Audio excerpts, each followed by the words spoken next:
Welcome everybody to the Summit Championship Series at The Bend. The Bend Motorsport Park is one of the world's premier motorsport venues, proudly built right here in South Australia. There are up to 7 circuit configurations ranging from 3.4 kilometres to 7.7. With the GT circuit being the second longest permanent circuit in the world after the Nürburgring Nordschleife in Germany. Since opening back in 2018, it's hosted international events, national championships and world-class experiences. Dragway at the Bend opened back in 2023 and has quickly established itself as the fastest track in the country, a true home of record-breaking performance. Be sure to explore the full venue, including the Bend Kartdrome. For high-energy, accessible racing action, visit the Welcome Centre, the central hub of the venue, where you'll find iconic cars on display, an array of merchandise options. Make a weekend out of it and stay at the trackside at the Ridges Pit Lane Hotel. Indulge at the Apex Bar, dining for breakfast, lunch or dinner. Don't miss their signature specials. Welcome everybody to the Shell V-Power Motorsport Park round 1 of the Summit Championship Series. Yesterday we kicked things off in fantastic fashion with some fantastic racing. All of the categories put on a real show for us yesterday, and we're expecting much the same here on Sunday. Double the action. All of the categories have 2 races across the course of today. Myself, Dan McCarthy, joined by Martin and Caro. Mark, it was a fantastic way to kick things off yesterday. Oh, gee, plenty of great racing yesterday, just in case you did miss all the action yesterday. Of course, it was a lot of close racing, a lot of close finishes up the pointy end of the field, lots of changes, lots of passes. We certainly saw plenty of that action certainly yesterday. So good conditions also weather-wise this morning, a little bit different than what we saw yesterday. Quite overcast here this morning, really bright and sunny yesterday. If you have a look at our shot there, you can see it's very gloomy and a little bit overcast. So the track temperature won't be quite as warm this morning as what we first up saw yesterday. So looking forward to that in just a moment. We just had a race actually just off air. We didn't broadcast, which was actually the first race of the Circuit Excel Trophy. And that's, I wish we did broadcast because it was quite a thrilling finish there. We saw a bit of the trophy class yesterday too, which was also a very similar run. But we're actually going to start our broadcast. First race this morning will be for the South Australian Formula V Championship. And one of our iconic state-level racing categories here as well.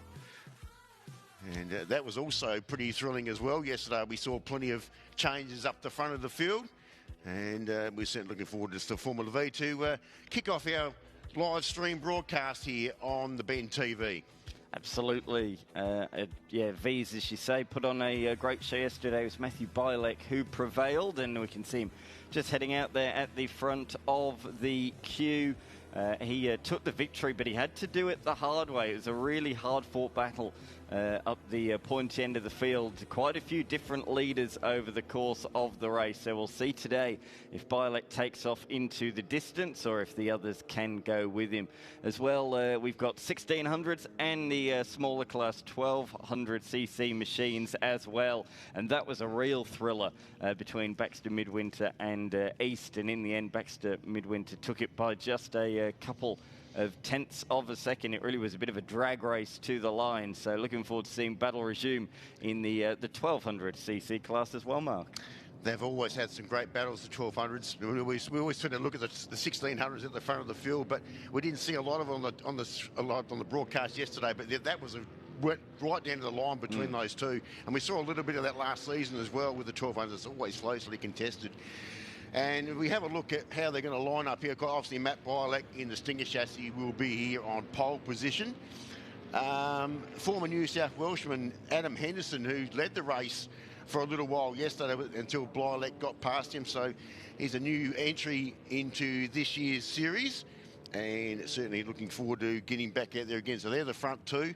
How about the first ever race from Flynn Forgan yesterday? Led the race for a while, did a few of those dart moves and got in the lead, and then he got challenged again. Remember, he's only 15 years of age, never driven a manual race car or any car in a manual configuration at all. And did a terrific job to finish up in 3rd position. So he was quite delighted with that this morning. So he can only improve from that. Of course, he is the son of 6-time South Australian champ Ben Forgan, so he's been very, very well educated. He might have been pleased this morning. He wasn't pleased straight after the race yesterday, was he? He was banging on the steering wheel, quite unhappy with how the final lap went, because he was leading at the start of the final lap yesterday. But he'll start from third alongside Reese, Rowland, Newell out of position number 5 ahead of Kutajar. Then, as I say, we're on to the 1200s. Baxter Midwinter, East, Thompson for Senko, one of the 1600 runners. A little bit further back, Chessel, and then Julian Midwinter, unfortunately, a DNF yesterday. So look out for him to move forward. They were still trying to put that car back together this morning. I'm not too sure what the issue was there with Julian, but the cover was certainly well and truly off that this morning, trying to get that back together. So they've done a great job to get that car back out and about, and it certainly is there. Matt Blylek, another former South Australian champion as well, leading the field around in an earlier model Stinger chassis, and very decisive body shape on those particular race cars with a big pointy nose on those Stinger chassis. So very interesting to see, obviously, some new guys in this as well. Lockie Newell was a good drive yesterday. He got a little bit further back than he would have liked, so he's managed to pick up a couple of places as well. Car 72 is also a new entry for this season, as Jason Kutajar. He's a local South Australian. He's in the early model Polish chassis car, and it's predominantly orange coloured. So we welcome him. He did a pretty good job as well. Reese Rowland got himself up into 4th position too, so he picked up a couple of placings. A lot of young guys involved with Formula V racing, as we've seen over many seasons.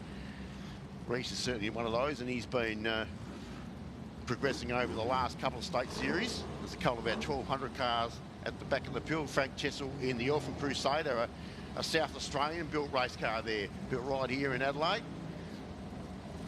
Cars are in position, green flag at the back, so we're about to get things underway for the second Formula V race of the day. Huge program ahead of us, but we're kicking things off with the pint-sized open wheelers. We're underway. Equal jump on the front row of the grid. They spread out in the 1200cc class a little bit further back. Looks to me like Senko's made a good start. The blue machine, number 93, on the outside, but down towards the front, at the front of the field. Up the inside comes Henderson, so equal initial launch, but it looks to me like through the gears down towards turn number 1. Henderson continued that momentum and leads the way into turn number 1. Bit of changing further back down the field as well, but there we can see Blylek settling into position number 2. But it's Forgan, isn't it, at the front of the field? That's Forgan in front. This is a bit of the early battle we saw yesterday. Forgan got out in front, but Blylek obviously got a few more laps under the belt there, and he's a South Australian champion, so he should be able to. This will be an interesting battle heading up towards the hill here to turn 7. And brilliant. Henderson not too far away from that pairing either. So this is a bit how it sort of started yesterday, isn't it? Trying to sort each other out in this early part of the race inside the first lap. This turn is a massive big hill that you just completely lose them as they go down the dip over the other side of turn 7. And out they come the other side. Up the inside from Newell there. That was opportunistic move, and he's made it stick. Fantastic. Oh, but he's in a bit too deep. Twitching. He had to really work at the wheel.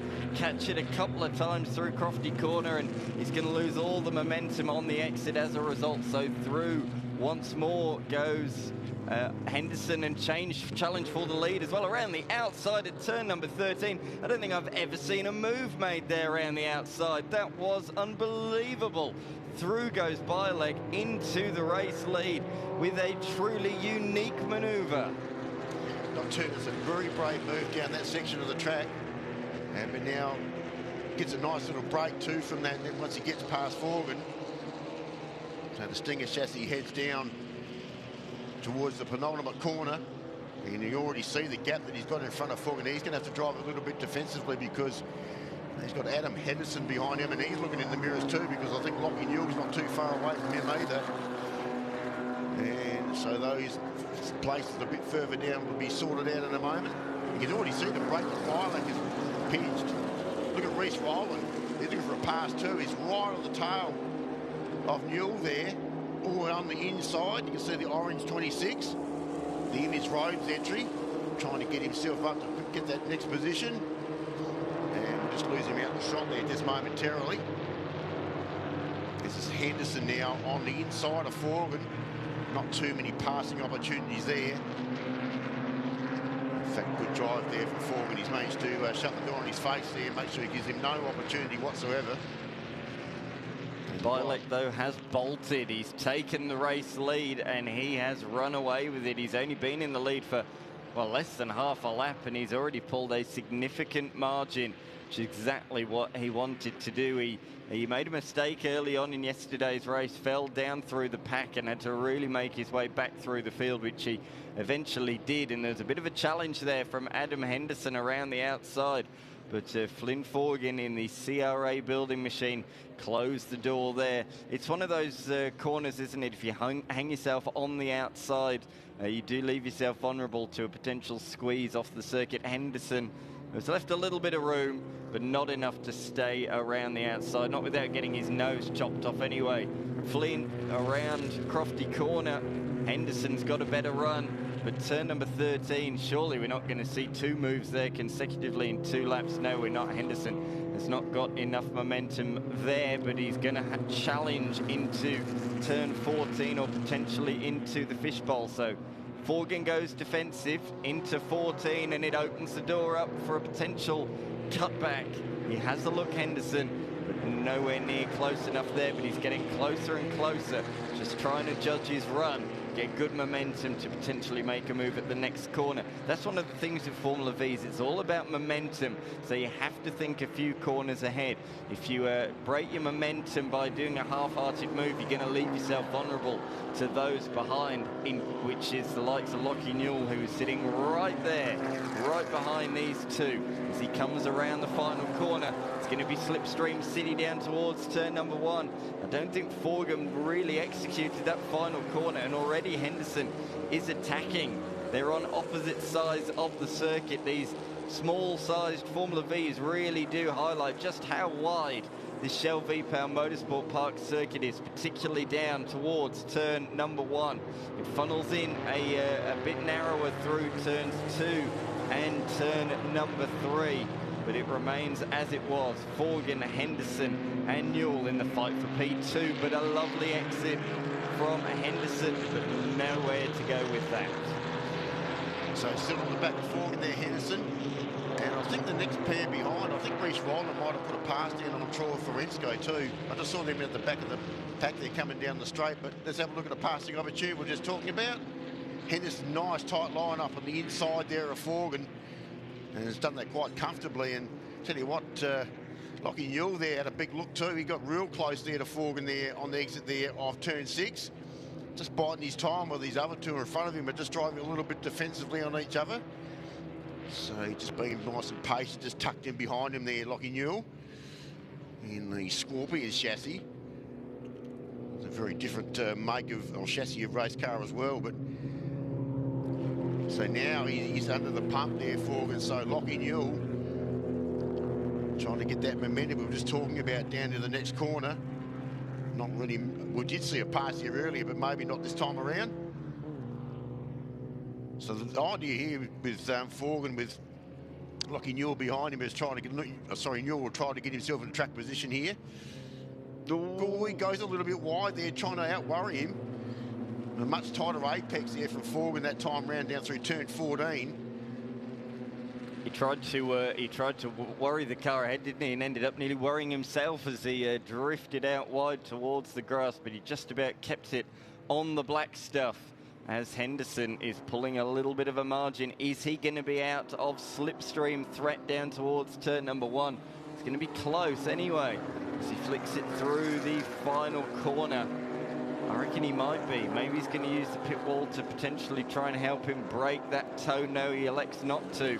So look for Forgan, who's going to be gaining all the way down this 1 kilometre stretch of road down towards turn 1. Here comes Forgan up the inside. He was just about close enough, launches it and makes it stick. Nicely done. Great block pass. Does not give Henderson any opportunity to cut back. That was perfectly judged from the youngster. Nice job. So he finally gets that position done.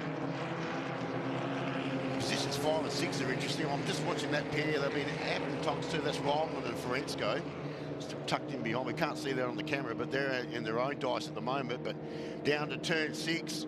So Forgan it is, up into second position in front of Adam Henderson. Well, Matthew Blylek is already nearly 7.5 seconds in front. So he's got a nice big margin while these other two are trying to play cat and mouse and trying to sort each other out. And they go down the hill down there at 7 again. We'll just lose them here momentarily. So Matty Blylek. No Dan Westcott for this round. He'll be back for future rounds. Apparently he's on holidays at the moment. We saw a former South Australian champ who's not available. No Nathan Clifton either this weekend. Is another one we've predominantly called also last season. So there's certainly more cars to come and be involved with this series throughout 2026. It bodes well, doesn't it, for a great season. And speaking of a great season, the 1200s are at it again. Chesil leading the way ahead of East and Baxter Midwinter. They're separated by just 2/10. Remarkable. The three of them are going hammer and tongs a little bit further back in line at the moment. But we cannot take our eyes off this fight for position number 2 outright at the moment. Looks to me like Henderson's got the speed through all of the corners in his Sabre 01 chassis. However, in a straight line, the aerodynamic properties of the number 86 machine, the Sabre 02, the newer model, is something that can't be matched in a straight line. But let's see, though, this time with Henderson now in the slipstream, and right there, right in the slipstream down towards turn number 1. He could not be any closer. So maybe that'll give the older Sabre 01 an opportunity down towards turn 1. Again, he's close. He's going to have to launch it up the inside, and that's exactly what he's done. He was right alongside, and he just had to be the braver of the two just to make that block pass, and he's executed it nicely there. He knew he had to do it there because he wouldn't be able to do it at any other point on the lap. So that was really well done. And Newell is still right in there, right in contention as well.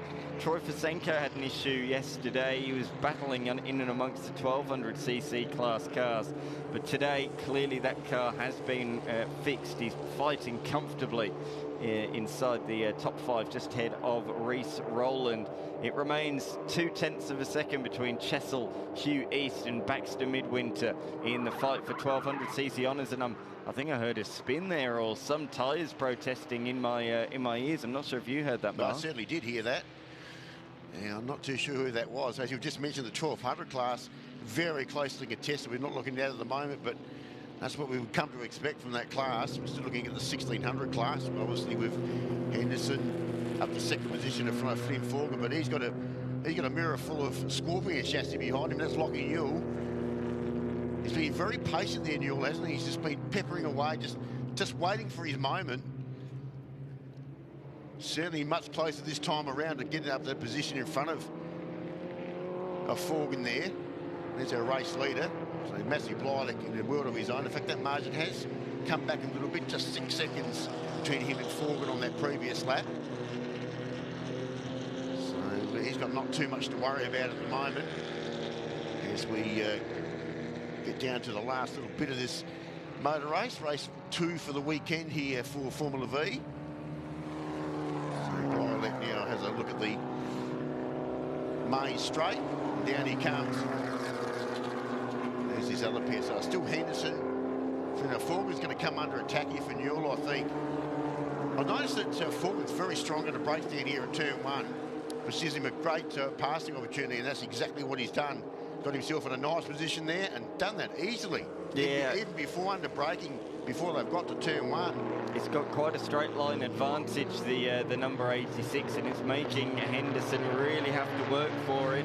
He's leaving himself vulnerable to an attack from the 36. He just saw him at the last moment and open the door for Newell, and they've both run in too deep at turn number 3, so Forgan will pull a margin. As a result, you can see Henderson waving his arms around. I think he's a bit annoyed with how that unfolded because his rival has now gapped him by a good couple of car lengths, but this is where Henderson is stronger than the youngster. Down through this middle section, he knows these cars quite well, or running in perfectly there. Nice laid apex and using all the road on the outside of the corner. Look at that, visibly he's closed in on Forgan through that one corner alone. But now it's the brave stuff. Make sure you've taken your brave pills early this morning as you head down through turns 7, 8, 9 and 10, and then the quick switch back through turns 11 and 12. Biolek, he's lost a couple of seconds the last couple of laps. 2-minute 20.7. That is not a particularly fast lap time from Biolek, and with a couple of laps to go, he can't afford to continue to do that. So I hope there's no sort of problem with this car. Hopefully it was just a mistake on the racetrack last lap. We'll get a true indication though at the end of this lap. You can see he's really fighting, pushing hard.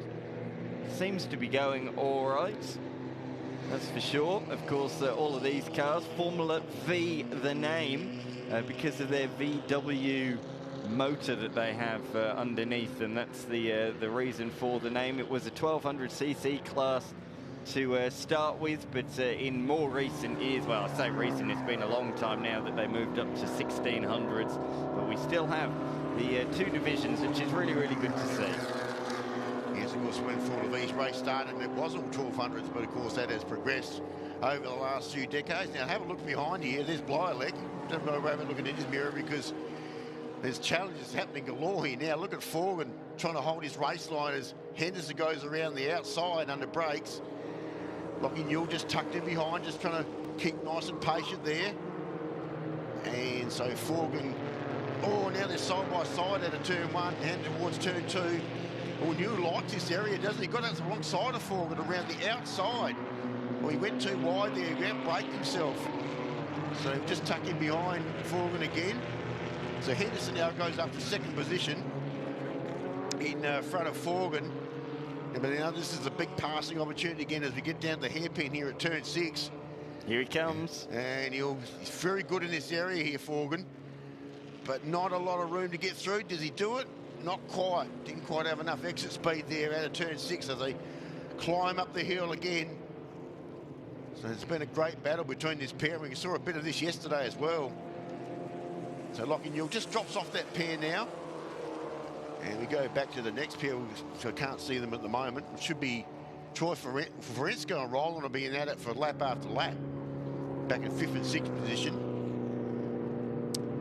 So now Henderson to 2nd position from Forgan in the Sabre. And the Scorpion chassis there of Lockie Newell. Henderson's trying to break away. He's trying to pull away. He knows he's got to do it now because there's a couple of straights at the end of this lap, particularly out of turn 16 towards 17. Maybe the final corner he might survive, but there is a couple of long straights still to go. Out in front though, Biolek does not need to worry about that. He regrouped last lap and was a couple of seconds faster than those behind, so he holds a comfortable 6-second lead with just a couple of corners to go. He had to work for it yesterday, but this one has been a nice Sunday cruise for Matthew Biolek. Henderson looks like he has got the margin and he's not going to be under any threat either.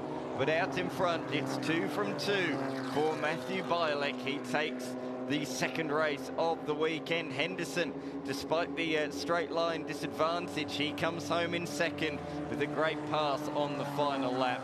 Forgan again has to settle for position number 3, but he beat home Lockie Newell, and here we are to the line. It's going to be a drag race to the line, side by side. Fosenko holds on by less than 1/10 of a second ahead of Reece Rowland. That pair have been at it for the whole race, and Reece Rowland nearly got him. Yeah. He was very patient there, but let's have a look to see how they've rolled through. So Justin Cunningham was in 7th. Now, this is the next group we'll look at. This is the 1200s. We haven't seen too much of it on the footage, but there's been no separation between this next trio that are about to come across the line. Oh, we say that, but East has pulled out just over a second last lap through. So as we can see on the timing there, that it's 1.1 seconds and they went across the line last time by. But those are the results of the 1600. Bielek from Henderson by 3.1 seconds in the end. Flynn Forgan in third in the CRA building machine. Then we had Lockie Newell, Versenko, Roland and Kutajar. The next three are still yet to come across the line. Here they come now. It's side by side as they come to the line. We'll see the timing update. Who's going to take it?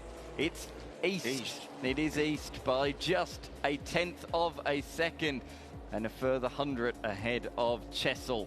So very, very close between the three of them. Just 1/10 separating the trio.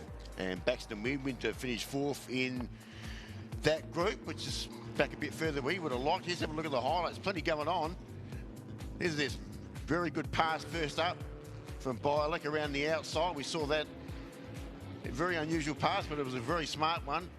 And then the battle between Henderson and Forgan, it went on and on and on. Here's another pass, so Forgan on the inside to get back into that second position. But that wasn't there for too long. And then the battle continued behind him, and then we have a look here again. And here's another pass to turn one. So this time Henderson on the inside in the highlights here. So it just went on, and finally Henderson did finish up in second position. And then and again. So once again, we get to turn one again, and a great camera shot down there. And look at Lockie Newell, had a massive look in here. It was on the inside down there at turn 4 for Forgan. And there the checkered flag for 2 out of 2 wins there for Matty Bielek. Takes the checkered flag with that other group just behind him who've had a pretty good tussle throughout the race there.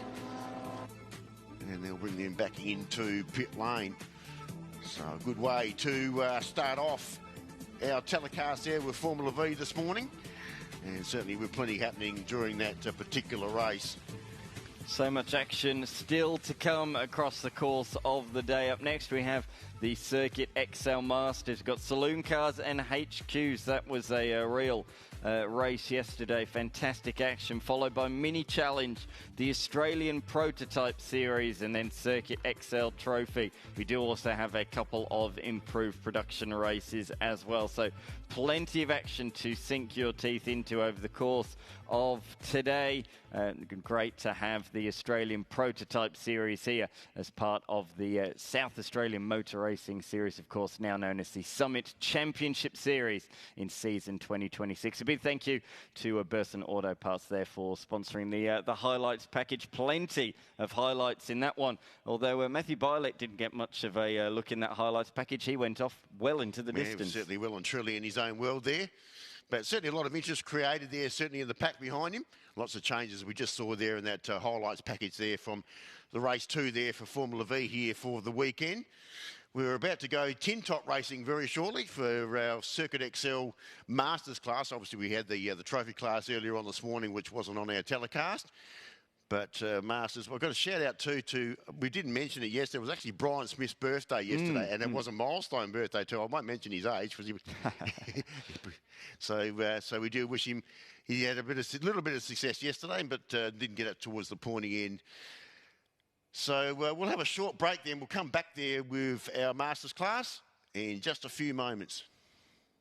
I got wheels and a 2-inch lift, a little dirt on my rims, shotgun seat with you looking so good in it.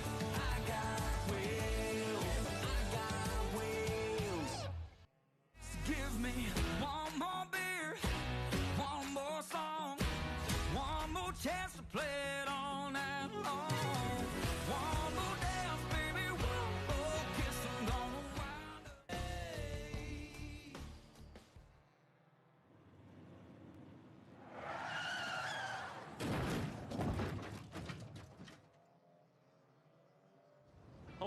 My name's Stratton Barrett. In defensive driving, we'll teach you how to drive your car safely on the wet, in swerving conditions, accident avoidance, and how your safety systems work on a vehicle, and what we call the kangaroo test. We're here to teach all drivers. You'll be driving in your own car. Any car is acceptable in our program. To book for our defensive driving program, you can visit our website.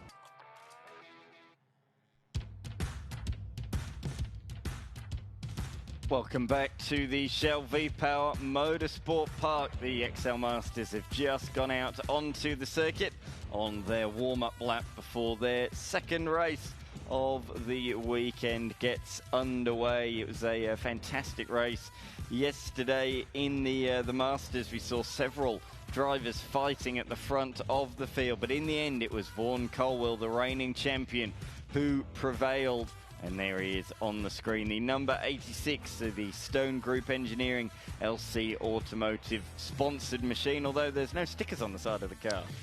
Predominantly green and white coloured car last season, and that car has been stripped of its green livery.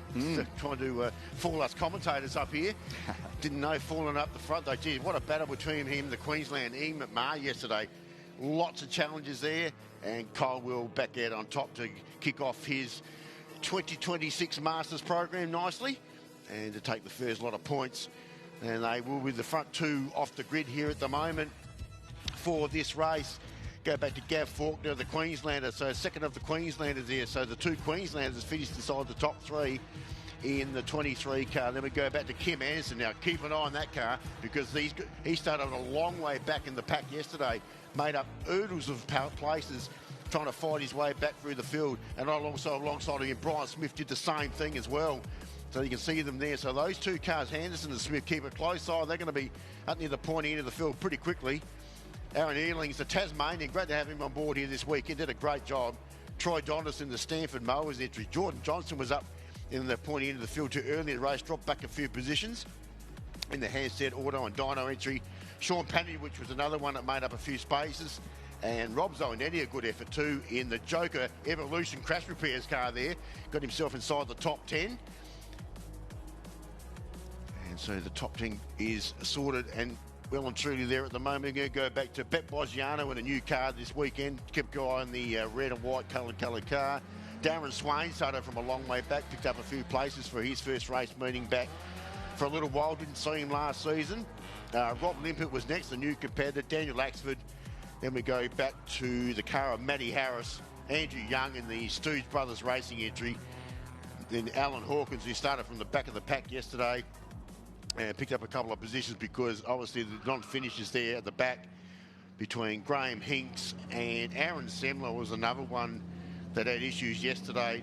Didn't finish his race, and I think the orange car, there it is, the Bailey's Vehicle Hoist entry is there, so he has made it back, as well as Graham Hinks as well in the G&H Haulage entry. So those two cars should be certainly picking up a few competitors through this grid. But the interesting here is certainly the front two. What a great battle they had. And I reckon we're going to see a bit of the same here again. Keep an eye on those blue cars. That's Kim Anderson and Brian Smith. Brian Smith in the Gawler High Beam Car Wash entry. Celebrated a birthday yesterday as well. Let's see if we can make it a good weekend. And they separate and away they go. I think Cole will jump the start beautifully. No problems there, so Mamard tucks in behind him. Now, let's have a look at Smith on the inside, right on the inside of the track. He picks up a couple of positions. In fact, he might get himself up to second position here. Oh, it's busy.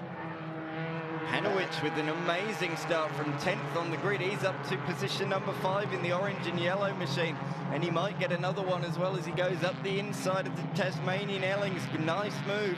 So that's another position.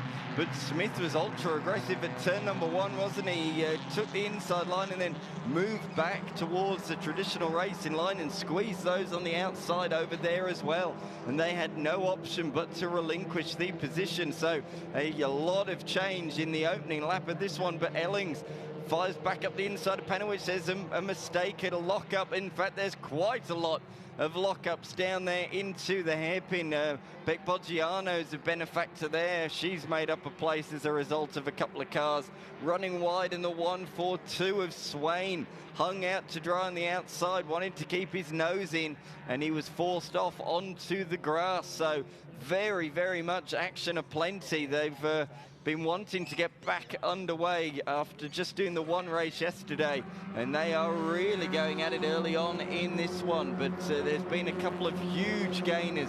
Panowicz and Smith, the notable two, and Kim Anderson, he said look out for him. Well, he's actually dropped a couple of places down to position number 6. He's at the tail of this quartet, directly behind Troy Dontis, who himself has moved up a couple of positions as well. So it's all shuffled in the opening lap of this motor race.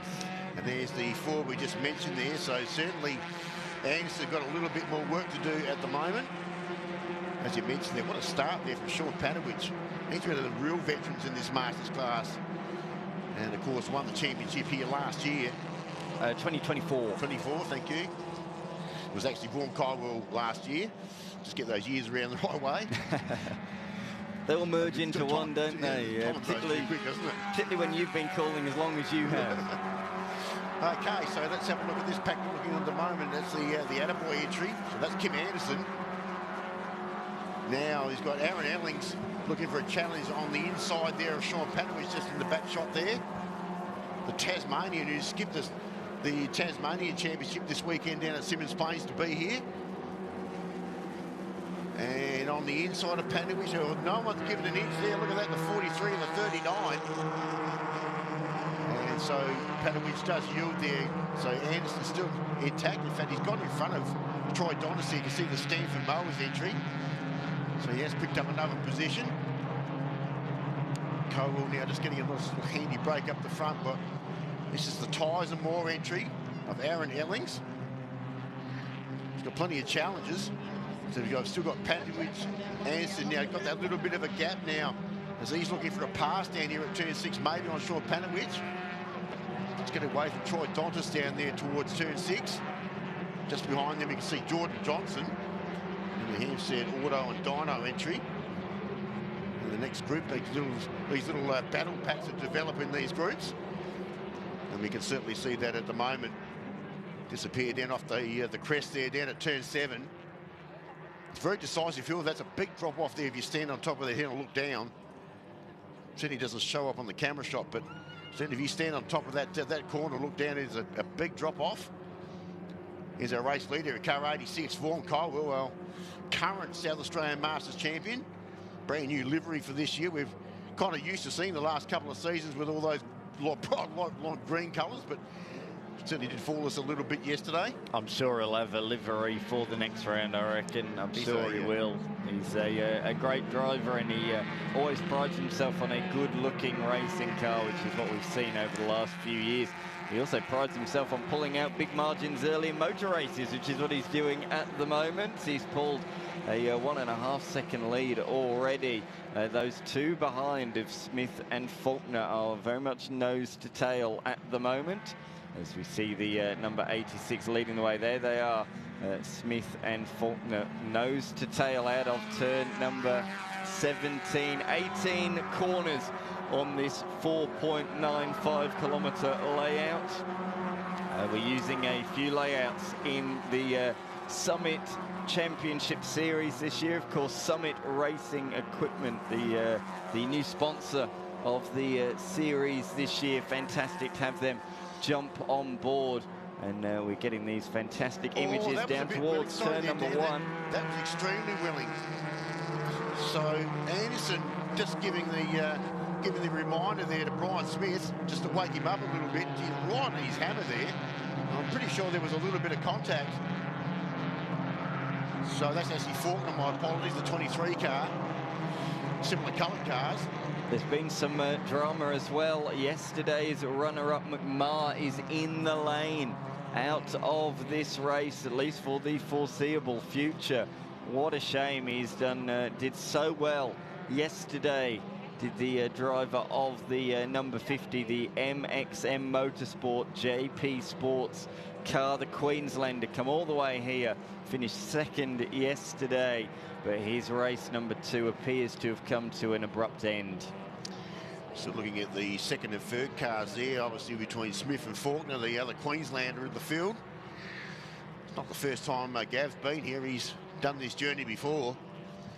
It was a Queensland 2-3 yesterday, wasn't it? Yes, so the local South Australians will be pleased that there's more locals in the top 3 here today, with Colwell and the inaugural Masters champion in Brian Smith, and he's been the runner-up the last 2 years as well, so he's certainly a front runner in the Masters series. We were a bit surprised to see him qualify where he did yesterday, but he had the pace. He moved up to position number 5, and he's now up in position number 2 after a blinding start. A little bit of a lock-up, just as we're talking about him in his high beam car wash Gawler entry.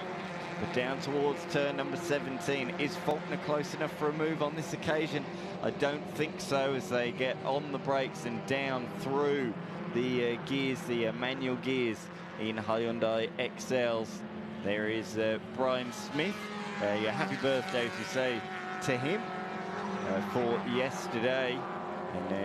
And with another year comes more experience, but he's not lost any speed, has he, with the new birthday number, that is for sure.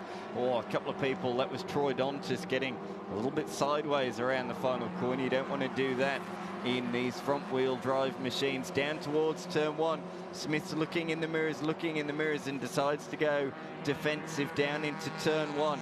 Ellings in position number 4, the Tasmanian visitor, just ahead of Kim Anderson, who's recovering after I wouldn't say a poor start, but certainly not what he'd have wanted, losing a couple of places rather than going forward. So Kim Anderson will be looking to take the place, but he's on the wrong side here for the fast sweeping turn number 5. You don't want to go too wide here, but Anderson's going to do it. He's putting faith in Ellings, who leaves enough room. Really good stuff, and he's going to try and outbrake around the outside, but Ellings is not having any of that. He knows he just needs to place the car on the inside of the Panasonic Air Everywhere machine, and Ellings holds on for the time being, but Sean Panowich is right in there as well. Sean Panowich losing a couple of places to these two in the last couple of laps, and oh no, Ellings has left the door open, just didn't quite put it as much steering lock in, ran a car width wide, and through goes Anderson. Thank you very much, he says. Yes, thank you very much indeed.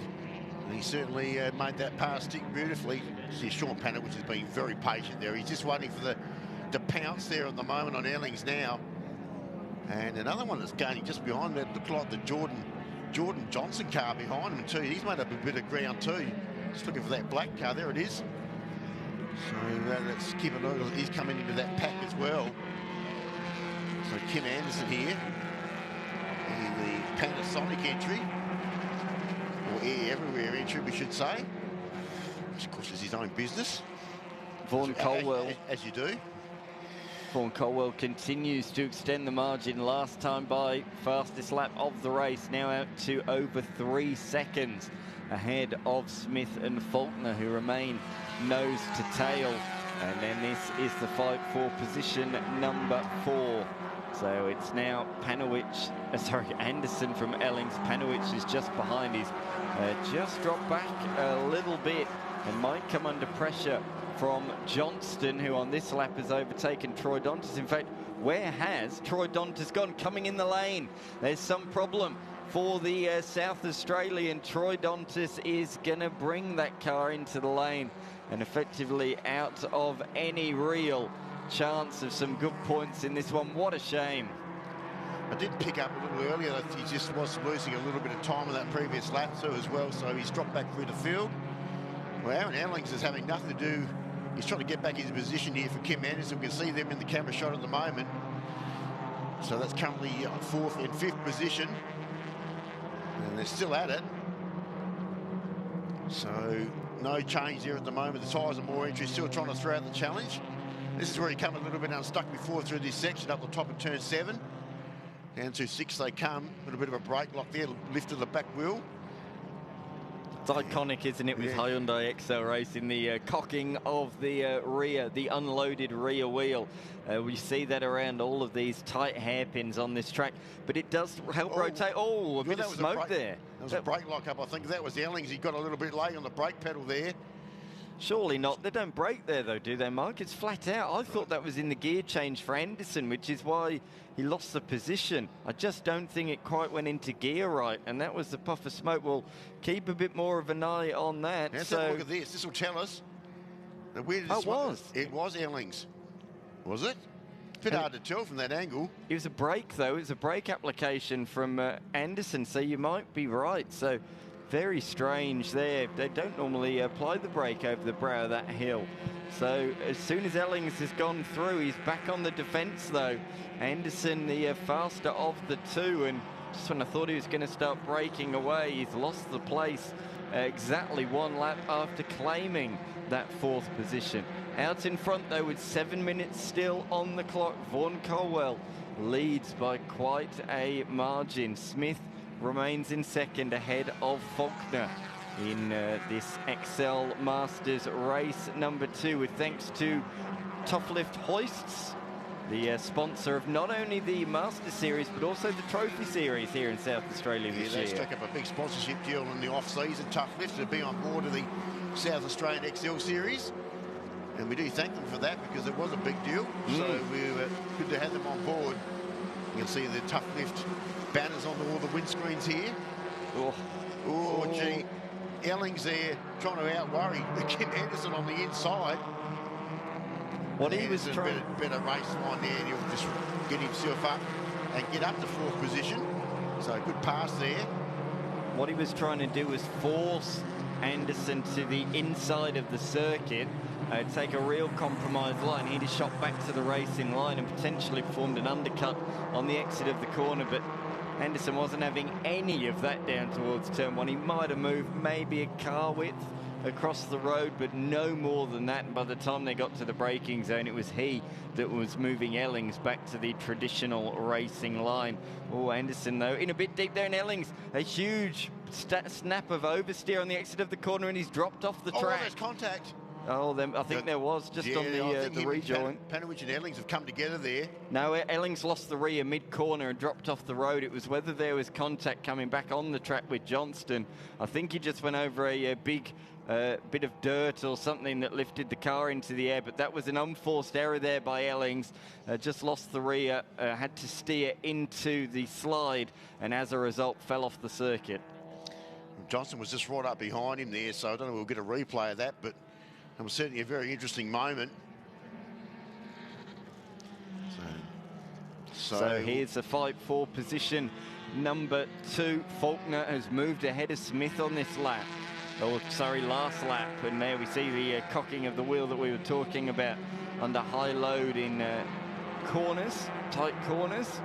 But out in position number 2 is Faulkner. Had settled for third yesterday, was certainly higher than that at points. But in position number 2 now.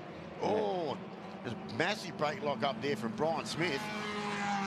Absolutely on full lock there. Look at all the smoke that come underneath there on the blade on the brake pedal down there at the final turn. I think a penultimate turn, I should say. So that's not going to do his rubber any good at all. You don't see that very often from Brian Smith, do you? Very rarely does he make a mistake. So that's really Ellings a little bit wide down there at turn 18 as well. So things are starting just to unravel a little bit into this last part of the race. Just under 4 minutes remaining. So let's have a look at all the challenges behind. Certainly Smith has got away from Anderson, Panowich, and now you can see Jordan Johnson there has been pretty consistent throughout the race. And now Ellings is trying to get back that place after his indiscretion on the previous lap. Proudly sporting the Tasmanian map on the side of the car there. Haven't seen too many Tasmanians do laps here at this circuit, so it's good to have him on board. Certainly is, and he's ranging back in on the tail of Jordan Johnston after that mistake at this corner 1 lap ago. We're going to see the same from Ellings down here. So it's a mid-corner snap of oversteer that put him wide and onto the grass. No, definitely not going to get that this lap. In fact, there's a bit of Morse code. In fact, quite a lot of Morse code. He's just rat-a-tat-tat on the tail saying, I am here. That's what the Morse code was that he was spelling out. I don't think Johnston needs to know Morse code to know that he was there round the hairpin. And he's run off. Johnston has gone off the track. He felt the pressure literally and then metaphorically as he went down the hill and runs off the circuit, and he's going to lose a ton of positions. He went off really early. We sometimes see them go off at turn 10, but that was off around turn 8 or 9, so that means that the journey back onto the track is even longer, and he's rejoined all the way down at turn number 12, miles down behind Rebecca Boggiano, who I saw go through. She's having a fantastic weekend in that new car, comfortably inside the top 10 again here today. She was running inside the top 10 yesterday, but just ended up finishing in P11. Well, she's now up to 9th with that mistake from the driver of the number 39, sorry, not 39, that's Penowich 49 machine, I should say, of Johnston. The car sponsored by the 49, sponsored by Hampstead Auto and Dyno. Bit of a shame for Johnston, isn't he? He did all the hard work. He was just peppering away there, but unfortunately, once the blowtorch was applied, he's felt the heater right and got him pushed out the other side of the circuit. Here we go. Here's a couple of stalwarts of the class. This is Anderson and Smith alongside of each other. Gee, we've seen a bit of this over the series, and they're about to do it all over again. These two familiar blue cars. A little more black in the Anderson car these days. So Smith on the inside, Anderson on the outside between turns 2 and 3. And this is for positions 3 and 4. Here comes Anderson. Let's have a look. So we've got Anderson on the outside. We saw him do this before, so see how he can do it this time. Sweeps across, big sweeping bend there. And you don't really see turn 6 until about this point. It's quite a blind corner when they're on the entry there. On the inside there for Smith. And he probably didn't get the exit he would have liked there. We pushed him out a little bit wide, but it'll get Anderson wide out at turn 7. So he's on the better line there, Smith, at the moment. Oh, so they're still sparring together. No one gives an inch there. But like I said, we're seeing plenty of this between this pairing over the previous series as well, usually up the front of the field. And they're at it again. So a little bit of advantage taken there from Brian Smith. A little bit further back to Sean Panner, he's just dropped off that group. Well, it's not the case if he's dropped off, it's Anderson has upped the pace. Nobody else set a PB lap inside the top 11 positions on the last lap, except for Anderson, who set the fastest lap of the entire motor race. So he was a couple of seconds faster than everybody else. His car has really come on strong late in this race. It's now the penultimate lap. The race leader is about to start the final lap of the race. So it's come on strong late on for Kim Anderson, who's very much gapped Sean Penowich. It's not that Sean has fallen away at all. And the Air Everywhere machine is going to try and fill the air up the inside into turn number 17. Not able to do so. Maybe on the exit of the corner. Look at Smith. He's looking in the right mirror, looking in the center mirror, looking everywhere. He's being hounded at the moment like a wasp at a picnic down towards turn number 1. This is going to be a great opportunity for Anderson. He's in the slipstream. Smith moves defensively. Anderson will argue that he made the defense from Anderson. Wasn't happy about that deal. No, I think he was going to argue that that was a defensive move made after his initial move, and there Smith can't do anything about that now. Gets the cutback, gets the inside for turn number 2 and turn number 3, and moves through into 3rd position. He had to fight for it, but he has made it stick.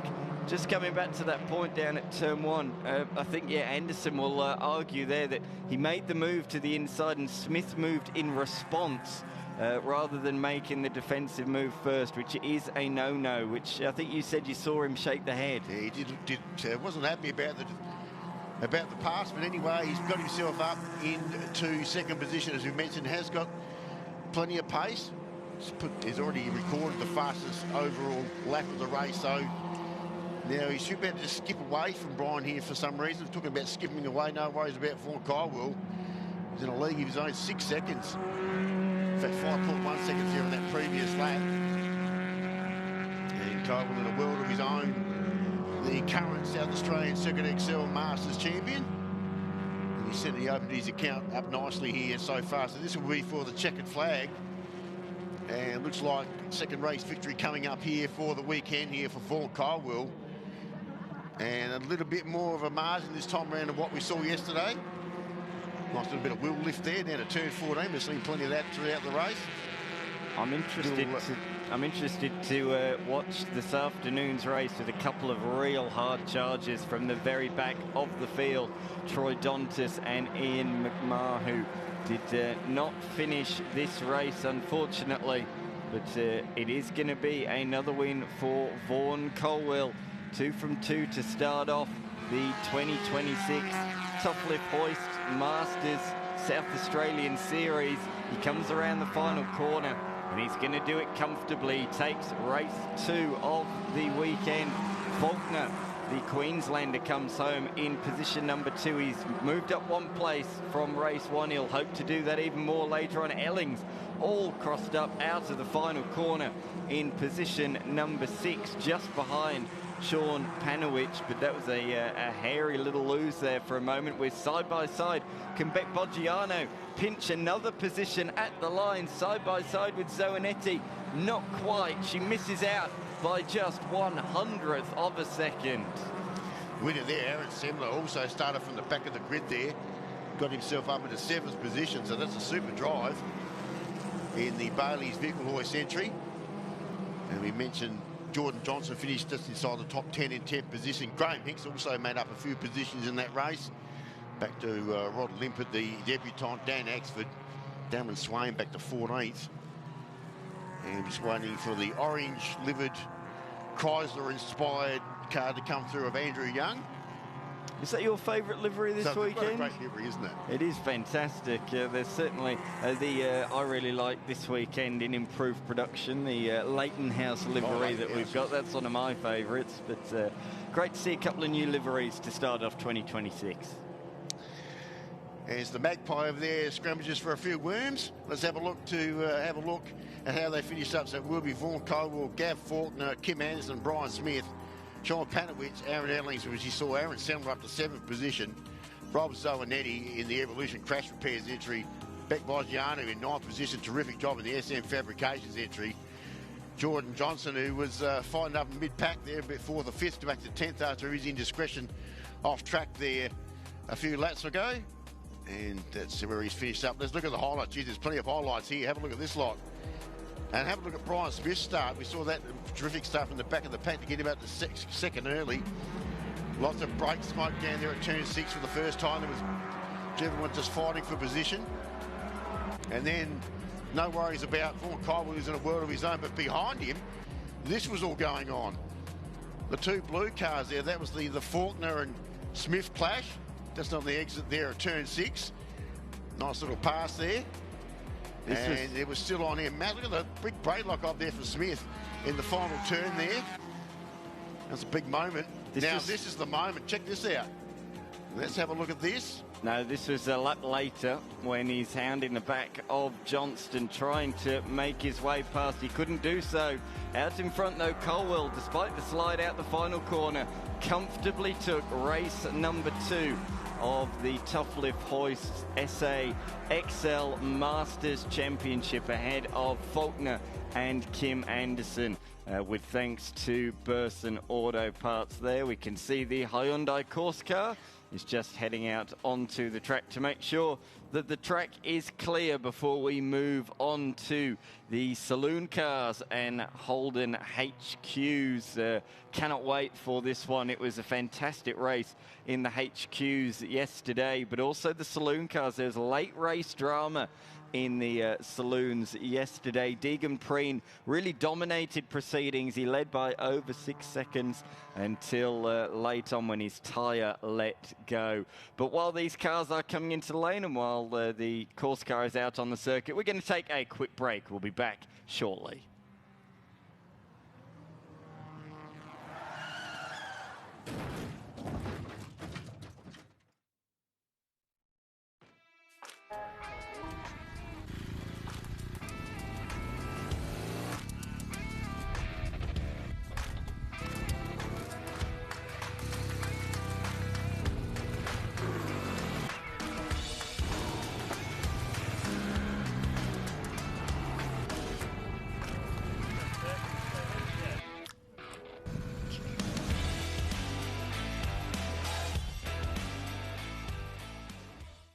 Nitro-powered, fire-breathing, ground-shaking, 500 k's an hour drag racing and non-stop family fun. March 28 and 29.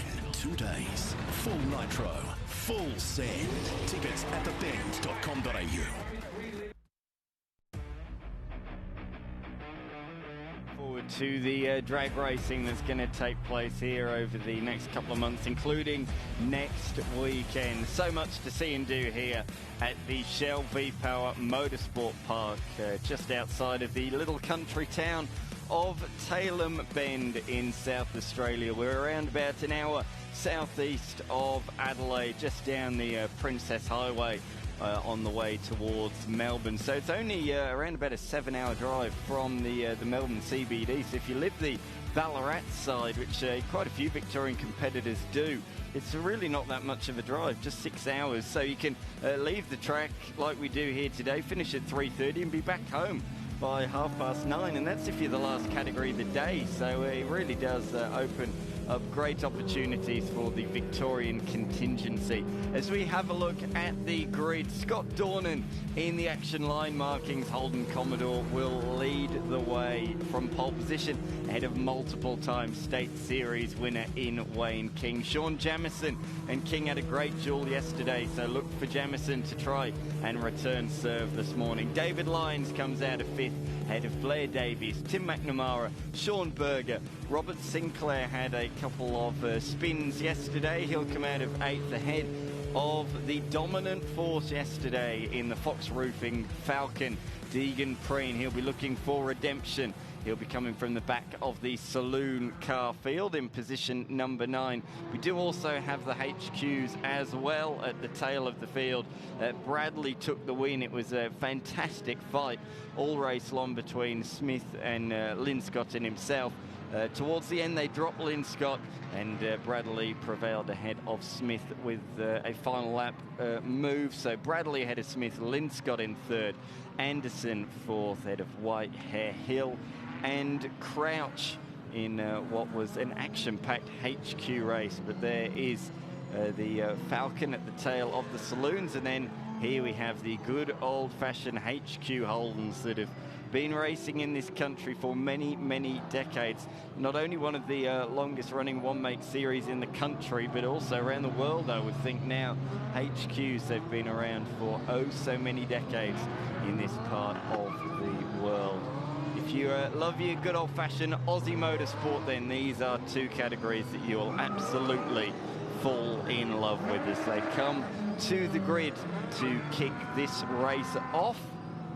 Down towards the start line, you can see it's such a long run towards turn number 1. Staggered start here at the Shell V-Power Motorsport Park. That was brought in last year. Up to that point, it was side by side on the grid, as we would traditionally see, and it's a couple of rows gap between the Saloon cars and the HQs as well. And the final couple of HQs just dropping into position. It looks to me like we're missing the car of Whitehair, unfortunately, so we are missing one already. And I note as well that Wayne King has given up about half a car length on his grid box, so he'll be looking to make that up down towards turn number 1. We've had the green flag at the back, the lights are on, they're off, we are underway. Great start, great initial launch from Dornan. He'll comfortably lead down towards turn number 1. Jamieson, great start, he will slot into P2. Slow start for Hill at the back of the HQ field. He drops to the very tail there in car number 46. But Jamison, I said, would take second position. But around the outside, around the outside, King wants to try and hold on to that position of position number 2. Great start from the youngster in Deegan Preen. He's already up to P5, right behind the bright white and green machine of David Lyons, and he might even have an attempt up the inside into the turn 6 hairpin. But out at the front, Scott Dornan leading the way. He's pulled a couple of car lengths over those behind, and King did manage to hold on. Good stuff from the veteran. He certainly does get away there from Sean Jamison. Take note that also Darryl Crouch in the HQ Holders is back this race. Had a plug come out of the radiator system yesterday, so that's been repaired pretty quickly. So he started from tail end Charlie there in the Air Diffusion Agency's HQ, which is actually normally Darren Jenkins's drive. So he's borrowed that car here this weekend. Of course, Darren Jenkins, multiple South Australian champion. And we believe he's on his wedding anniversary this weekend, and that's the reason he's not here. That's a good excuse. So, yeah, it's good enough excuse. Better get your priorities right. So that's the reason why Darryl's in that car this weekend. So anyway, it is Scott Dornan out in front. How about the massive blowout we had from Deegan Preen yesterday in the Falcon? Just laminated tyre there as he was heading down towards turn 1. So he's got to try and fight his way back through the field, and he's already starting to do that already. He's just got through on David Lyons, I caught at the back of the shot, so already up into position number 4. The next target on his list is Sean Jamison, who is just behind Wayne King. There they are, 2-3, and Deegan Preen with the lights on, lights ablaze. And I'll tell you what, at Bathurst in a couple of weeks, he will be one of the front runners. There's no doubt about that. We'll see the likes of Dawn and King, Jamison, Preen. Of course, we will as well see Brad Vaughan at the front of that field as well. Those are the South Australians that we are going to be supporting, aren't we, as proud South Aussies in the Saloon Car Nationals at the Bathurst 6-hour event as a support category at the 6-hour. Can't wait for that. Really looking forward to it. The whole weekend, so much racing action, so many grassroots categories, including Hyundai XLs as well. Oh, that was a bit of a lock-up there, I think, for McNamara, just at the bottom of the shot through turn number 3. Looks like he's just about kept it on the road. Oh, no, it's Davies, sorry, it was in the number 68 machine. But into turn number 6, Deegan Preen has really cut down the advantage that Jamison had. Yeah, it certainly has. And he started to make up some serious ground as well. So towards turn 7 there, you can see the margin there quite clearly. They've certainly got away from Dave Lyons there in the green Evolution Crash Repairs entry. So a little bit further back, you see Corey Bradley just coming through there, leading the HQ brigade there. So a few gaps starting just to develop in these front few of the Saloon cars, but this is the one we should be looking at, car 38, the Fox roofing entry, the AU Falcon there of Deegan Preen. Only a young guy, only a teenager, just making his way through the ranks, and he'll certainly be flying the flag of the Saloon Car Nationals. Bathurst coming up at Easter time, which is not too far away, and this car will certainly be sorted out for that. And you can see him now getting up behind Sean Jamison. So vastly different experienced race car drivers. And so the Fox Roofing flip side entry. Obviously some new rubber on the front of that car from yesterday's delamination and blowout down in the braking market down there at turn 1. Probably not the place where you want to tyre to give out, but he managed to pull it up eventually. A mistake from Jamison. He ran 2 wheels through the dirt on the outside of turn 17. So Preen has got even closer. These two know each other very, very well. Down towards turn number 1 they go. They might have a different surname, but they are related. So is there going to be some friendly fire, or are they going to be kind to one another? Well, we're going to find out into turn 1. Preen shows the nose, but Jamison is not going to let him through. So it's what I wanted to see, which is a little bit of rivalry, a little bit of a good battle, which is what we want to see, of course, watching on the Bend TV. Great to have the Bend TV covering the Summit Summit Championship Series. Here comes... There's pass coming here, I'd suggest. Looking a lot more aggressive under brakes here too, Preen. He'll try and get up on the inside here at Jamison. Oh, he's done that comfortably.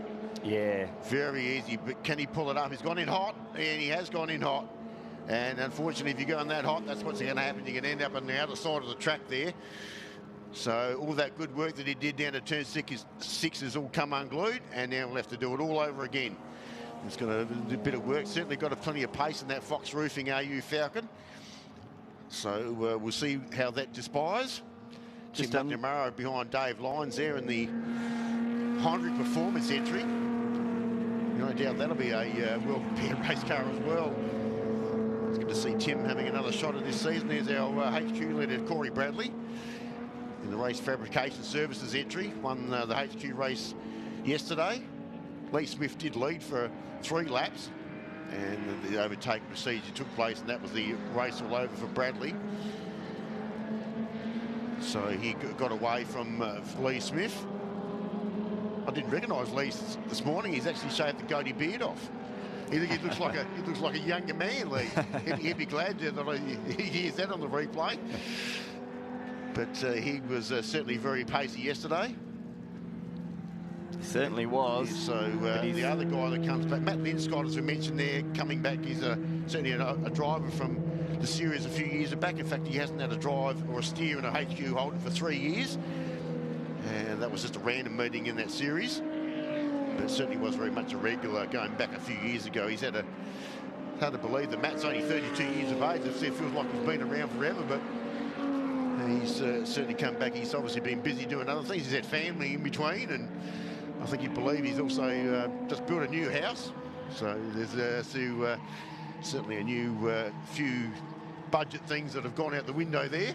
So it doesn't add to the racing budget when you do those kind of things. Absolutely, yeah. So yeah, 3 years away from the sport.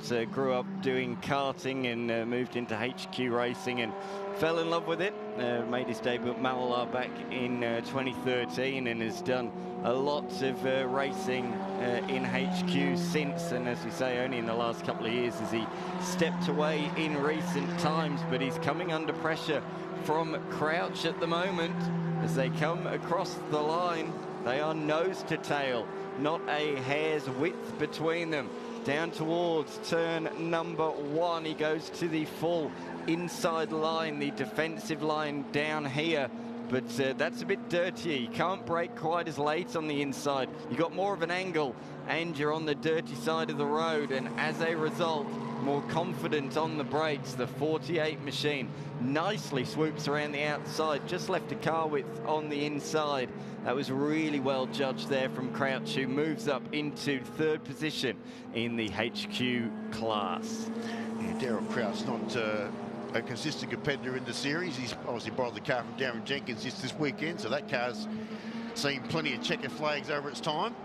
In 1st position, that is. So Daryl Crouch is a pretty fierce competitor. Crouch, Daryl actually raced in HQ Holdings in the tyre power entry here last season, which is his own race car, of course, and certainly was a regular competitor. He went back to Group N touring car racing for a little while there as well. But he missed HQ too much, so now he's come back into this little group. He wouldn't have enjoyed it. Character down there in the HQ group. He wouldn't have enjoyed it so much yesterday. DNF saw him start at the very tail of the field in this one. But he's showing he's got the pace, isn't he? He's right on the tail now of Smith. And he's going to really try with 4 minutes left on the clock. He's certainly got enough time to make this move. The question is, does he have the speed and the tenacity to be able to catch up to Bradley? He's up the inside into turn 13. That's another one. That's 2 in a lap, up to position number 2 now for Daryl Crouch, but he's 4 seconds away from Corey Bradley.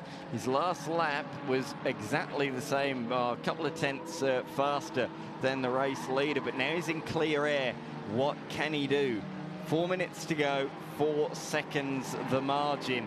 He's going to need a little bit of luck, I think, to go his way if he's going to try and hunt down the race leader. But I'm very pleased to see his pace and looking forward to seeing what he can do this afternoon when he starts alongside him on the grid. That is, of course, if it stays the way it is at the moment.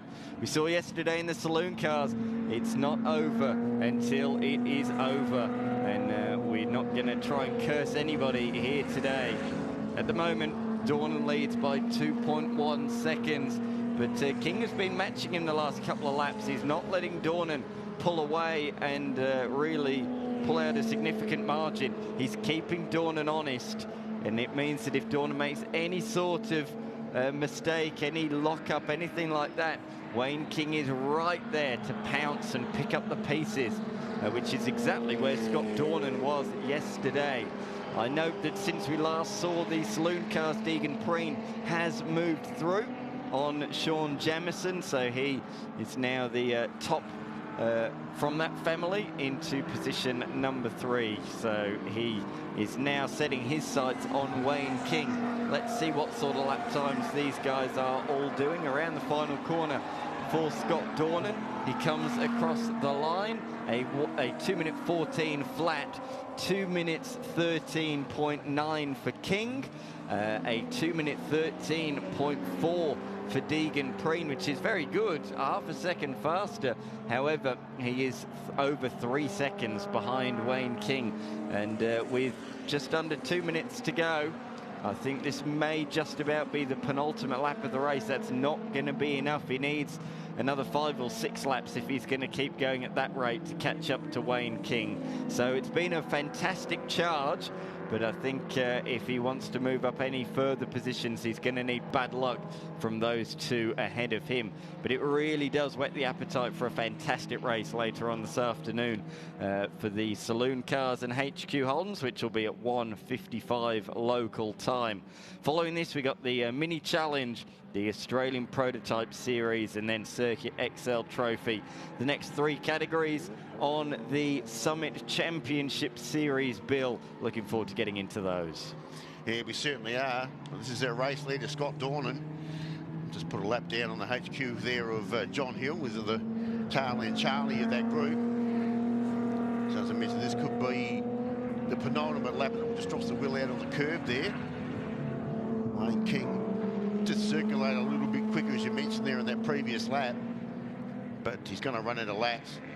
And where's Preen and all this, still back in 3rd position, but they've certainly got themselves well and truly sorted out in the front end part of the order. So the action line marking entry there of Scott Dornan. He loves racing cars. Also a feature in the Aussie Racing Car Series. He's done a few laps in that series too now, so certainly likes getting involved with involved with racing in SA and also the national scene. It's actually really cool at the Nationals last year. It was a battle of the Aussie racing car drivers. We had Scott Dornan, we had Joel Heinrich, who of course has won that national championship on a number of occasions, and Mason Harvey, who ended up taking the crown last year, winning the national title for the 2nd straight year. It was really cool because he as well also did a bit of racing in the Aussie racing car. So very strange that just a coincidence that all of them also do saloon car racing, because that's right. They're not they're not very similar machines, are they? The saloon cars and the pint-sized Aussie racing cars, the pocket rockets. Can't find 2 more different machines. The similarities are they're rear-wheel drive, they have 4 wheels and an engine. That's about it, really. That's pretty much the whole comparison there. So it looks like this could be the final lap with Scott Dornan charging away. 2.7 seconds between him and Wayne King. Deegan Preen another 5.1 seconds behind him. So still sorting each other out. Corey Bradley still leading the HQs. In fact, Darryl Crouch there, just looking at my times there, has just done his fastest lap too in the HQs. So what's this, the margin between those 2 HQs at the moment? It's about 4 seconds. So he won't be able to catch Corey Bradley either. Scott Dornan is still the cover looking at for as far as the saloon cars are concerned. We were talking about HQs earlier. I can remember when HQ holders were the supports for the Shell Touring Car Championship in 1989. I can remember because I was there. Very cool. Yeah, so in fact they've supported a lot of things, HQs. In fact, the very first Adelaide 500 they were a support class. I think they were at the Grand Prix as well, the Yeah. Adelaide Grand Prix on a number of occasions as well. A category that's been all through the ages. Many people thought the category would die off when Commodore Cup came along. Commodore Cup has been and long gone since then, but the HQs still remain with us. And it's great to see the Saloon Car Series as strong as ever as well. Despite the demise of Ford Australia and Holden, this category remains as popular as ever.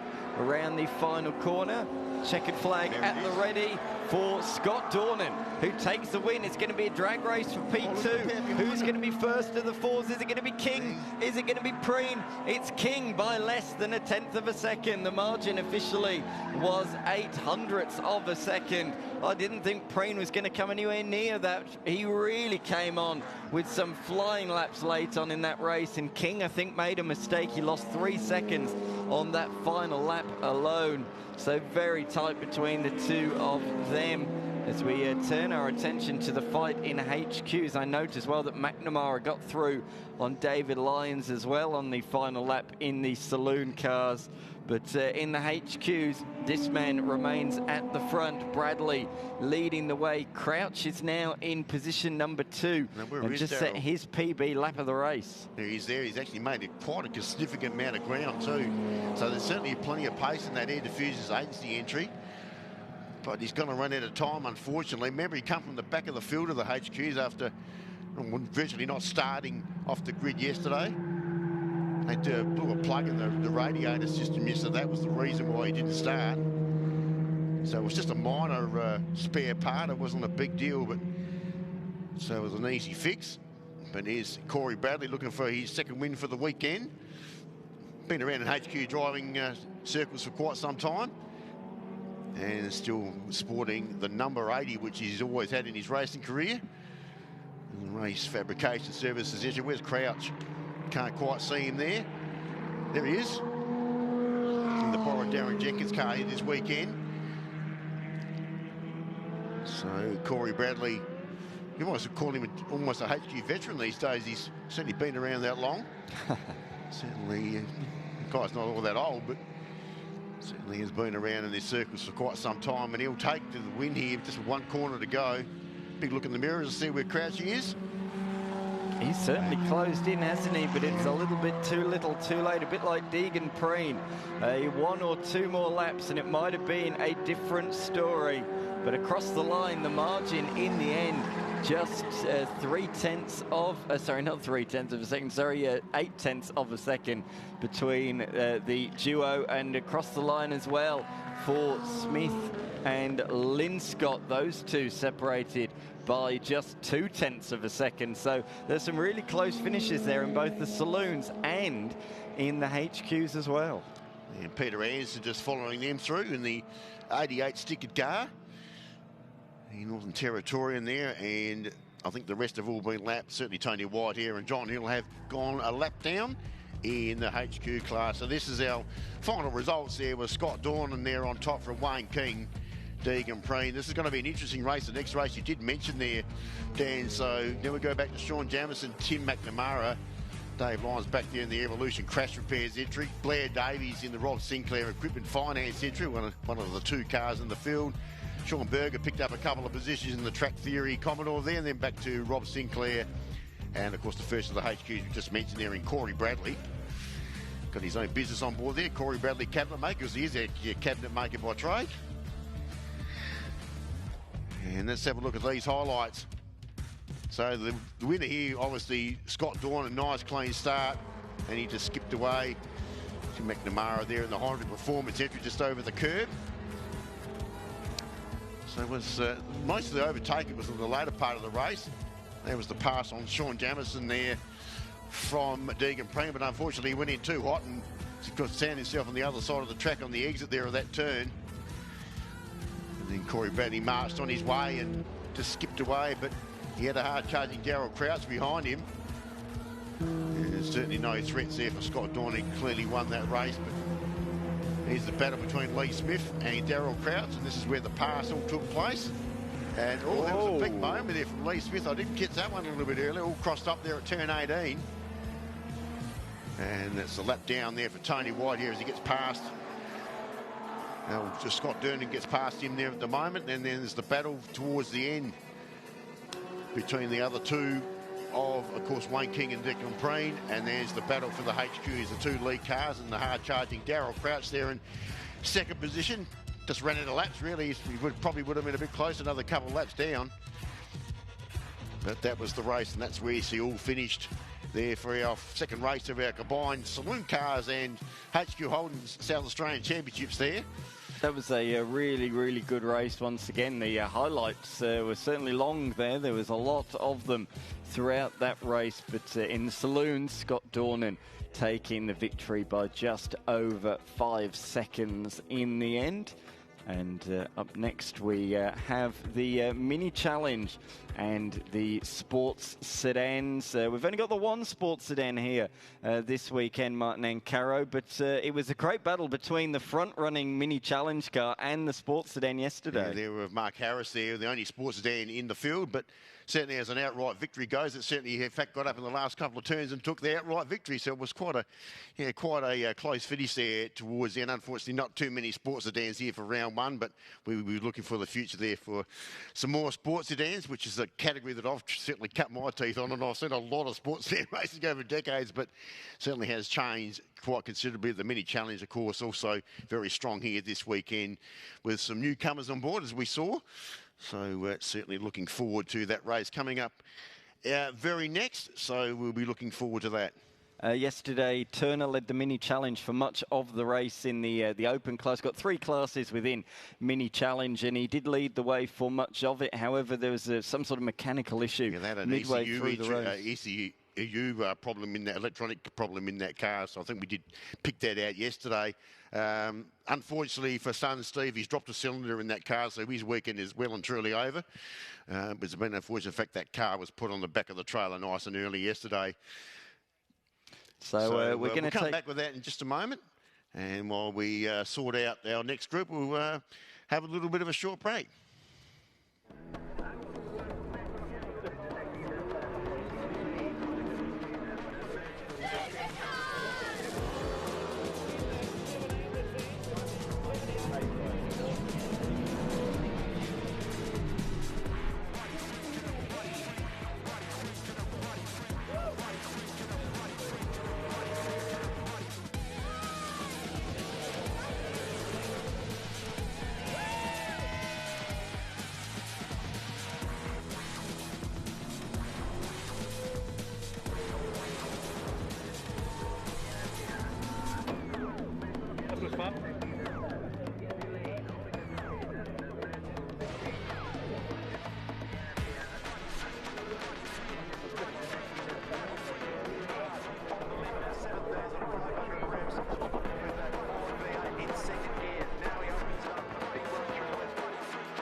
Mini challenge machines heading out there onto the racetrack for their second race of the weekend. 18 minutes in duration. There's a few talking points yesterday, as we touched on, but it was this car in the end that took the victory, the Soul Sports Sedan. And yeah, Mark Harris going to be up the front for this one. The question is, what is going to happen further back with the mini challenge class cars? Any of them going to take the fight to him for outright victory once again, as Lee did yesterday? It was a fantastic duel between them late on in the race. It certainly sprung a surprise. We didn't see it coming until right towards the end, when Harris seemed to really step it up a level and really took the fight to the lead Mini of Lee. We're under the control of the Hyundai N safety car because it's a rolling start in this particular category. So we haven't seen too many of them so far this weekend. Only this category and the Australian Prototype Series are the two rolling start categories, and it is the Australian Prototype Series that is next as well. So if you enjoy your national motor racing, your national series, don't go anywhere. Australian Prototype Series will be on the other side of this race, so not too far away, scheduled to commence at 10:45 local time. Being led around by Mark Harris, only his second race meeting here at the moment, and took his first outright victory too, so he's quite chuffed with that. That's really a home-built car that he's built over, well, since COVID times is when he actually purchased the race car, and he's developed the car quite nicely, the little Datsun. Alex Lee alongside. That's the two that were contending for the front at that later part of the race yesterday, with obviously Mark Harris getting through and taking the victory there just towards the end of that race. Rolling start here. So obviously there's going to be a couple less minis involved here. I'll just have a look to see if I can see Neil Turner back out there. Had a few niggling injuries. He had a terrific lead there for a while. So this is the Mini Sport Mini Challenge. Apparently brought to you by Mini Sport here for the series. For all your spare parts and minis, they've got everything down there. Whatever you need, you've got a mini, that's the first place you'd be going. You can hear the magpies chirping down at the final corner. I think they might be scared off in a few moments' time as we get ready for the lights to go out any second.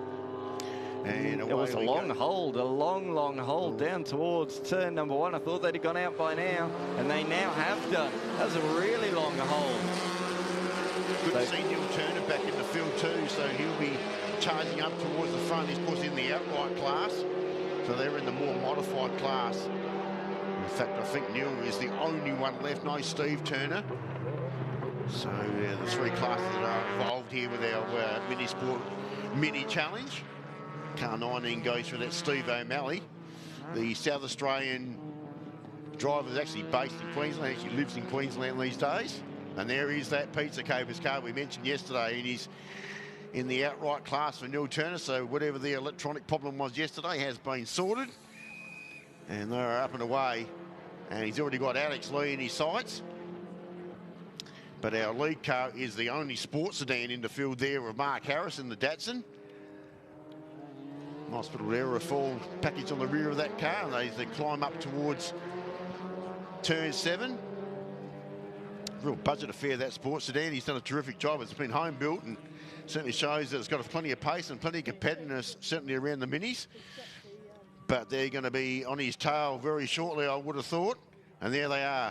So Alex Lee right up behind him in the Mini Sport entry from the wily old veteran himself, Neil Turner. Racing minis for absolute decades. Neil, he's still heavily involved with the sport these days. So this is Mark Harris. As I mentioned earlier, only his second race when he did one round of the South Australian Sports Sedan Championship last year. So he did have a few issues also in that round, but no issues to this point. So these cars starting to sort themselves out. I can see the two, looks like the two O'Malley boys. I take that's Rod O'Malley and Richard Bailey back in the pack there as well. I was having a chat to Rich this morning on debut here this weekend. He's looking forward. He's actually been around minis for a little while, but not in a driving sense. He's certainly got himself behind the steering wheel here this weekend. And there's our top three there. So it is Harris, Lee and Neil Turner looking for the pass there on the inside there of Alex Lee. And he does that quite comfortably. Two different classes there, of course, with Alex, of course, being in the modern challenge. So they're the less modified mini in the group. So obviously the Neil Turner car, lots more modifications on that car. Ex-Pizza Capers car, as we talked about yesterday, and then from the leftovers, of course, in the National Mini Challenge Cup going back a few years ago, where we were talking about the drivers that were certainly involved with that series going back a few years ago.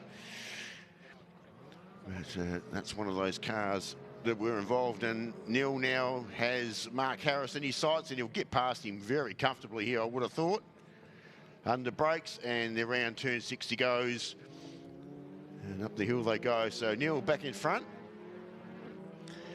and he'll scoot away here. Had oodles of pace yesterday until he had his little bit of a problem and put him back through the field. And looks like Alex Lee is going to do a bit of the same here on Mark Harris. So they're our overall top three, even though Mark's, of course, in the sports sedan class. And he is flying the flag for sports sedan here this week, and he is the only one. Hopefully once we get to round 2 of their series, we'll see a few more sports sedans from SA come up to scratch and be involved once again. There's quite a few modern challenge minis here this weekend. That's certainly the biggest category amongst the mini challenge. So we've got 5 of them, 4 of them in this particular race. And Lee is the class above the rest of them. He's even ahead of Steve O'Malley, who is in the modified class, which is the middle category. So you got open, modified, and then modern challenge. So he's doing a fantastic job to be fighting towards the point-in outright in this field. What I really like as well is the nicknames that they have taken back to the V8 Ute days, effectively. So Panda in the front right windscreen for Alexander Lee. So there's quite a few of the mini challenge guys that run a little nickname underneath the number in the bottom right corner of the windscreen. So have a look at that in some of these mini challenge class cars for their nicknames. Of course, the V8 Utes made that famous, or the Brute Utes as they were known originally, made that famous, and it's still going now in the Super Ute era as well. They all have their nicknames. You know, David Cedars was Sideways Cedars, and all sorts of Mad Dog Grant Denyer, Mad Dog Denyer. There's all sorts of different names throughout the period. Grant Denyer used to race these too. Yeah, correct. He did. He did back indeed. a while back. He was a real front runner in mini challenge in the late noughties and early teens, a category that followed the Supercars Championship, and it had quite a few big names, including multiple-time Australian Drivers' Champion Paul Stokel. He also competed in the series, and a few other notable names. I think the Magros were involved with that as well. Yeah, they were actually. Yes, yeah. I completely forgot about that until you said. Yeah, good memory. Yeah, they were indeed. So, yeah, it's a really good category for a couple of years, a good budget way of getting into motor racing, and it's great to see a few of them still around. Here is one of them on the screen at the moment in the open class. It really does rocket out of Crofty Corner there and through into the final sector. This really is a sector suited to these machines. They really do turn well. So around turn number 14, you can see it's similar to the XL, almost cocking up a wheel there, the unloaded wheel. Through turns 14, through the fishbowl of 15, around over the crest of turn 16. And this camera angle here, I really like this camera angle this weekend. It shows the elevation down the hill and then back up the hill towards turn number 17. There's a lot more rises and falls than people realise here at the Shell V-Power Motorsport Park. It certainly is. It's certainly not flat. So as Turner gets away, there's the Harrison Alex Panda Lee there, which you just mentioned before. They didn't take long to label Rod O'Malley either, because he's having his first run back for 14 years, and his nickname is Pot Rod. He's had that as well. There's some smoke coming out of one of the cars, and I think that might be Mark Harris's. Yeah, there's definitely some smoke, and the exhaust looks to be pretty close to the ground as well. So I'm not sure if they're interlinked. I would think not. No, the exhaust looks all good, but there's good. They do hang pretty low, those manifolds anyway, in some of these sports sedans, so looks like the clamps are doing their job there at the moment. Yeah, but there is a little bit of a smoke puff just coming at the back through the gear change there, which is a bit of an ominous sign, unfortunately. It's probably not what they want to see. He's still pulling away from Alexander Lee despite the smoke from the front of that machine, so we'll continue to keep an eye on the Datsun. Of course, we should say South Australian sports sedans, it was strong for a good number of years. Last year we saw a few competitors, but the problem in South Australia has been reliability. People are coming for a couple of rounds, their car has an issue, and then it takes them a year or so to get it fixed and back on the racetrack. So yeah, we hope to see a few more sports sedans, but that's been the reason in recent times that we haven't seen too many, particularly this weekend. So fingers crossed in rounds to come we see a few come out of the workshop, out of the garage and back out on the racetrack where they belong. We look back to sports sedans anyway. You know, they're highly modified, highly strung race car with lots of modifications, and yeah, that's sports sedan racing for you. They break quite easily. Yes. And unfortunately, they're usually an expensive fix. Even now, in an era where, you know, they're a lot more reliable than they used to be, there's still a lot of mechanical failures across the category, isn't there? And it's because they're so highly strung. They are literally designed to do 8 or 10 laps as quickly as possible. So the wear on the parts is certainly exaggerated in that sense. They're not so much built to last; they're built to be quick. There's been plenty of diffs and gearboxes that have vanished from those cars over the years that have been destroyed. This is actually looking at our 4th place getter. This is Steve O'Malley. Good to see Steve came back last year in the mini challenge. He's a former South Australian. He's actually based in Queensland this day. So Scuba Steve there. Is he a scuba diver or something? Not that I'm aware of. But, here we are, challenge for the lead. Down towards turn number 1. I hope Neil Turner's not got some problems again, because that last lap was a 2-minute 24, 8 seconds slower than what he has done previously. In fact, 12 seconds slower, sorry, than what he has done previously. So I think there's a real problem for the Pizza Capers machine. And the car directly behind it still continues to smoke as well. So Alex Lee might be looking at these two going, I've still got a chance of the victory. There's 2 ailing cars ahead of me. So Lee even was 5 seconds faster than the race leader. I think it looks very similar to the problem of yesterday for Neil Turner.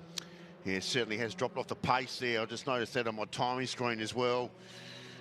But I don't know whether Mark Harris is travelling. Well, he's just done his fastest lap of the race in that previous lap. So we'll just keep a close eye on Neil Turner there in the Pizza Capers entry. And here we go again. Taking it nice and easy down through that top section of the track. See, it seems to me that Lee's coming back into contention, so all of a sudden Harris is the one going a bit slower, although it looks all right there. But up until the exit of Crofty Corner, Lee had closed right in on the back of Mark Harris once again. So it's ebbing and flowing between those top 3 at the moment, with 3 minutes plus 1 lap to go. This is far beyond done. It is nowhere near done and dusted, nowhere near concluded, so we're going to keep an eye on that. We're having a look back at Rod O'Malley, who's 2nd in the modern challenge class, and he's quite a bit behind Harris in, Lee in position number 1 in that particular class. He's 16 seconds behind. You can see Lee's 4.6 seconds off the lead, Rod O'Malley 20.9, and here we are once again back on for the lead. It seems to be a problem for Neil Turner in the final sector of the lap, and here comes Harris. Straight line speed down pit straight. He will move on through into the race lead. He wasn't quite able to do it last lap. Turner just about held on, and here we go, Turner with the retaliation straight back up the inside, and Harris has locked up the rear brakes, gone in too deep. I thought that was the case of Harris judging that well and Turner almost relinquishing the position, but no, Harris just outbroke himself, and Turner reclaims the place back at the front of the field. They're not fighting really against each other, but they want the bragging rights. They want victory outright in this sports sedans and mini challenge race. And with these two fighting away, PB lap last time through by Lee. He's drawing into contention as well. Oh, a mistake by Turner, and through goes Lee. Lee is up and into position number 2. I don't think this is the end of this. I think it's going to continue to chop and change with 1.5 minutes plus 1 lap to go. Yeah, no doubt about it. That smoke beyond the Mark Harris car just significantly a little bit thicker too, just under the gear change there. So we'll keep a close eye on that once again, but seems to be not losing too much pace, whatever that issue is. So there's Lee. Gets himself up to overall 2nd now with the motor race. what is Neil Turner up to? Certainly didn't have the pace that he had earlier in the race. So the hard charging Alex Lee, he's certainly got some pace, no doubt about that. And he's certainly in the hard charge at the moment, and certainly has Neil Turner well and truly in his sights. And where are they to? There they are. So not too much separating those top three at the moment as they all come together a little bit more. The question for me is, are we going to get another 2 laps in or another 1 lap in? We've got 19 seconds to go. Oh, I thought Harris was going to go through there, but under brakes, these minis are in a league of their own. So Lee is able to hold on to position number 2. 5, 4, 3, 2, 1. Has the lead across the line? No. So that to me means that this is the final lap. We have a lap start time, so this is the final lap of the race. If he was 5 seconds further down the road, we'd have had 2 more laps, but this is the final lap. So this is a crucial maneuver up the inside for Harris. But again, the minis are so good under brakes, he can't do anything there.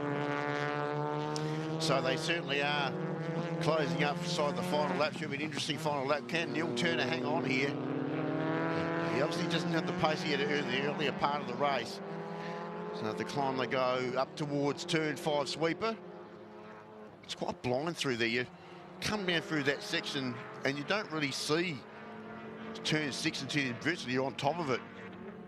It looks straight from where we can see on the camera, but on the inside Lee, on the inside of Harris, so he picks up overall second position and overall second position in our mini challenge. I thought it was it's not over yet. Hang on a minute. Harris back on the inside. So he had better track position there on the turn 7 section. I thought Harris had all the momentum, and I thought he was going to be the one challenging Turner, but no, Lee sprung us all by surprise. Certainly caught Harris by surprise up the inside at turn 6, but the Datsun with that straight line speed out of the corner was able to retake the place. But this is where Harris is strong. The final sector is where he really closes in on Turner. And look at that margin, it's coming down. Are we set for another showdown in the final couple of corners? I think we are. Here we are, he's right there. The Datsun just in a little bit too deep there at turn number 14. He's throwing the kitchen sink at this victory. He wants outright honours, but he might have just cost himself with a bit of over-enthusiasm there into the 90-degree left-hander. He's quite a few car lengths behind. He's going to need an error really from Turner now in the final couple of corners, and he's not going to get it. Turner, despite an ailing issue once again being multiple seconds a lap slower, he's done all of the right things, placed the car in the right spot, and is the deserved winner of that race. He really kept his cool under pressure, and that was a really, really good drive when his car was not underneath him. So there goes to the top 3 lead back in 3rd position. Well, they dominated, didn't they? They have split the pack wide open there in that last part. This is now Steve O'Malley who'll take overall 4th position, and he will also lead the modified class. In fact, he's the only modified car left in the field, just in front of his brother there, Rod. So the 2 brothers go across the line there in overall 4th and 5th position. And we've got the 88 car there of Richard Bailey. He's got a bit of a challenge as well with the other new driver there in Strippy Byrne there. So he's those 2 at the back of the pack, 2 debutants here for the season. You know, well, they're pretty close together there at the end with Jay Byrne right up alongside of him there as they go across the line to fill out the final 2 places there of that race. Byrne set his fastest lap of the race on that final lap, but came up just 0.4 of a second shy at the end of the race. Here's the results then from the second mini challenge and Sports Sedan race. Turner taking the win by 1.4 seconds in his Dave Armstrong Motors machine. Mark Harris threw everything at it late on, but wasn't quite able to snatch the victory on the final lap again in this one. Alexander Lee, yesterday's race winner, in position, yesterday's second place finisher in position number 3. Steve O'Malley in 4th, Rod O'Malley in 5th, ahead of Richard Bailey and Jay Byrne. Christopher Cotton unfortunately a non-starter in that one. Really good racing once again as we look at our Burson Auto Parts race highlights. There is no doubt about the leader down into turn number 1. The sports sedan of Harris led the way early on, but Turner from 4th on the grid after issues yesterday came through and quickly moved to the front of the field. We thought that was going to be it. He pulled a margin and had quite the lead at the midway stage of the race, but for the second day in a row he suffered mechanical problems and some gremlins, and it was costing him around about a handful of seconds a lap, and that allowed this car to hone right back into the fight along with Alexander Lee as well. There's a bit of smoke from this car, but it didn't seem to affect performance too badly. However, he did have to fight off the little mosquito of the mini challenge machine of Lee. He threw everything at it late on the sports sedan driver of Harris, but he could not take the victory. That went to Turner. And down in the pit lane, we have Luke Mader. Morning, Luke. Good morning. How are you guys? Very well, thank you. Thank you. Welcome to day 2. It's a nice, hot, sunny day down here in pit lane, and we're getting geared up, ready for race 2 of the prototype challenge. These are one of, if not the fastest race cars in Australia. And after yesterday's drama-filled race with some mechanical issues, some overtakes, I've no doubt that we are in for a jam-packed day of action. So if we look further down the grid, the first car we can see is Scott Borman's LMP3 machine, and he's just here to have some fun. But I have no doubt in the back of his mind that he's going to be wanting a race win today. He's got the pace for it, but the only other thing he has to worry about is Jason Macris. Now, we've seen how fast that car is here and how fast he can be, but due to mechanical issues, he unfortunately didn't finish yesterday. But he'll be starting today, and he will be making his way through the grid, I have no doubts. So yeah, let's get geared up and ready for an amazing race too. Thanks, Luke. Great update down there in the lane. Great to have him a part of the coverage. Myself, Dan McCarthy, Martin Ancaro, and yes, Luke made it doing the pit lane reporting for us, and he'll be a busy man throughout the Australian Prototype Series. There is Aaron Steer, yesterday's race winner, and it was a thrilling duel late on in the race yesterday between he and Scott Borman. As you can see, all these different shapes and sizes that are heading out onto the grid. Scott Borman there, the bright yellow and green machine, the LMP3 car. Ligier across the top of the windscreen. Of course, Ligier these days making prototype machines, LMP2s and LMP3s. Of course, back in the day, a legendary Formula One manufacturer, won many races in Formula One. Their last victory coming with Olivier Panis at the Monaco Grand Prix back in 1996. So a very good history. You look back at the early 80s and when they had Didier Pironi and the like, they really were a front-running team. These days doing prototypes, though, as we look at the grid. Steer will start from pole position alongside Philip Andrewas. Then we go back to Gary Patel there for Jam Motorsports, and Ian Eldridge in the store. Scott Borman in the Ligier prototype car we were just mentioning. Then we go back to Sam Milton in position number 6 in the Milton Engines entry. Then back to Tim Cook in the on-demand entry list in the Nova Pronto. Then we go back to Paul Trangrove, Matt Powell, and running at the top 10 was Glenn Stahlbaum at an off-track excursion yesterday too in race 1. So to recover to get up inside the top 10 on the grid. So a little bit, as I've changed that grid around a little bit to what they finished in yesterday, so just to make it a little bit more interesting.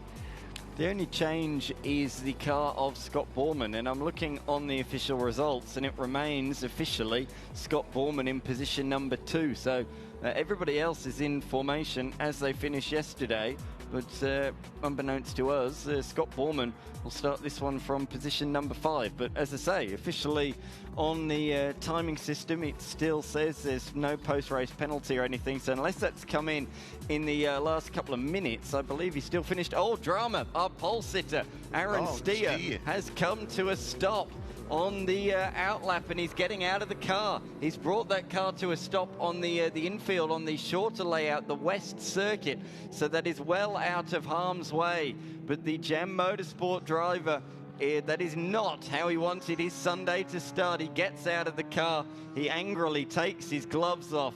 He is very disappointed about that, and rightfully so. He should have started from P1 on the grid. But he's not going to make the start of this race. That really does open the door for Andreas, who is going to start on his lonesome on the front row of the grid. Rolling starts in these machines, and there's going to be a bit of debate now.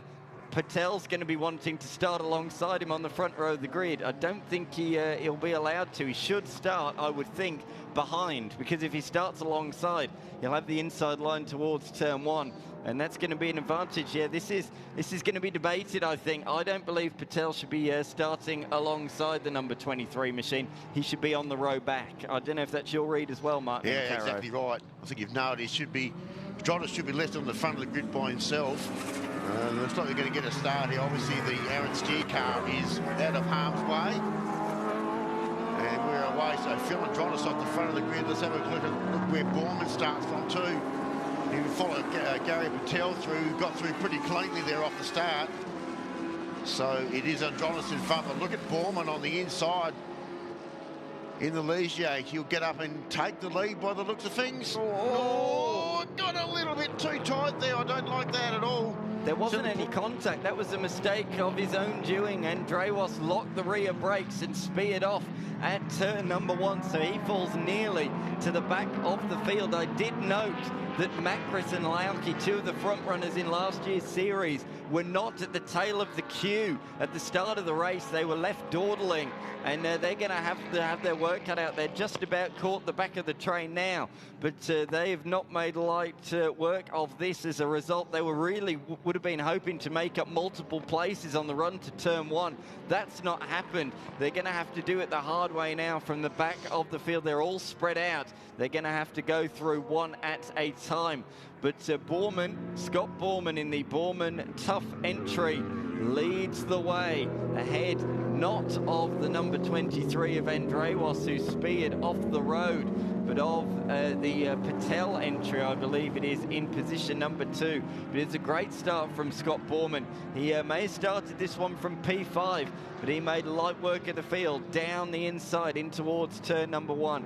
Oh, that's Eldridge. That is Ian Eldridge in the lane as well. So much drama already in this race, and we're not even a lap in yet. Now, the Strong all parked up there in pit lane for Ian Eldridge. I'm not too sure what the issue was there. There's our race leader there, Scott Borman. So, looks like Gary Patel just behind him there in second position, but the gap is starting to widen between first and second already in this early part of this race.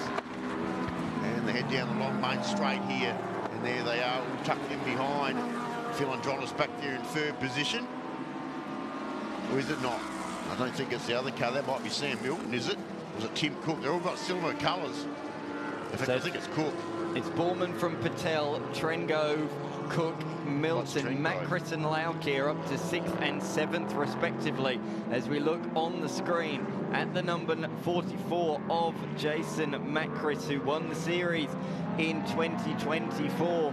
He had to settle for P2 though last year behind Mark Lauke, who really did dominate the series last year. He had a fantastic year after taking the title a few years earlier.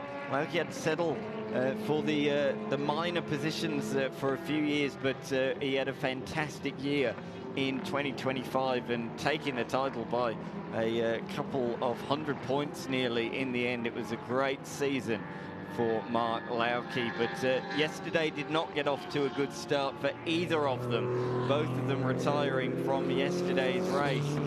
But Lauke is making, Macris that we're looking at the moment is making good work at the moment in the Joker liveried machine that, of course, we've seen driven by John Paul Drake throughout last year. So John Paul Drake not here for this first round. I'm sure he's got work commitments because he races anything he possibly can.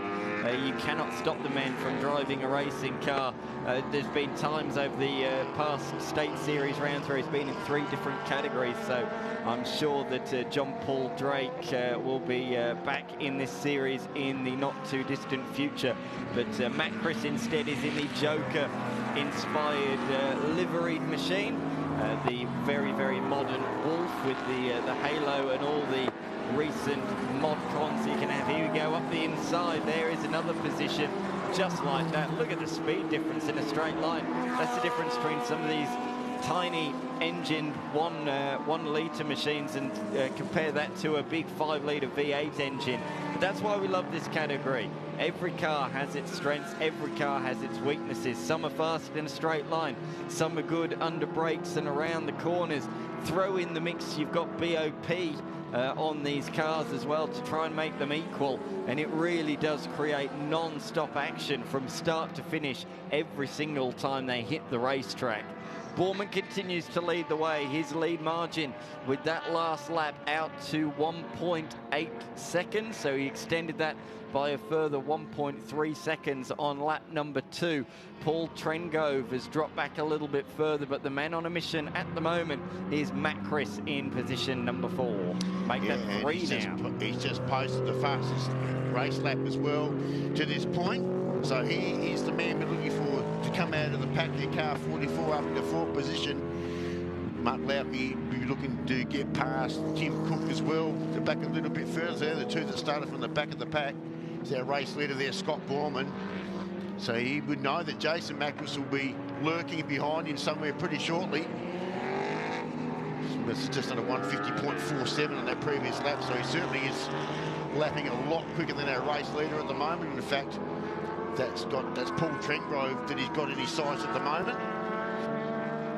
And no, that's Gary Patel. That's for P2. So he's already got through. He's already got past Trentgrove. Yeah, I missed that moment. So this will be for position 2. And he'll get past a lot more horsepower in a straight line here for Jason Macris. So he'll get past the Patel car comfortably here somewhere. No, very defensively there from Patel, so not too much to do there. Down through turn 1. I don't know if it's deliberate. Of course, we spoke yesterday about the Force India livery of Aaron Steer. I don't know if it's meant to be a Spiker livery on the Gary Patel car. Of course, Spiker got replaced by Force India, but there's a real Spiker F1 look to the Gary Patel machine, which is pretty cool. Of course, a short-lived race team. They had so many name changes in that era. They went from the Jordan F1 team to Midland F1 to Spiker to Force India to Racing Point to, they've just continued to change as through goes Jason Macris. Of course, that team now known as Aston Martin, and Fernando Alonso and Lance Stroll doing the racing honours. But boy, oh boy, has it been a difficult start to their season in Formula One. Probably been a difficult season for a few seasons there, for a few groups, but anyway, we'll go back to this. Let's have a look to see where Macris is at the moment. Still hasn't got past Gary Patel by the looks of things. Let's have a look to see where they are in the background. That's Scott Borman, our race leader, car 7 in the Ligier and Le Mans prototype, and there he is. So he looks like he's got himself up into 2nd position. Absolutely flying around at the moment. And there will be a battle, in fact, only 3.5 seconds between them, probably less now. Lauke as well is moving through this field, so he's only 12.4 seconds off the race lead, so he's not too far away. But with 11 minutes still to go, we're only halfway through this race, and Macris has come from the back of the field to be right there, right in the hunt for victory in race number 2 of the weekend. Well, he certainly put right the wrongs of yesterday in his Wolf machine, hasn't he, out there on the racing circuit. This is the Wolf Extreme in the hands of Jason Macris. It's got a 55-litre fuel tank, which is good in this day and age with fuel prices the way they are at the moment. But he's going to be chewing through the fuel with its Ford 5.2-litre V8 engine, 650 brake horsepower that thing makes, which is more than what this LMP3 machine makes ahead of it. However, the LMP3 machine is so well suited to this middle sector of the lap. Its downforce is off the scale, and Macris will be struggling to stay with him through there, although he's done a good job to do that. Of course, his car a lot lighter than the LMP3 machine ahead of him. He's going to try and attack down here in the final sector of the lap. I cannot believe how quickly Macris has come through this field. It's been a stunning drive. No matter what happens from here on in, it has been a real drive of note from the former champion. And here comes Macris. Great acceleration out the corner and down in towards turn 17. Nice move up the inside, moves through to the race lead. And from this point on, he should draw away. Looking at his lap times at the moment, at 1:49.13 in that previous lap, I reckon he might be a little bit quicker here. In fact, he is. In fact, at 1:48.98. Saw him get in the 1:47s yesterday once he got some clean air, and that's probably what we're about to see throughout this race. Still 9 minutes remaining in this race. Scott Borman just trying to stick to his guns there up behind him, but obviously the tighter sections is not what Jason Mackwell. Oh no, he's gone slow again on the exit. As these problems from yesterday reoccurred, there's stickers flailing as well. In fact, that's a bit more than stickers, that's actual bodywork on the tail of Andre was down towards turn 1. But are the issues that plagued Macris yesterday returning? Can you believe it? Just as he gets to the race lead, it's all looking hunky-dory. And just like that, he slows out of turn at number 2 and relinquishes the lead once again. Here it is. So that's more than just the Liquimoly stickers. That's the actual rear left and right bodywork that's almost shaking its way off the circuit due to the pace of Andreas, who, let's not forget, started this race at the front of the field. He raced really well yesterday, but he finds himself buried down in P8 at the moment as back through into the lead comes Macris. He's going to have to try and break away because you just don't know when these electrical issues are going to rear their ugly heads once again, so he's just got to try and break away. Oh, again, does that look quite right? No, it's okay. But yesterday we saw it occur early on. He fell back through the field. He made his way back up into the podium positions, and then it happened again. So it's very strange what's going on at the moment, Martin and Carol. It's Mark Loutby too. He just picked up another position as well by the looks of things. And it looks like he's got past the Paul Trengrove car to pick up another position and get him up into 4th position. So that's the other hard charger in Mark Lauke in the Lauke Flour Mills entry. Picking his way through the field is another one that failed to finish yesterday in the Wolf GB08 Tornado. So keep a close eye on that brightly coloured car making his way through. Jason Macris just starting to need a little bit of a break now. There's another challenge here on the outside. Looks like one of those cars is, well, that's the Paul Trengrove car, and he's just gone past Gary Patel. But that's the other way around. It's car 3. That's actually Tim Cook. Got similar coloured cars in that back there. It's good to see Ian Eldridge there to get back out on the field as well. So starting from pit lane. Yeah, he is down a lap, unfortunately, but he is he's showing the speed that car has as he moves past the Radical down towards turn number 1. I can't remember the last prototype series event with just one Radical in it. That shows that there's so many different cars that are fast at the moment, and just how strong this series is, because the Radical was the go-to car for so many years. That's right. Certainly the Wolf's the go-to at the moment. And talking about Wolf, this is the Wolf F1 Extreme of Jason Macris. So whatever that electrical problem, whatever the problem was, may have sorted itself out. We'll just have to wait and see, because the margin has certainly opened up there between him and Scott Borman. And back to Gary Patel back there in 3rd position. He's a little bit further back. So all of it's 650 brake horsepower out in front here with Jason Macris. And you can actually hear it in our mics and our cameras out there, the rumbling, angry sound as it makes its way around it and now opens it right up as it gets down through the main straight here at CLV Power Motorsport Park. What I love is the fact that we can hear it past the commentary box over our headsets. That's how loud the thing is. It as the name would suggest, it really does power past down the pit straight. Certainly a few Wolves, as you say. We've got the Wolf Thunder. Unfortunately, that is not thundering around at the moment. That is out of the race. But I love all the names of the Wolves. You got the Wolf Extreme, the Wolf Thunder, the Wolf Tornado. They're all good-sounding car names. Tornadoes were the first cars to be imported here into Australia, and obviously a few others to follow. Actually, the car that Phil Andronis has got is actually one of the first cars that was imported to Australia. So that's one of the older models. Certainly still very highly competitive. And of course, they were all brought to Australia by Jam Motorsports, which are, of course, a huge part here of this series. Jackson Macris now looking quite comfortable now out in front. So any issues seem to be Bay the Wyside.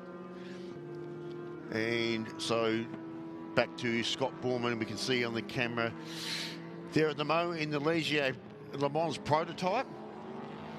As we mentioned yesterday, pretty cool looking bit of machinery. And of course, it's making its race debut here this weekend.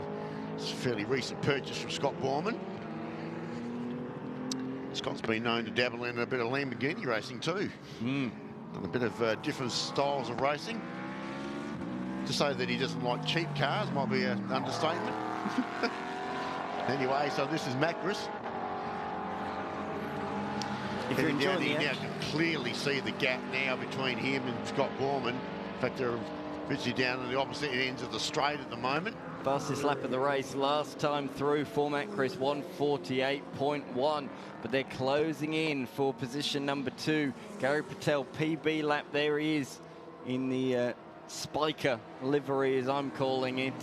He gained 1.1 seconds on Scott Borman last time through. So he did a 51.1 versus a 52.2 for the man in position number 2.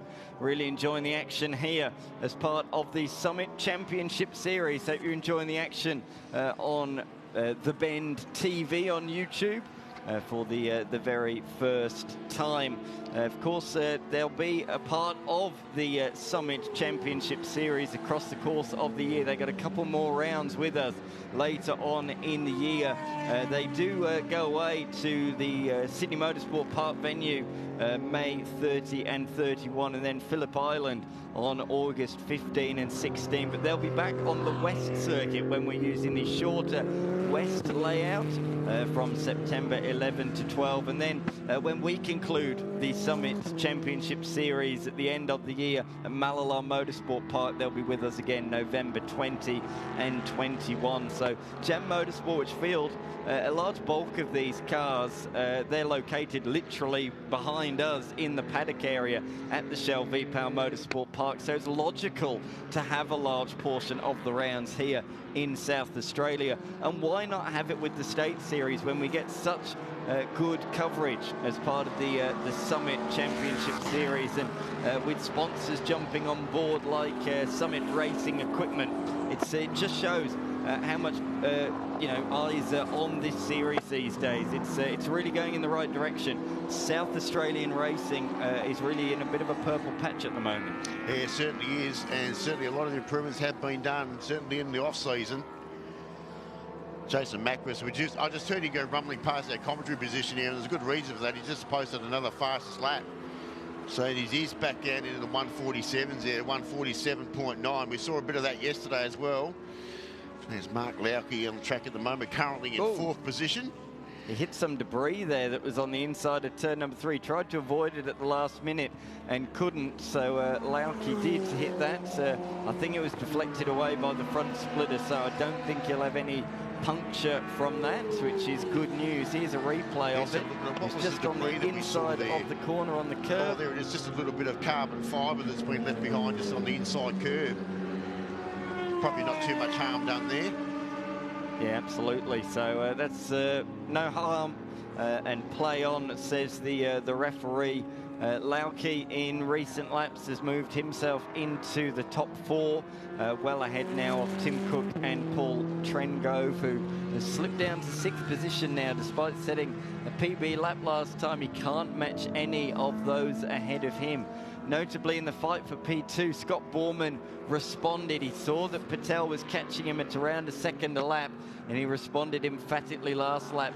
He was the faster of the two by 1.2 seconds, so he's really extended that margin at the end of lap number 9. But our race leader has just concluded lap number 10 and is now more than the length of the pit straight ahead of the 2 drivers behind him.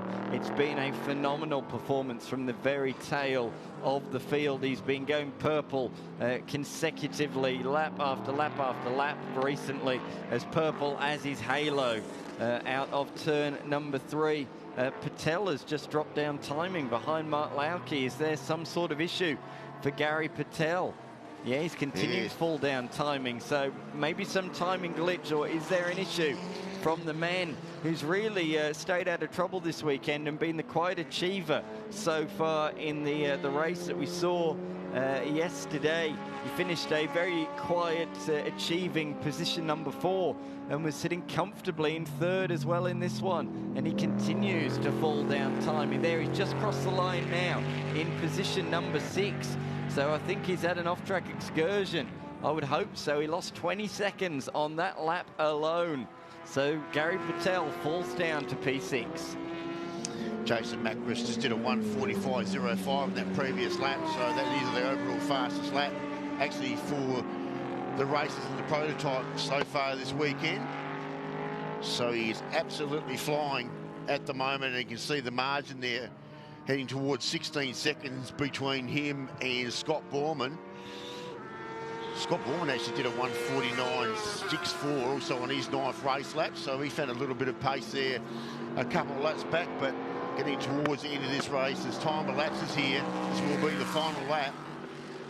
And so Jason Macris, who failed to finish yesterday, it looks like he's going to get the job done here well and truly here in race 2 for the Australian Prototype Series, race 2 for round 1 here. Mark Lauke's been another hard charger too, currently back in 3rd position. Of course, last year's Australian Prototype champion.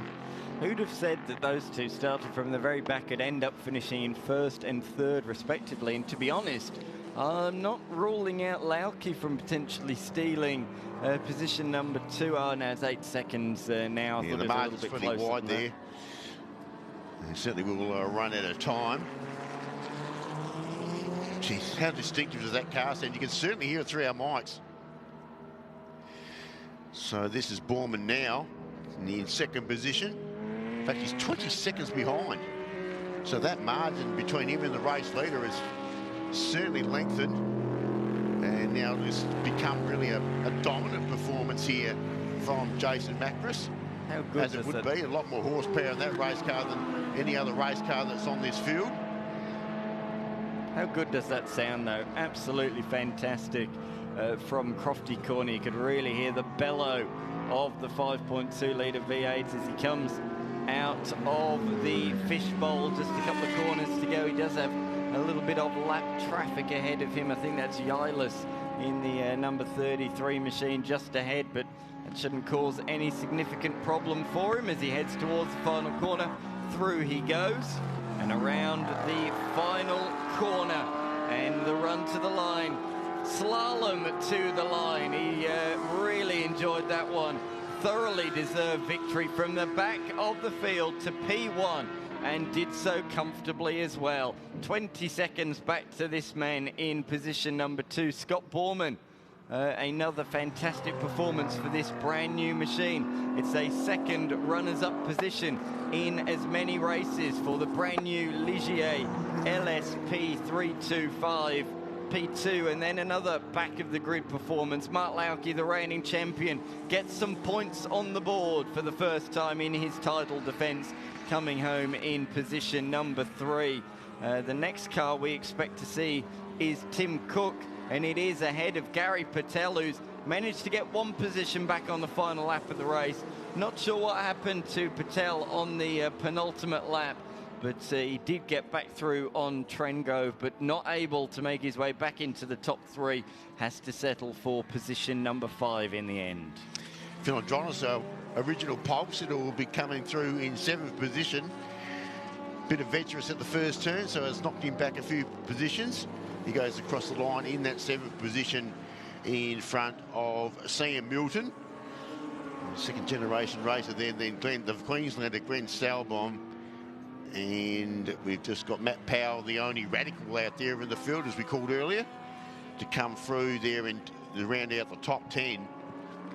Then he's put in his fastest lap too there towards the end. In fact, the penultimate lap.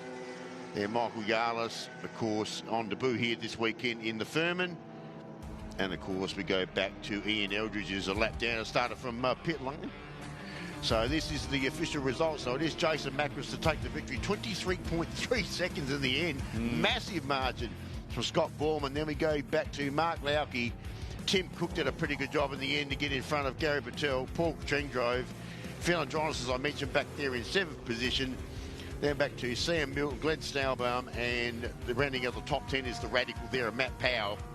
Beyond that, we had Yarlis and Ian Eldridge. Aaron Steer did not make the start. Should have started from pole position as we look at our Burson Auto Parts highlights. Down into turn 1, and Drewas locked the rear brakes and fell off the circuit and fell to the very tail of the field. That left the Ligier of Scott Borman up at the head of the queue, but there were 2 drivers that were on an absolute mission after retiring from the race yesterday. Macris was the first to pounce. He came from the tail up the inside into turn 17 and took the race lead from Borman at the halfway stage of the race. Ian Eldridge had issues of his own. He had to make his way, after starting the race a lap down. He was fighting his way back through, but he did finish down in position number 12. Out in front, though, a celebratory slalom across the line for Jason Macris. A phenomenal performance to win the race by 23.3 seconds. And I believe that our pit lane reporter Luke is down there with a couple of our winners. I'm down here in pit lane with race winner of the Modern Mini Challenge and the Sports Sedans of race 2 this morning, Neil. Neil, congratulations on your race win. Tell us about it. Cheers, thanks, Luke. Oh, yeah, it was a great time, a great race with the Datsun. It was just brilliant because we've got so many different strengths and weaknesses. He's got much more mumbo in a straight line than I've got, but I've got better brakes and better mid-corner speed. So we really get to play chess at 200 k's an hour. It's awesome, absolutely awesome. So it's been fabulous. And then there's the first of the mini challenge cars, because mine's in the unlimited category, and then the other 6 are in the challenge category. And it's really fabulous because there's Alex Lee just yip, yip, yip, yip, yip, yip, around behind it. It's really cool. It's wonderful. It is really fantastic to watch. But you were telling me just before this interview about this new category. So talk to us about it. How do we get involved? Well, inside the sports sedan group, we run in the sports sedan category, but we've managed to build. I think there are 11, 12 cars, but we couldn't get 3 of them here this time. But yeah, and there are 2 groups. So there's one group unlimited cars, which are the old challenge cars from the mini challenge series that followed the V8s around. So that's what mine and my son's is. But then the other guys, we've built some rules around it, had it approved by Motorsport Australia, and we're putting cars on the track for under $25,000, which is really, really fabulous, cost effective when some of the other categories in one make are in the mid-40s to buy and build one. So it's really terrific, you know. And we've got all these guys. There's 3 guys here doing their first race meeting this weekend. Yeah, it's fantastic to see. And I will say congratulations again on your race win and best of luck with the rest of today. Luke. Sorry to talk so long. No worries. Have a great day. Thank you, gentlemen. Thank you. Talk as long as you like, Neil. Great performance from him earlier on today. It really was an action-packed mini challenge race. Thanks, Luke, for bringing us that interview. As we can see, the Australian Prototype Series drivers just hopping out of their vehicles in what was another action-packed event. There was drama before the start of the race with cars breaking down, but in the end it was a dominant performance dominant from the back of the grid, which makes it even more remarkable for our race winner in Jason Macris. But this was the pole sitter, the man who won yesterday's race. Aaron Steer should have started from pole position, but did not make the start. He did not conclude the warm-up lap, unfortunately. So his Force India liveried machine brings its way into, or gets brought into, the pit lane, unfortunately, which is not how he wanted his Sunday morning to start. We've got the final race of XL Trophy up next, and there's been a couple of different winners so far. Yesterday we saw the first ever race victory in the series for Fletcher Lewis, who'd been around for a couple of years, and it was a well-deserved victory. He really did fight strongly, and he fought strongly again in race number 2, but he just got edged out late in the race by the reigning champion in Joel Johnson. So Joel Johnson will be starting from position number 1. But one of the real notable points, the multiple-time series champion from years gone by, Asher Johnson, who was right in that fight yesterday in race 1 and was in the fight again in race number 2. Unfortunately, he came into the lane midway through the race, and he'll be starting from right towards the tail of the field. So look out for that machine to make a little bit of a comeback, if it is out there and if it has been repaired. I'm just looking for it out there, and I don't see it. Definitely not. I can't see the Asher Johnson car at the back of that field, so looks like that might be all she wrote there for the Asher Johnson entry. That's huge for the championship, because there's no doubt Asher Johnson is a title contender this year. Right in the fight yesterday, back in the series after doing a bit of Aussie racing car racing in the recent past. So that's huge, huge news. 1 DNF you can probably get away with, but 2 DNFs this early in the championship, it's certainly putting one hand tied behind your back. He's going to have to fight his way through in the remaining rounds, and he's going to need no DNF. It's going to have to be a faultless run from here on in for Asher Johnson. All of the rest will be wanting to take advantage of this. Luke, back down to you, mate. Yes, we're here with race 2 winner, Jason Macris. Jason, starting at the back, making your way all the way to the front. That must be a lot of fun. Yeah, no, I took the patient option at the start, just let everyone get settled, and they actually went a lot quicker than I thought through formation lap. So I was like trying to catch them at the end there and trying to get energy into the tyres and brakes. But no, the start was good, and track conditions perfect. Car felt a lot better than yesterday. I had some dramas, but made my way up through the field, have a play with the top 3 out there for a bit, and then sort of ran away with it. Mate, and we hope to see you up winning another one later today. Yeah, thanks, mate. Perfect. Thank you. Thanks very much, Luke. Yeah, great to have a chat there with the former champion in the Australian Prototype Series, Jason Macris. Looking forward to seeing how he goes later on today. But we turn our attention to the front-wheel drive XLs. Such brightly coloured machines, aren't they? One of my favourites there, the KFC Mitcham entry of Pool. But all of them are unique in their own way. I always say to drivers, if you want to get noticed, make sure you have a brightly coloured racing car. And they've all taken that advice in XL Trophy. It's a good way to get your sponsor on board, and set to get plenty of mentions. Now we have live stream here at the Ben TV, so it's good to see nicely presented cars. Magnus Paul just mentioned, did someone say KFC? That's a new livery on that car from his car last season, so good to have that livery on board. So let's have a look at the grid here. This is how they finished in the earlier race this morning. And it was an absolute humdinger too. It wasn't on TV coverage, but it was between Joel Johnson and Fletcher Lewis. And that's the way they'll start off the front. That's going to be an intriguing race here. Let's go back to Jackson Faulkner, Brodie Dominic, Bailey Fred, and Matt Tatani not too far away with Magnus Paul, and the 222 car there of Dylan Cooper there from Tasmania. We have the top 10. Don't have enough time to go through the whole grid there. Straight on the grid, ready to go. There's a couple of cars missing, so not only are we missing Johnson, I think we're missing Gallia as well, unfortunately. It didn't finish the first race. This is going to be an intriguing start. These 2 young hotshots up the front, so Johnson gets the start. But Fletcher Lewis, he's already shown he's got a bit of form on the board from yesterday. And here they go. It was an intriguing race 2 this morning. And here they go side by side down to turn 1 again, so nobody's going to give an inch. And Brody Dominic with the buck jump over the curb there. Got pushed out a little bit wide. He's lost a couple of positions in doing so. Cooper was even wider further behind, and he was 2 wheels in the air when re-entering the racetrack, and I wasn't sure if he was going to end up in the door potentially of Tatani down there, but they've just about gotten away with that. So it's Johnson from Lewis, and then behind that we have Faulkner, who's going to look up the inside. Is he not quite able to this time through? And then beyond that, so it's Mish's XL Garage 2, 3 and 4 as well, just behind that. So they're swarming on the tail of Joel Johnson at the moment as they head down the hill for the first time.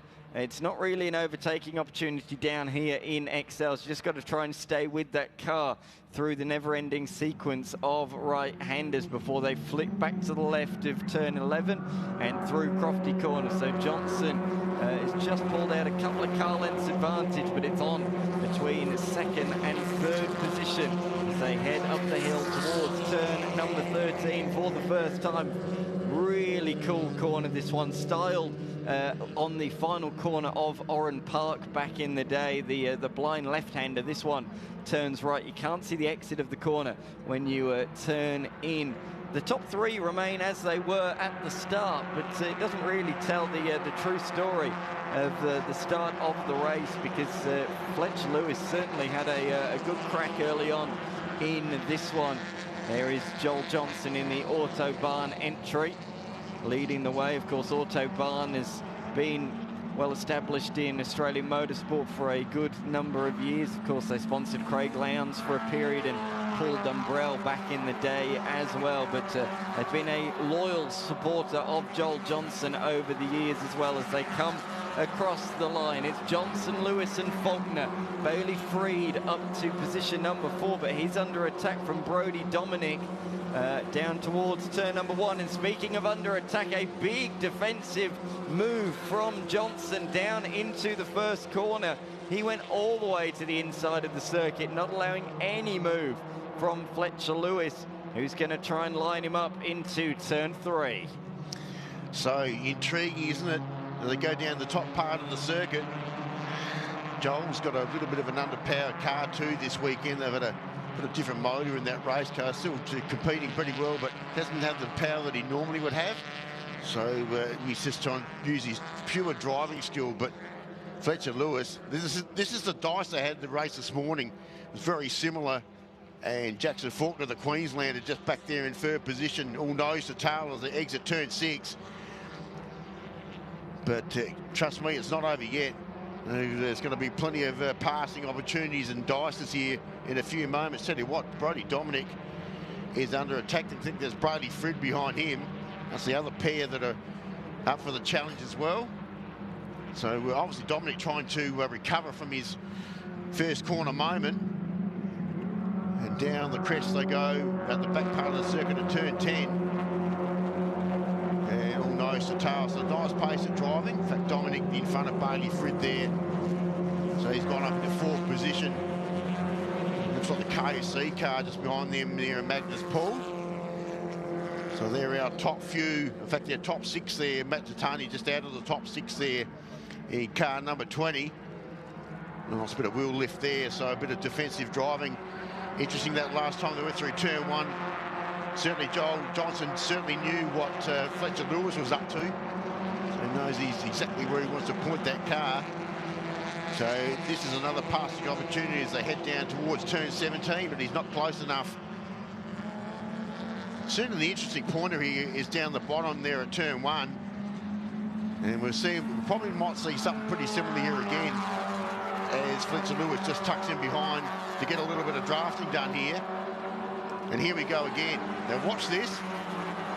Johnson is no fool here. He knows exactly what Lewis is up to. But Lewis follows. Doesn't do the same manoeuvre as he did at the previous lap. Or will he? Whereabouts is he going to pull out here? He's close enough or good enough, but not under brakes. So Johnson just pulls away through there on the exit of turn 1. In fact, those two now just starting to separate between them and Jackson Faulkner. In fact, that's not Faulkner back there. Or was it? It was. It's Brody Dominic, the green car that was behind him. So they're paired off as well. Now here we go. Here's the dive bomb manoeuvre about to happen here. He's pretty good under brakes here, Lewis. We've seen that on previous laps. But they have certainly got some matching motors there at the moment, heading out the exit turn 6. You're not going to outbrake Johnson from that far back. He was a bit too far back on that occasion to even consider a move, I think, there. But yeah, these top two really have broken away from those behind now. Faulkner is, it's Freed and Dominic and Freed now directly behind, I think. So not sure where Faulkner has gone, but he has gone missing early on in this lap. So Freed and Dominic directly behind. Those two have switched positions on a number of occasions, but we can't take our eyes off these two at the moment, can we? These guys cannot be separated this weekend. It's fantastic to see Fletcher Lewis has really gained some ground in the off-season and has now established himself as a real front runner in the Hyundai XL Trophy Series. With thanks to tough lift hoists, he's throwing everything at it. He wants his second race victory. They say the first is the hardest to get. Well, he's ticked that box off. He ticked that yesterday.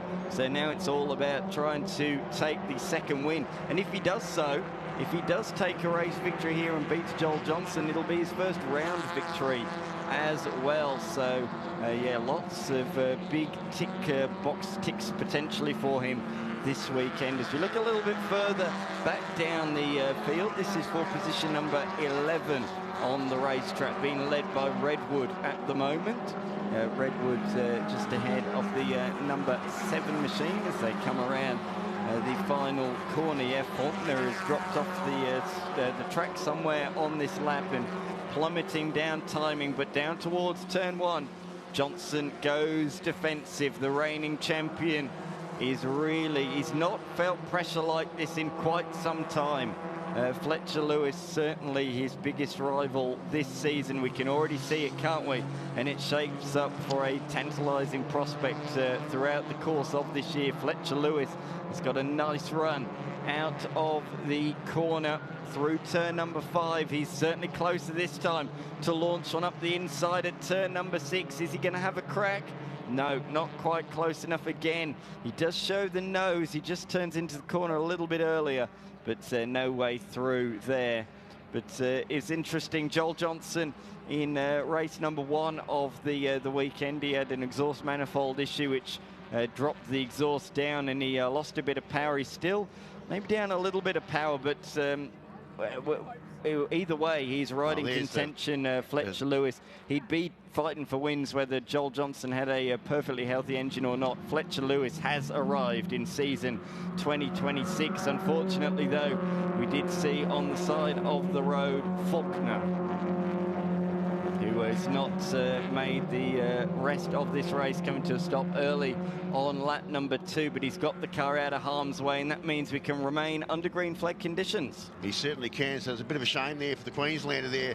Got the track pulled up in a safe position, but if these two are at it again, gee, have a look at Lewis, nice and close this time. Just a gentle reminder there too that he's much, much closer. It's right up behind Johnson. Can he pick out a move here? Defensive driving again for Johnson. He's very good at this. He doesn't leave you any space whatsoever to pitch that move. So once again, Johnson holds on to that lead. A little bit wide up on the curb there for Lewis. No harm done. He didn't lose any ground at all. Now this might be the moment as these two now just break away. Fastest lap of the race. Also the previous lap there to Fletcher Lewis. And that's certainly starting to show on track. Here we go. Now, what are they going to cat and mouse tactics here? Oh, it was a little bit too close for comfort there. Slight contact. He's going to take the wide berth, go with a long way around here, Lewis. Going to try and do it the hard way. It's not going to put him in a good track position for the next corner. They're certainly side by side, but down through that section, no one's given an inch there. In fact, Johnson back up on the inside. Nice exit. Yeah, nice exit, because it puts him in better position for turn 6. which is just about to come up. Now, this will be who's got the smarter braking ability. We're about to find out. Johnson on the inside. He's got the better apex. If he can just pull this car up around the outside for Lewis, trying to get a bit later on the brake pedal. And look at the massive wheel lift there from Johnson. Really, really late on the brakes. And now they're side by side up the climb to turn 7. Fletcher Lewis judged that to absolute perfection there, but again, he's on the wrong side. He knew if he broke late, he'd force Joel Johnson to brake late as well, because if he didn't, he could go around the outside. So he forced Johnson to go in a little bit deep, come off the brakes slightly, run in a little bit deep as sort of a block maneuver. But he was able, Fletcher Lewis, to get the cutback on the exit of the corner, but he was on the wrong side for the right-handers of 7, 8, 9 and 10. So he slotted back in line, and that's as they remain right now. With 7 minutes still to go in this race, these two are fighting vigorously for the top spot. And because they've been side by side for most of this lap, the guys behind of Brody Dominic, Bailey Freed, and also Magnus Poole are closing in on this lap. A couple of them set PB laps last time by, and they are visibly closing. It's a lot less than 2.5 seconds the margin now. Here they are. Cue the Jaws music. There's 3 angry sharks approaching as these two up the front continue to fight vigorously for the top spot and the round victory here today. Their final race of the weekend. Here they are, Dominic Freed and Magnus Poole in the KFC Mitcham entry. Or Johnson going really defensive there down the pit straight, and look at them all weaving from side to side. Johnson came quickly to the right, both to defend the move and to try and break the slipstream. But Lewis, he'd almost be tapping on the rear bumper down towards turn number 1. He pulls out to the traditional racing line. Johnson remains really far to the inside. Look for the cutback. It's going to be noticeable. It's going to be really significant, and he's got the nose up the inside. But just at the crucial moment, Joel Johnson got the momentum and was able to close the door. He certainly has, and now they come down to this big passing opportunity again, down to 6. So this time not kind of alongside of each other like they were in the previous lap. Geez, it's been an intriguing contest. It's what we saw the race earlier on this morning. And under brakes again, nice tight defensive apex there for Johnson, so no room given. And he'll continue up the hill there at the moment, like you said. The pack behind him with Brody Dominic, Bailey Freed, who's just put in a PB on that lap as well, so he's hard charging through the field. In front of the KSC car there of Magnus Poole. They're the ones that are sort of picking the way through the field. But here's the front two, down the back part of the circuit. Absolutely hammer and tongs here. No one's given an inch. It's a bit like Aaron Oliver from last season, sort of the bridesmaid in these races, and the Penrite entry is not a part of this series at the moment, and probably won't be for the rest, but won't worry about that at the moment. And up they go, up the blind crest they come, and come back into the stadium section. Another big passing opportunity here as the moment concludes. No, nice. Basically, Lewis just chases Johnson through there and follows him through on the same racing line. So no change there either. Let's have a look what's happening here. So the car 29 there just drops the wheel off into the dirt there. That was Bailey Freed. He's got that's car 129 it should be. They've both lost out, though, notably to Magnus Poole, who's ahead of them now. He's picked up those 2 positions. He's been circulating quite nicely with the KSC car. So he gets himself a little bit over the curb there. Gee, vastly improved from last season. Must be something about a red car that makes them go faster. Probably, did someone say KFC? They've been vigorously fighting, though, and that's allowed these two to pull a huge margin. Oh, bit of debris down there into turn 1 that Joel Johnson ran over.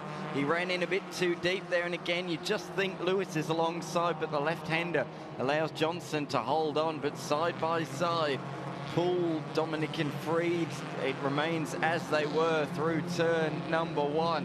What a battle that they are having, but where do you look at the moment? It's a director's nightmare. Do you look at the battle for first or the battle for third? We're too wide. Dominic and Dominic and Poole into turn number 5. And the big benefactor here could be Bailey Freed down towards the hairpin. He'll be looking at this with really wide eyes, but Poole just about holds on the defensive line into the hairpin, and this could allow Tatani, Cooper and Harris to close in, or certainly Tatani and Cooper as well. Those two haven't done much racing against each other in the past. The Tasmanian of Cooper, who's done really well this weekend to take the fight to a lot of South Australia's best. And it's good to see that Matt Tatani in the Peter Page Hyundai car has upped his game in the off-season as well. We always see him in and around the top 10, but he's comfortably inside the top 10 this weekend and has been in all 3 races. So a good improvement from Matt Tatani, who does a lot of the social media for this series, and of course this weekend the Australian Prototype Series as well. Yeah, so he's on double duties, that's for sure. Matt Tatani currently up into 6th position. This is still the Poole and the Brodie Dominic battle. Bailey Freed, so he's still trying to sort each other out. This is for 3rd, 4th and 5th position on track. Magnus Poole doing a great job, 2nd generation racer. From, of course, his father, well-known racer here in SA, Mark Poole. He's done a lot of Porsche racing over the years. And there's the top 2 again, so it's still game on. Still nothing separating him at the moment as they get inside the last 2 minutes of this race.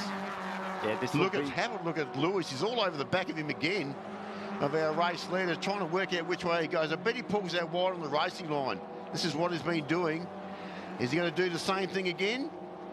I reckon he might be. Not quite as wide as he was. In fact, Johnson follows him and pushes him out. So Johnson's looking for the racing line. So he cuts back in front of him, so no change for the lead there either. Fletcher Lewis tried something different there. I think he's found that he's had no success doing what he's done on previous occasions. And if you don't try something different, you're not going to succeed doing the same thing over and over again. So shake it up a bit, change it up, and maybe catch Joel Johnson out. It might not be the preferred move you want to make, but it might catch the race leader napping. As here we go once again. Up the inside, Brodie Dominic just getting the nose ahead, but Magnus pulls so late under brakes, but a bit too late, I think. Yeah. He runs wide. Is Brodie Dominic going to close the door on the exit of the corner? You bet he is. He just moves the back end of his XL right in front of the bright orange machine, closing the door quite literally in his face, or the boot in his face in this instant, as they head down the hill. Bailey Freed right in this fight as well. He was the 2025 XL Garage Star Search winner, was Bailey Freed, and it was good to see him progress as the year went on in 2025. We saw him take quite a few top 5 finishes, particularly late on in the season, and he's hit the ground running this weekend. He was up in 3rd early in this race, and I think he's got the pace to potentially be there, but you'd argue so as well to Brodie Dominic and Magnus Poole. These 3 are very evenly matched. Whoever's at the head of this train is the slowest, because they're giving a slipstream to those 2 behind. So whether it's Dominic, whether it's Poole, or whether it's Freed at the front of this field, or this trio I should say, whoever it is the slowest of the trio, and whoever's at the back is the fastest. It's all because of the notable slipstream down pit straight. And not too windy here this weekend. We've had some real blustery days, particularly in winter here at the Shell V-Power Motorsport Park. But for the 2nd week in a row, I'm delighted to report the sun is out. It is a lovely weekend here at the Shell V-Power Motorsport Park. It was a fantastic weekend as part of the High-Tech All Super Series last week, and we've gone back to back. The weather turning it on here at Tail and Bend in March. It was an overcast start to the day, but the sun is shining out on the circuit at the moment. Out in front, Johnson leads. Didn't even need to defend this time, but it's on for 3rd. Dominic moves into position number 3, side by side behind though, with Poole just about holding on the outside at turn 1. So Dominic retains his position. In fact, they all retain their position, but it was very much on down towards turn number 1. This is going to be on in the final half a lap of this race. The time had elapsed. So this is the final lap of the race. Here comes Poole. We saw how deep he was last lap. He thought about going to the inside, but Dominic defended that one. Again, the outside is not going to work. Oh, we're going rally crossing on the inside there. That chucked Brodie Dominic a little bit wide and cost him a bit of momentum, but he's able to hold on to P3 because Magnus Poole was under attack from Bailey Freed as they head down the hill for the final time. Out in front, Joel Johnson has just been able to extend the margin when it mattered most. On the penultimate lap of the race, he set his fastest lap, a 2-minute 23.6 versus Fletcher Lewis, a 2-minute 24 flat. So that 0.4 of a second you can see right there on the screen. Is that going to be the decisive breakaway come the end of this race? Joel Johnson has really driven a good race. He's just placed the car exactly where he needed to. He has not relinquished the lead once. And Fletcher Lewis, you'd argue, has been the faster of the two, but he's had nowhere to go with it. Joel Johnson is a wise head on young shoulders, and he's going to come through, I think, to take a second race victory of the weekend. But Fletcher Lewis has had a real breakout weekend. He's got his first victory. Oh, he's not going to quite take the round victory. That honour is going to go the way of Joel Johnson. 2 out of 3 and the round win to kickstart his title defence in 2026. Brodie Dominic comes across the line as the driver in P3, and Poole just about holds off Bailey Freed. It's going to be a drag race behind that. Cooper's got through into Tatani in the final couple of laps, and he holds on by just a 1/10.5. They'd have both thoroughly enjoyed that fight for position number 6. There's just racing everywhere, Martin and Caro. Yeah, it certainly is. Just coming across the line there is Cooper Harris, just in front of Cam Quinn there, just rounding out the top 10. Elliot Woodward, in fact, Ben Gallagher got up into 9th position, so he picked up 2 positions also inside that lap. Cam Quinn finishes in 8th, so it's 8th for Cam Quinn, Harris in 9th, Ben Gallagher in 10th position, so knocks Elliot Woodward out the top 10. Great drive from Gallagher, actually. Let's not forget he didn't finish the race earlier on today, so he's come from the tail of the field to finish inside the top 10. Then back to Bailey Perryman, Jackson Selwood on debut here this weekend, then Jacob Lings, Riley Harrison back in 15th position. There's the top 10 there. So it is Joel Johnson on top from Fletcher Lewis, and another intriguing battle. And back to Brodie Dominic, Magnus Poole for the final event for them for the weekend. Then Bailey Freed, Dylan Cooper, Matt Tatani mentioned a fair effort in the Peter Page Hyundai entry. How about Cam Quinn up to 8th position in Exoterra Racing entry, and Cooper Harris, and Ben Gallagher from the back of the pack there up into the top 10, as we just mentioned as well. Well, fairly solid drive. As we had our top 10 results there from the final event there for Circuit XL Trophy here this weekend. There's our highlights package.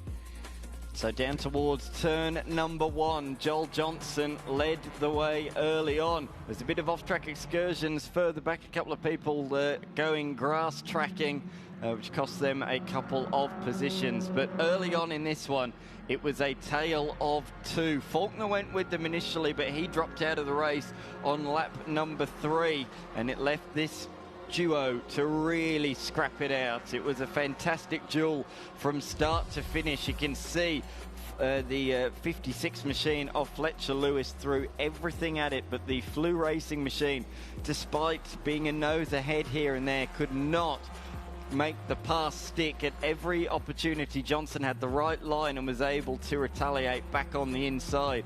It was just as vigorous for position number 3, but out in front, Joel Johnson took the win by just a 1/4 of a second. Behind that, Brodie Dominic held on to finish in 3rd ahead of Poole and Bailey Freed.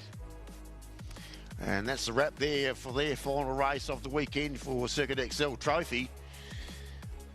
And so that's in a thrilling finish. Once again, we'll have a Formula V race coming up next, which of course will be their final race also for the weekend coming up next in our program. And then improved production before we head into our officials lunch break here for day 2.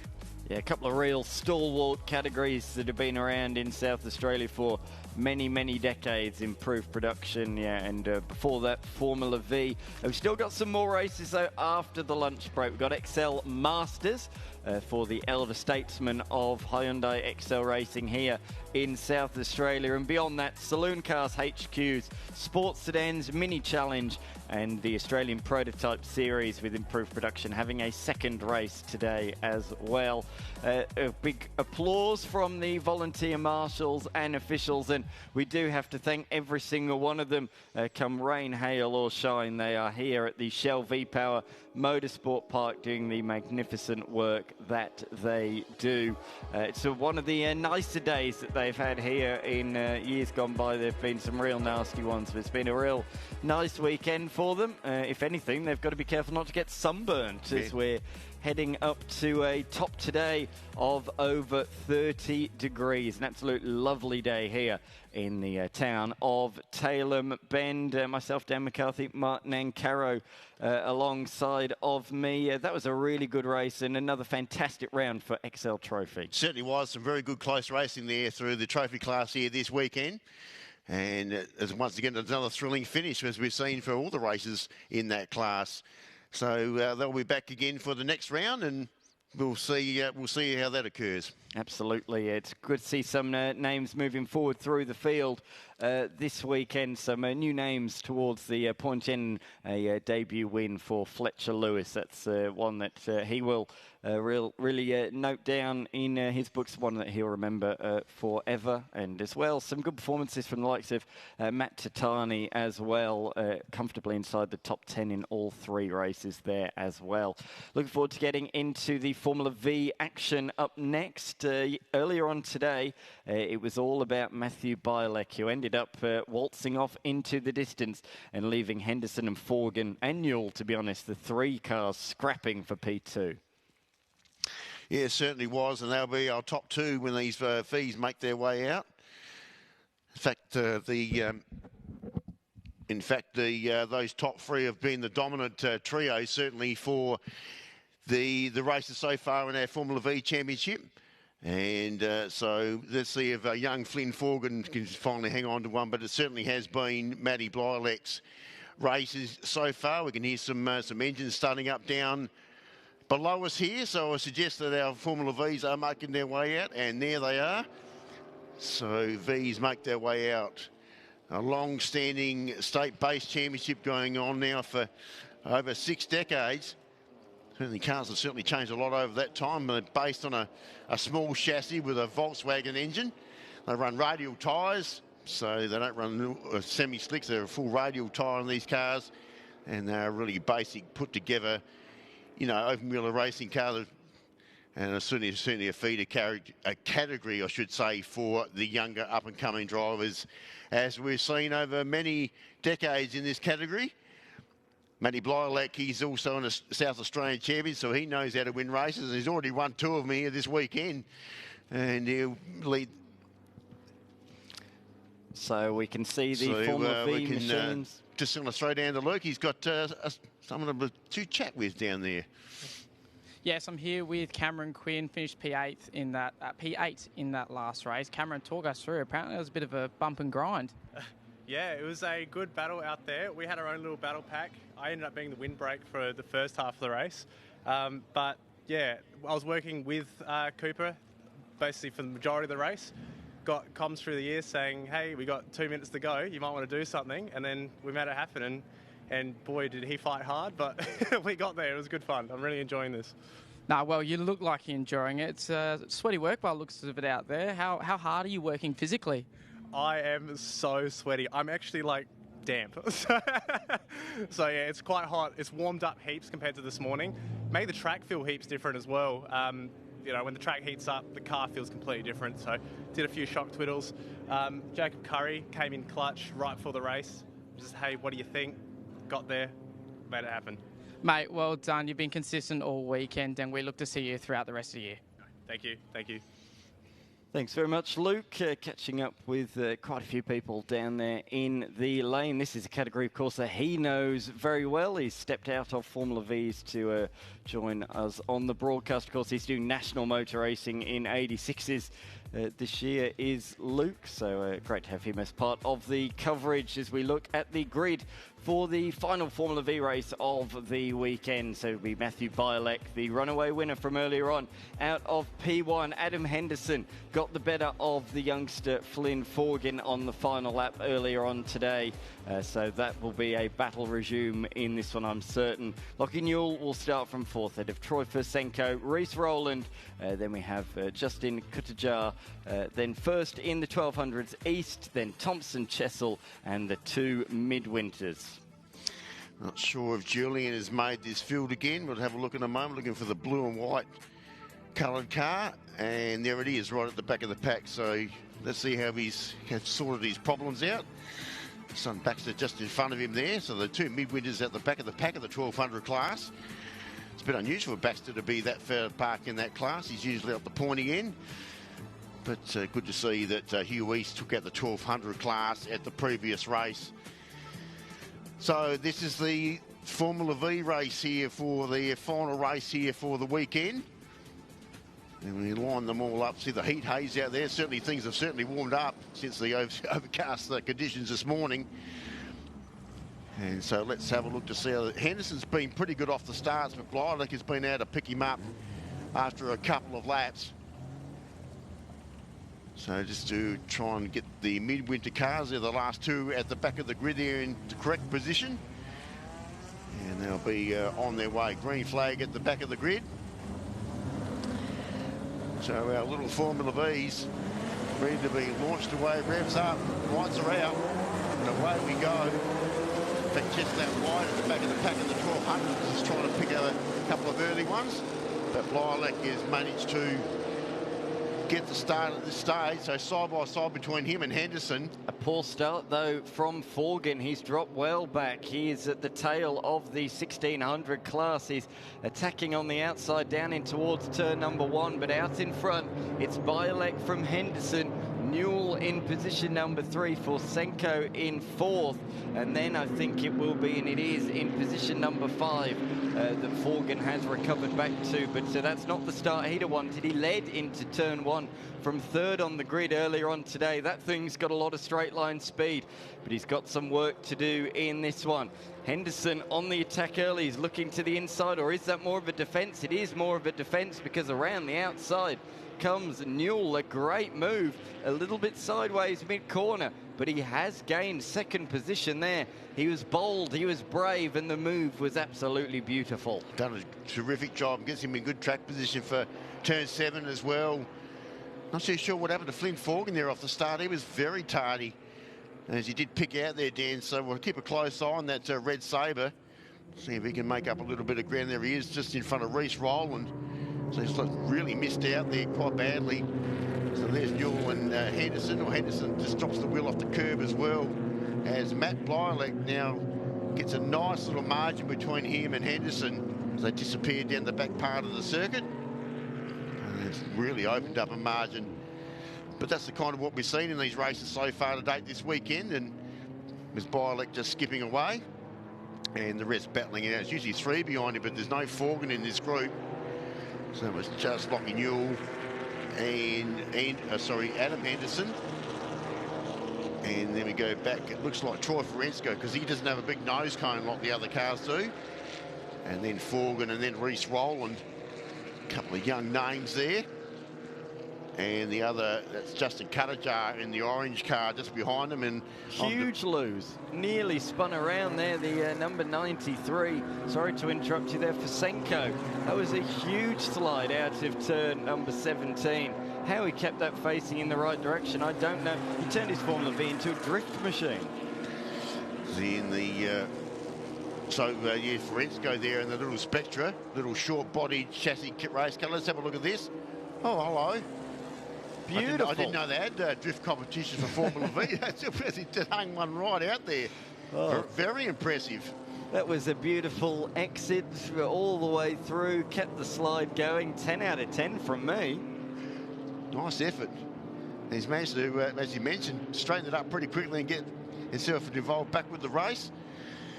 He has lost out to Forgan, though. He lost all the momentum out of turn 17 and through 18. Forgan down pit straight has easily moved ahead, and he's going to be under pressure here from Reese Rowland into the hairpin, who has a real substantial look up the inside. But no way through there. Late on the brakes by Troy Fosenko. He's able to hold on to position at number 5. Out in front, Newell, though, is going with Bialek and Henderson as well. So the top 3, just 1 second separating the trio, which is good to see, because earlier on today, Bialek just took off into the distance. And in fact, there has been a change for the lead. Henderson has gone from 3rd to 1st on this lap. Oh, and Bialek rally crossing, got 4 wheels in the air through turn number 12. Crofty corner as he rejoined. The thing catapulted into the air. He is pushing hard. He wants that first position back, but Henderson is leading the way. Bialek's not happy about it. That's not what you do. They're pretty stiffly sprung and suspended, these race cars, and they do not like that. So that he certainly would have felt every bit of that. He's pretty lucky to save it, really, to get that car back on track. So let's have a look. You can see there he's already a little bit crossed up, just up behind Henderson there. And as soon as he gets up on that curb and away she goes. Wow, that's a...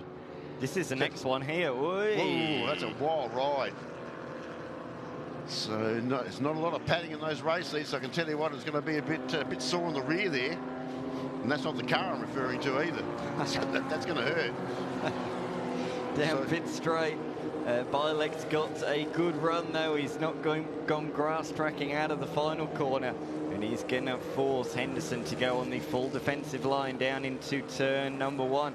Henderson, though, late on the brakes. He's looking to the left. You don't want to do that mid-corner, and that's what allows Bialek through. If you look into the left midway through a corner, you are going to lose perception of where you are, and you've got to stay focused and look ahead. So through goes Bialek through turn number 1.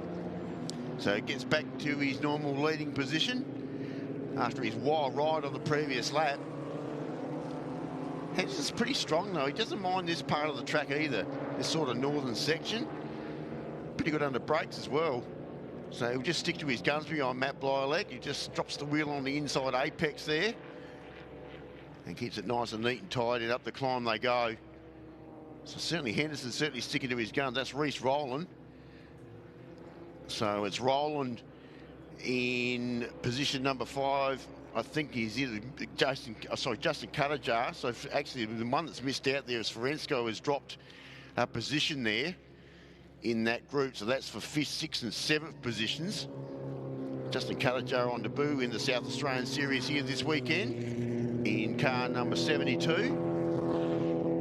So Reese Rowland just gets away from that other pair. So in the front of the 72 car of Justin Cutterjar in the Polar chassis. So that little back, in fact, Rowland now, once he's got past that pair, has certainly gapped them. And in fact, just Lockie Newell will get currently in 3rd position in the Scorpion chassis there. And he's been a little left by himself while these other front pair are trying to sort each other out, and that's exactly what they're doing at the moment, with Henderson still just sticking behind Matty Bialek there down through that section. So he hasn't let him get away too far,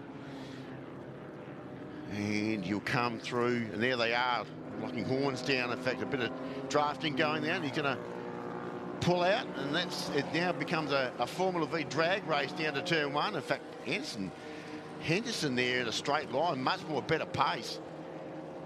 But the braking marker might be the interesting point here, because Bialek will come back underneath him here and go back to the lead, even though that lead from Henderson was only momentarily.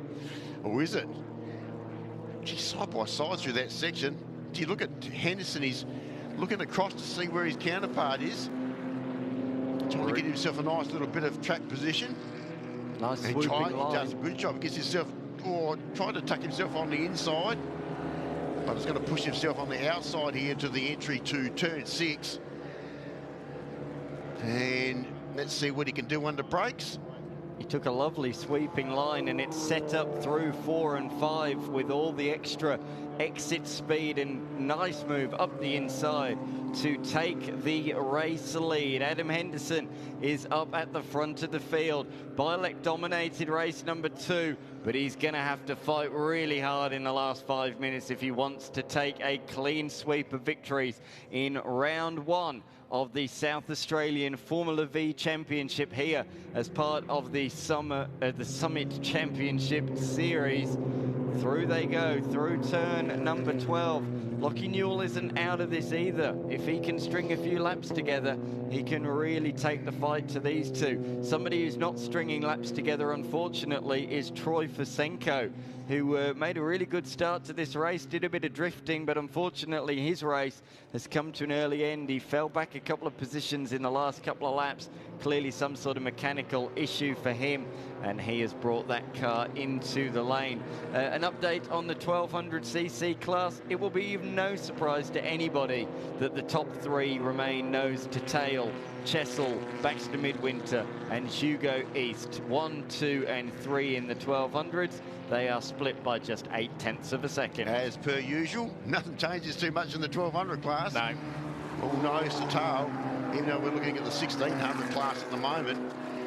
And it is still game on, so Batty Bielek trying to get back to his lead. That Henderson car is very good in a straight line, but Bielek is much better under brakes. You can see there, once again, Henderson has a big look across to see where the blue Stinger is, and he's back underneath him once again. As you mentioned there, Lockie Newell, this is the 1200 class. This is exactly what I want to have a look at, because that's Frank Chesil in the Elfin Crusader. So one of the veterans in the group, but he's got plenty of young company around him, and he'll probably have the purple and white car just behind him at Baxter Midwinter. And look at Hugo East. That is the top 3 in the 1200 Formula V class, and nobody gives an inch in that group. And we saw this group come together quite often in last year's series in just the same way. So now they just spread themselves apart. And now Baxter Midwinter didn't have a good previous race, but he now goes back to the front inside the 1200 class there in the Panther chassis. Big look around in the mirror. Here we go up the inside. Inside for Chesil. And they are now alongside of each other down through that section. You always get great battles in these 1200 classes, and this is what we're seeing here again. So Frank Chesil on the Adelaide-built Elfin Crusader. East has got a problem. East has pulled off on the side of the circuit while these two continue to fight for the honours in the 1200s. The man who is 3rd in that queue has just pulled off the side of the track at turn number 3. So it's all happening in the 1200cc class with just 2 minutes to go this round. Back up the inside again comes car number 44. Oh, I think there's a spin down at the hairpin behind that. That must have been Timothy Thompson, I reckon. He was about 5 seconds behind these two. He was looped it down there at the hairpin, I reckon, from the sound in our earphones. But they continue to fight, Chesil and Baxter Midwinter, for the class honours in 1200cc. But with 2 minutes to go, that will be 2 laps remaining as they come across the line this time. 2 more laps. Oh, we've gone safety car. We've gone safety car. This car has gone up in smoke. I said about a mechanical drama for this car on the exit of turn 3. Unfortunately, it looks like it's had a bit of a small fire. He's got the mini fire extinguisher out there to potentially put out any flames, but that is not how he would have wanted his weekend to end. He was right in the fight, and he's just keeping an eye on if anything relights and goes aflame down at turn number 3. Ready to pull the pin on that extinguisher. Certainly, he's disappointed. Only a young man too. He's hasn't been in the series too long. He's certainly shown a lot of improvement in the series as he's gone along, as you saw in that battle with the 1200 class. And unfortunately, he's got some issues, and looks like things have got a little bit hot under the collar inside that car. So safety car, and unfortunately, looking at our time here, that's how they will finish. We might get one more in, but I don't see them recovering it in this lap, unfortunately. So, yeah, I think either way it's 2 laps, but I think they'll both be under safety car conditions, which means that Matthew Bialek had just moved to the front of the field at the crucial time, just before the safety car was deployed. So that appears to me to be the race-winning and the round-winning manoeuvre as well. It's going to be a clean sweep, I think, for Bialek, as Hugo continues to look at his smoking machine, which is not what we want to see. We don't like to see any vehicle with smoke, particularly the Sabre machine of Hugo East. I'd probably suggest that smoke is oil burning off, and I would suggest the spin we heard on our mic was probably him, and I was to say that's probably dropped oil and it's got underneath the rear wheels and spat him out the other side, I would suggest. He didn't spin, he just ran wide off the circuit. I think he'd lost all drive and power. For those wondering about Formula V racing, round number 2 will be in a month's time as part of the Super Truck round at Mallar Motorsport Park. We were lucky enough to call the action there last year. It was a fantastic weekend of racing. Not only did we have the national trucks, but we also had the big rigs. We are talking proper trucks, aren't we, here? We're not talking about little or big utes or whatever. We're talking about proper trucks, big rigs, your Scanias and those type of machines out there on the track. Returned to Mallar after 15 years away last year. They'll be joined again by national speedway competitions with the sedans. They'll be there once again in a month's time. They put on a great show. Lots of sideways action there for their road course nationals, as it was called. We've elected to call this race 1 lap early. So Matthew Bialek crosses the line to take a clean sweep of race victories. Henderson comes home in position number 2. He'd have been wanting those last 2 laps under green flag conditions. He was right in the fight. Forgan, with the demise of Fisenko, finished in 3rd ahead of Reece Rowland and Lockie Newell, who fell down to 5th late on in the piece. Kutajar rounding out the 6 finishes in the 1600cc class. The 1200cc class cars are still catching up to the tail of the field, but it will go the way, barring a mechanical issue under safety car conditions. It will go the way of Baxter Midwinter ahead of Frank Chessel, Thompson, Julian Midwinter, rounding out the 4 drivers remaining in the 1200s. And here they are on the screen at the moment. Yeah, they're our top 2. So Baxter picks up yet another win in the series. Certainly had a few of those last season. And in fact, Chessel just behind him in the Elfin Crusader. Timmy Thompson just behind him there. That's not a Williams race car is what you think it is, but it is a Williams. It's a sort of a home-built chassis. But I asked him actually this morning where his brother Jay was, and unfortunately I think the budget has been a little bit stretched there, as per usual, so that's why we haven't seen any Jay in this field this weekend. Williams Formula 1 team started as a garage build outfit, though, didn't it? A one-car team, and boy, oh boy, did that have success when Patrick Hedge came on board in the late 70s, turned that team around into the force that it was throughout the 80s and the 90s in Formula 1. And, of course, still around today, despite not being owned by the Williams family, still has that name. So who knows? That team could become a success in years to come. That's wishful thinking, isn't it? Very wishful thinking. Jack Brabham's done it from Australia, so why can't other teams potentially do it? Of course, a different era in this day and age. Nobody will do what Jack Brabham did 60 years ago, winning a Formula 1 championship in a car bearing his own name. But there we are, the winners in the 1200 class. It goes the way of Baxter Midwinter ahead of Chessel and Thompson. Really enjoyed the racing in 1200 cc's this weekend, as well as, of course, the outright class, the 1600 cc's. But it's been all Bialek. He might have had to fight for the wins, but it is a clean sweep for him. Race 1, Race 2 and Race 3. Some applause going out to the volunteer marshals and officials from the gentleman that is Thompson there. And thank you for your driving this weekend, a top 3 to finish.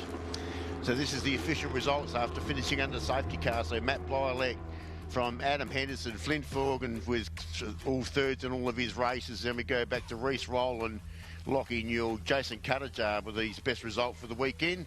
Then we go back to Baxter Wigwidder. These are the 1200s in front of Frank Chessel. Tim Thompson finishes up in third in that class, and Julian Midwinter the next to round of the overall top 10 and finish in fourth in the 1200 class. And obviously there's no Hugo East, and there he is. That's taken the engine cover off of that pretty quickly, and you can see it's a sad smoking engine there, so I suggest that engine has expired. And it doesn't look like a happy little race car at all. So let's have a look at these highlights. So a good start here from Matt Blylick. He got to the front, but he had plenty of competition around him. Obviously with Adam Henderson in the 97 car, there was the Troy Ferensko drifting moment. That was a very, very interesting moment. So this is the battle up the front, and then all of a sudden we saw, boom, off goes Blylick out in the weeds there, but recovered beautifully and got himself back in front to eventually win the race, but it was still on. There was another pass there from Henderson down at turn 6. So this is certainly the closest they've been all weekend, but once again, this battle down to turn 1, and we saw Blylick looking very strong and saw that turn once again to get back in the front. And unfortunately, safety car was called after Hugo East has got a little bit hot under the collar in the little red car there in the 1200 class. Pulls out the extinguisher, and that was the win there. The end. So it was always a bit of a sad sight when you see a race car getting pulled back on the top of the tilt tray.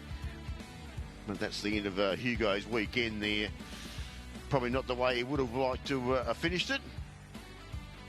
So he's got a bit of work to do between now and the next round. Of course, will be a club round, as we mentioned, at the Super Truck meeting coming up next month. In fact, the Anzac Day weekend, that particular weekend, as that car sadly gets towed away. And there's going to be a bit of workshop work to be done on that race car. Earlier on today, our intrepid pit lane reporter Luke Mader had a chat to yesterday's birthday boy, Brian Smith. So we're down here in pit lane at garage number 7 with Brian Smith, and it was Brian's 70th birthday on Wednesday. And he's got an absolutely amazing turnout of a crew. Brian, tell us about the family. This is amazing. Well, my beautiful wife wanted to have a 70th birthday for me, and I said, look, it's not a number I want to celebrate. I'd really love to go car racing. So we came racing, but we had the 70th birthday anyway, and Suze and a couple of our close mates and friends and family, all the daughters, organised all this, and it's been absolutely amazing. Totally surprised me yesterday with all the shirts and so many people, and yeah, I couldn't be more prouder. And it's more than just, you know, also you're bringing the results for him. P4's not too bad, so we're going to push for a podium hopefully for the birthday. Oh, yeah, I was going for a podium that time, and I just ran out of talent, I think, on 17. And but I'll be trying again next time. We'll put some more tyres on. I managed to flat spot all them, so we'll put some more tyres on, and we'll have another crack in the third one. Oh, mate, well, happy birthday, and it's a beautiful family, an amazing support team, so we'll head back up to you guys. Thanks very much, Luke. Yeah, he didn't want to celebrate the birthday, didn't want to party, so bring the party to the race. How about the T-shirts? Did you see those T-shirts over the weekend? Really they cool. are the coolest thing I've ever seen. It's really made him a bit of a superstar, did it, for his birthday? They've done a great job, the family. They're very supportive. Very, very cool. And yeah, we do wish you a happy birthday and hopefully a good result to finish off the weekend. The final Masters race will be at 1:25 this afternoon. So just on the other side of the lunch break. But before the lunch break, we've got one more race to come. The penultimate race of the weekend for the South Australian Improved Production Series. So that'll be the final race before lunch. After that, we've got XL Masters, Saloon Cars and HQs. Mini Challenge, the Australian Prototype Series, and we will wrap up round 1 of the Summit Championship Series with the final race of Improved Production. So plenty more still to come as part of the Summit Championship Series, and great to have Summit racing equipment on board this season. Look, mate, we had a little bit. So we've got to Improve Production making their way out onto the track. And here they come. So, gee, we saw some pretty interesting racing certainly yesterday for this particular group. So let's see how they're going to line them up here for their third race here for the weekend. And of course, Scott Cook, who was a dominant performance yesterday. Wow, he blew them out of the water, and it was a huge victory in the Sylvius. Obviously, he will be on pole position from Andrew Cogan in the small block V8 power BMW alongside of him. And a couple of interesting runners in the next part of the grid there, Jason Palmer and Anthony Norris, who picked up about 6 positions off the grid yesterday from the start. And so he'll finish up in, we got to 4th, and that's pretty much where he stayed yesterday as well. We'll go back to Steve Campbell. James Benford, for his first run back for a while, did a good job as well. Garnett, Michael Garnett in car number 94 in the Nissan Silver. There's the grid there. He got himself up to 7th position at a spin in race 1. So he's done a massive job to recover from there. Also a good effort from car there of Cam Hallett back there in car number 23. Ian Statham's got himself up inside the top 10 in 9th position. And Braden Cogan also a good effort too to get himself inside the top 10 there in the second of the Cogan BMWs in that particular group. Bright sunshine here at Shell V Power Motorsport Park. Got a big grid of South Australian improved production competitors. Beyond that, we had Mark Kempster, Sam Bird, Ward. Rabar impressed me yesterday. Ramsey Rabar in his BMW E36. He'll be coming out of position number 13. Then beyond that, the number 27 of Dominic Coppola. Then we had Jim Myhill, Wright, Kelly, Georgie Lou, Holland and Brett Waters, I did see, went out onto the racetrack. They were working hard all through yesterday afternoon, and the good news is it has paid dividends. The Peugeot 206 is out there on the racetrack. So the Frog Stomp Racing entry is back. It's one of the older styles of Peugeot that Brett owns. He loves his Peugeots. He's got a fair collection of them, so he's brought the old car back here this weekend to relight the fire in that car. Geez, it's had some problems. They've had rear-end diff problems in that car. They've had oil leaks, and they've had the car virtually pulled to pieces all weekend. So it's good to see that that car will make the track. There's a long-time stalwart there. Mr. Missy Bits entry car number 20, Ian Statham. Been around in this category. In fact, he started off his racing in a Chrysler Centura. Oh, right. So him and his mate Kim Hockley at the time, who's no longer racing, but yeah, Ian's been a long time stalwart in when this group actually used to be just called club cars. That's how they involved into improved production, and that's basically how this category all started. Jared Tonks from Victoria, he finished the race yesterday, or the first one yesterday, in position number 2. Unfortunately, a power steering issue. We saw it smoking throughout that race, and it was power steering the cause, so he didn't start race number 2. He's packed up the bags and gone back over to Victoria. So unfortunately, his weekend done after just one race. So we wish Jared Tonks well in the upcoming rounds, whether that's in Victoria or over here in South Australia. Of course, the Victorians are also racing over the border as well at Calder Park Raceway. There's quite a bit of improved production racing around the nation this weekend, but here in South Australia we have a huge grid of cars. Can't wait to get this one underway. Scott Cook dominated race number 2 in his silver. He won by over half a minute. The question is, can anybody go with him in race number 3 of the weekend? Cogan initially launched into a bit of wheel spin, so I think that's going to let Cook off the hook down towards turn number 1, or is it? Because it looks like he's really nailed the gear changes, and the V8 M3 might lead into turn number 1, and will do. Nice stuff from him. Again, a fantastic start from Lando Norris. No, it's not Lando Norris, but he drives like he is Lando Norris. He's up into position number 3 there, again in the Datsun. And what a fantastic drive it's been so far this weekend from Anthony Norris. It's great job. Split the pack there, picked up another position, gets himself under 3rd position. So Cook probably didn't get the start he wanted there in car 26. Would get up on the inside and get himself up the front. That car had some super pace yesterday. It was really fast. And he picks off Andrew Coogan there to those two positions. So car 51 goes back to second position. And Jason Palmer, I should say Anthony Norris in third position, then Jason Palmer.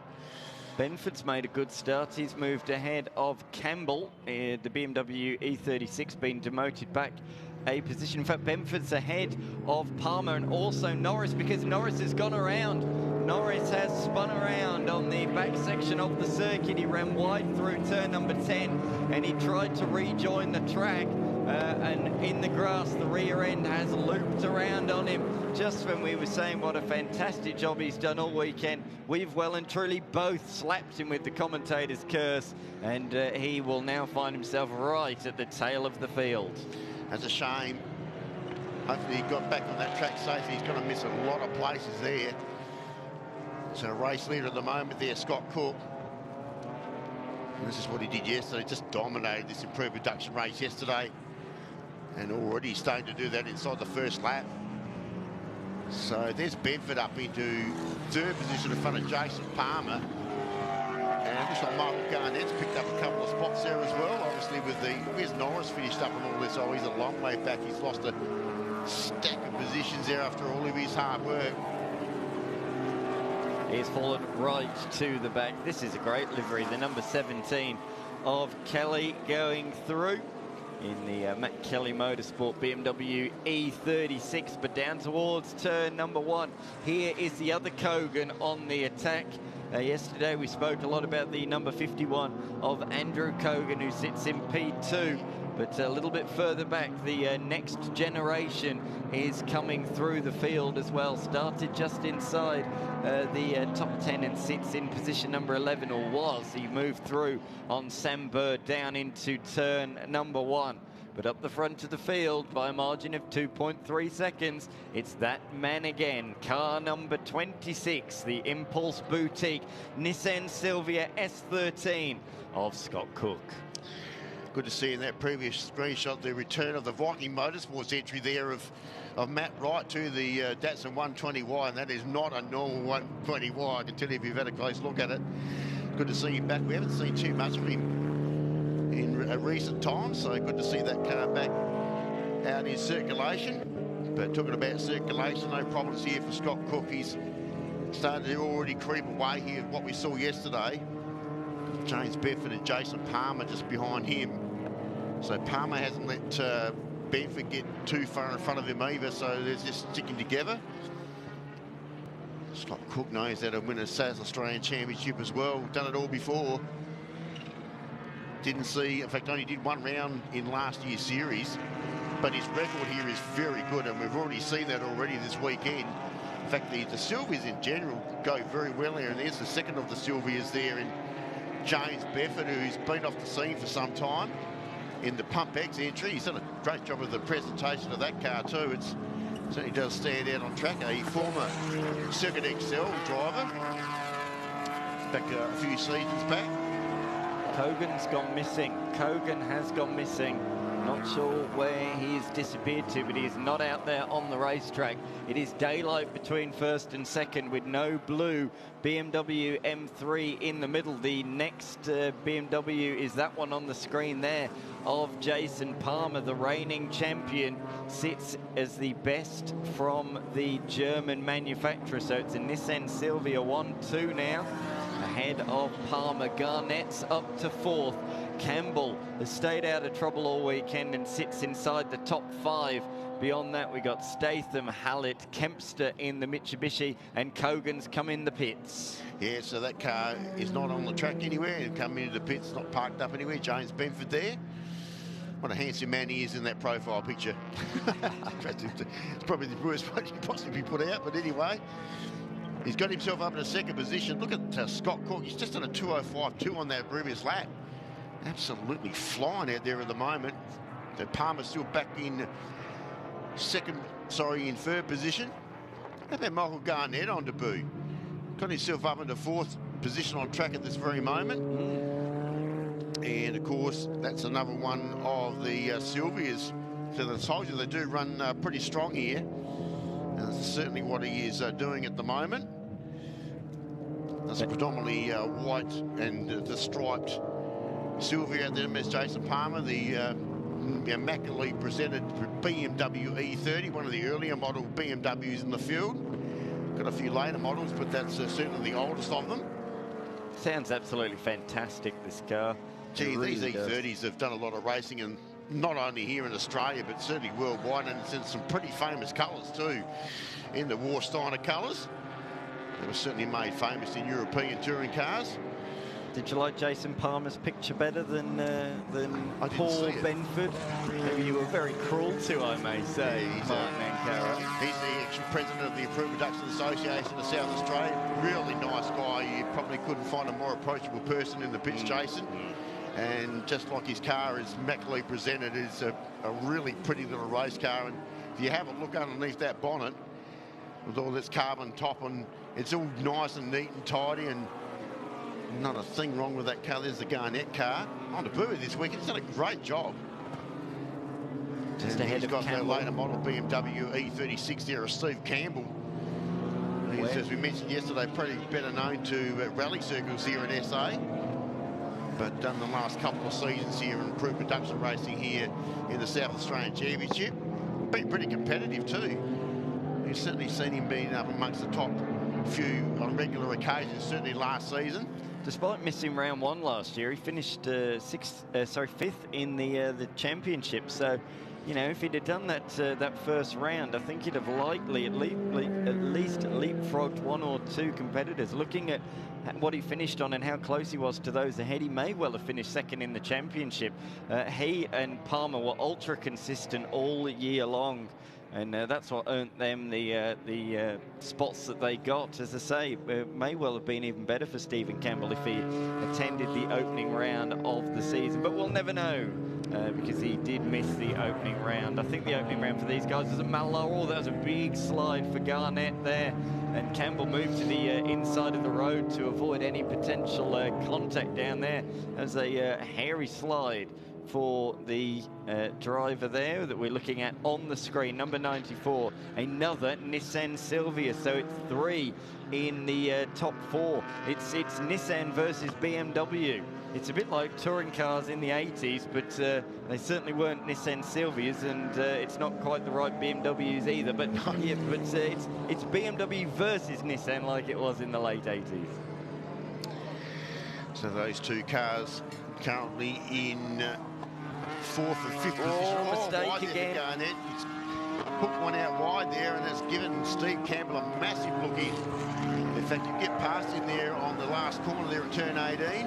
Now it'll be a BMW and Silvia drag race down to turn 1. And in fact, Campbell just tucks in behind Garnett there. Just a bit of drafting down under braking conditions down to turn 1. And then he pulls it out, and I think he'll get past him here. And has done that quite comfortably. So a better racing line there from Steve Campbell to pick up that position. Ian Statham in the pits, that's a bit unfortunate. I just saw that blue light come up on my screen. So the Tonsley Tickford there is into the pits. That's a shame, it really is, but out in front, Scott Cook continues to lead the way ahead of this car on the screen. James Benford in position number 2. Scott Cook has won a few titles, improved production titles here in South Australia in the past, but hasn't done so since 2022. He hasn't done a proper full season for a couple of years, so it's good to see him back here in round number 1. He won 3 straight titles in improved production. 2020, if you can sort of count that year, of course, COVID affected. He certainly won in 21 and 2022, but his first title came back in 2014 in a Datsun Sunny. Yeah, that's right. Remember that Sunny too. That was a really fast little race car, and it was actually, I do remember that round, that series, because around that era, because he had a massive rollover in that car in the Northern Hairpin in Malala Motorsport Park. So, and then he repaired it and came back and won a championship anyway. It was a pretty good effort. That car was eventually sold off to Carl Ward, who raced it for a few seasons, and now Carl's moved on. He's got another car now. Checkered flag is waving for Scott Cook, and he'll take a clean sweep here this weekend in the Nissan Silvia. And there's that big margin again. So 15.4 seconds on the previous lap, James Penford. So it's a it is a Sylvia 1-2 lockout there for the first two positions. As I predicted yesterday, I told you these Sylvias are pretty good here, and that's how they'll finish up. Jason Palmer back in third position, and then it looks like Steve Campbell in front of Michael Garnett. They picked up the position just a few corners back. And there's the fast, hard-charging Anthony Norris in that group as well. Close at the line. He didn't quite get through on Hallett. The margin in the end, 1/100th of a second. How close was that across the line between Anthony Norris and Hallett?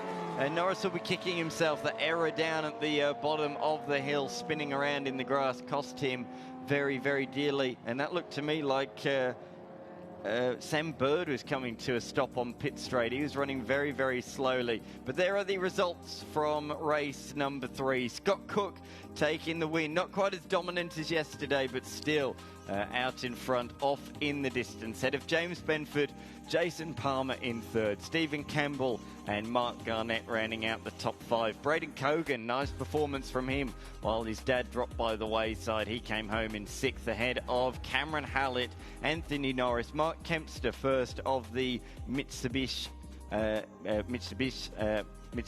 Magna. What's the team name? Mitsubishi. Mitsubishi, there you go. Yeah, it's a spare parts group, obviously Ian Staphen's business there.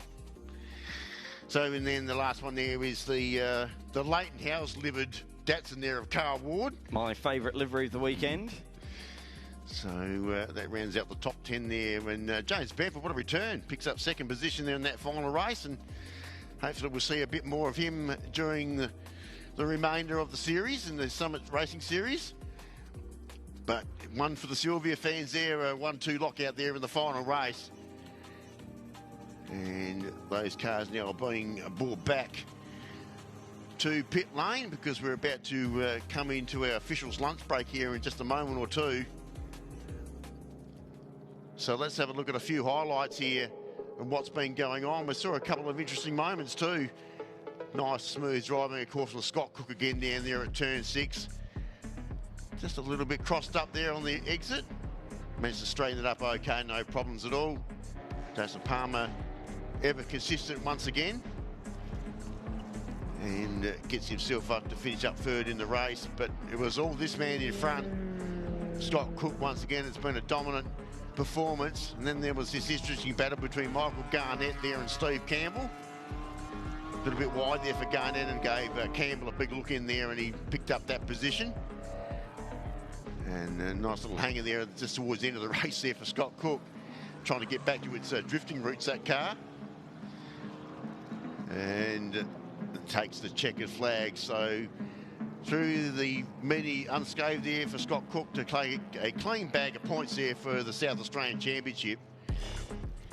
There is the Subaru that has come to a stop on the outgrid. Luke Mader, though, is down there with our winner from the XL Trophy Series. Yes, I'm here with Joel Johnson, race 3 winner. You're in a current title defence position, but tell me about that last race. Talk about defence. That was spectacular to watch.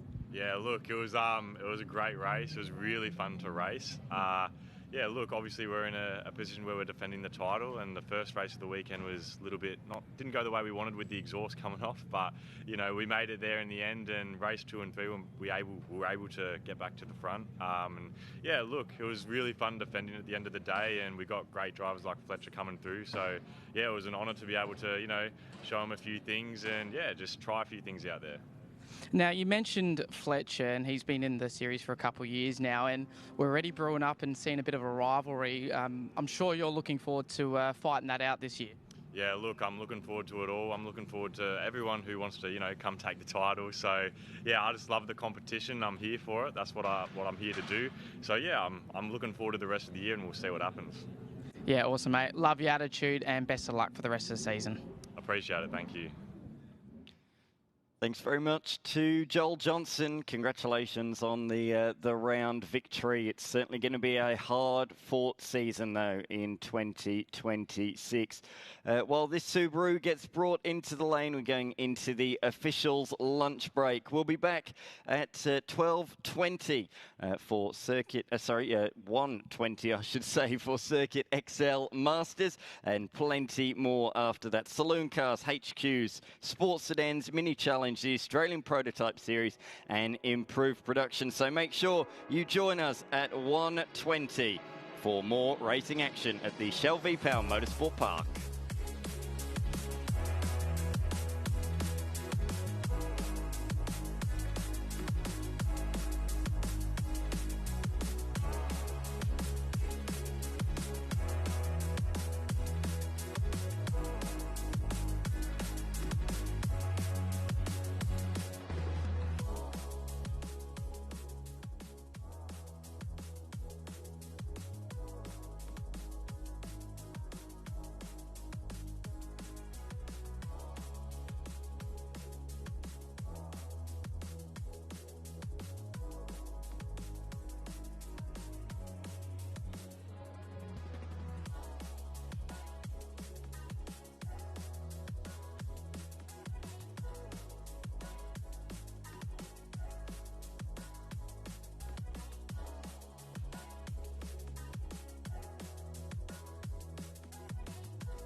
Welcome back to the Shell V-Power Motorsport Park. Hope you all had a lovely lunch and tucked into some nice food during that break.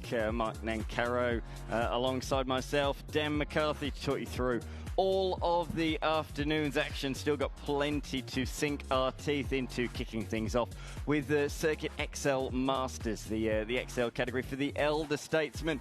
We've seen the trophy guys certainly put on a show. Those guys, the youngsters, they're all about trying to make a career in motorsport, using it as a stepping stone to a bigger category. Whereas the Masters, it's all just about having fun on a weekend off. Absolutely right. And, geez, I've just been out there walking around. It's a little bit warm out there at the moment. Back, I got a little bit caught up there. But so, yeah, good to be back. We've got the last sessions coming up for, I think, the last 5 races here for the program.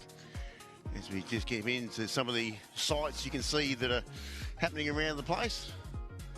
And out here at Tail and Bend, of course, here, the Bend Motorsport Park, just down the road from the little country township of Tail and Bend, just a 5-minute drive down the road. And we out here, you can see the kart complex down the southern end of the circuit. That's been pretty busy all weekend. That's a part of the complex here that certainly gets a fairly solid workout. Not only on weekends, but through weekdays as well. We had, of course, the full complex has been in full use this weekend. Of course, we had the rubber right burnout competition out here yesterday. And that drag complex is going to be in absolutely full use next weekend when we've got the Riverbend Nationals here for our top fuel dragsters and top door slammers. It'll all be back here next week, so that's a huge thing. Tickets are very hot there if you can get on one of them. But that's some of the things that are certainly happening around the place. Before we get on with racing action this afternoon, earlier on today, Luke Mader caught up with our Formula V winner, Matthew Bilek. Matthew Bilek, race 1, 2 and 3 winner. Clean sweep. You certainly didn't expect this weekend. Well, Luke, no, certainly not. Not from what qualifying times were. We were third on the grid. Then managed to tweak a few things on the car and pull it together, and turned out to be an amazing weekend. Now, it wasn't all straightforward. There were some really intense battles this weekend. Do you think this is going to play out as more cars come into the contention later this year? Well, I must say it was fantastic to have Adam in the field and playing around. It's his second time at the Bend, so he's doing excellent. It's great to actually have him right next to us. Well done to Adam and the rest of him, but in the end, the South Aussies took it on home. Well done, congratulations, and we'll see you at the Super Trucks in about 4 weeks' time. Yeah, thank you. He might have won all 3 races, but that didn't really tell the story of just how competitive the South Australian Formula V Championship was here this weekend. Looking forward to seeing them at Mulla in a few weeks' time as part of the Truck Championship weekend, as Luke just said there. So we're heading out onto the racetrack for the first race of the afternoon session, Circuit XL Masters, and it's been a clean sweep so far anyway for Vaughan Colwell, who will come out of pole position. Second place on the grid. It's always with the SA State Series, where you finish is where you start the next one. So position number 2, Gavin Faulkner, after finishing P2 earlier on. Kim Anderson will come out of P3. Look out for he and Brian Smith, 2 fast chargers in the first 2 races. This is the furthest forward they've started, so I think they can potentially launch a challenge for the victory here this afternoon. Sean Panowicz, another former series champion, in 5th, ahead of Aaron Ellings. Aaron Semler, who came from the back of the field, finished in 7th. We didn't make too much of a fuss about him, but he certainly deserves some credit to finish in position 7 earlier on today. Robert Zonetti will start out of 8th, ahead of Rebecca Boggiano and Jordan Johnston, rounding out the top 10. Beyond that, we had Hinks, Lippett, Axford, Swain Young, Harris, Hawkins rounded out the field, and then 2 DNFs for Troy Dontis.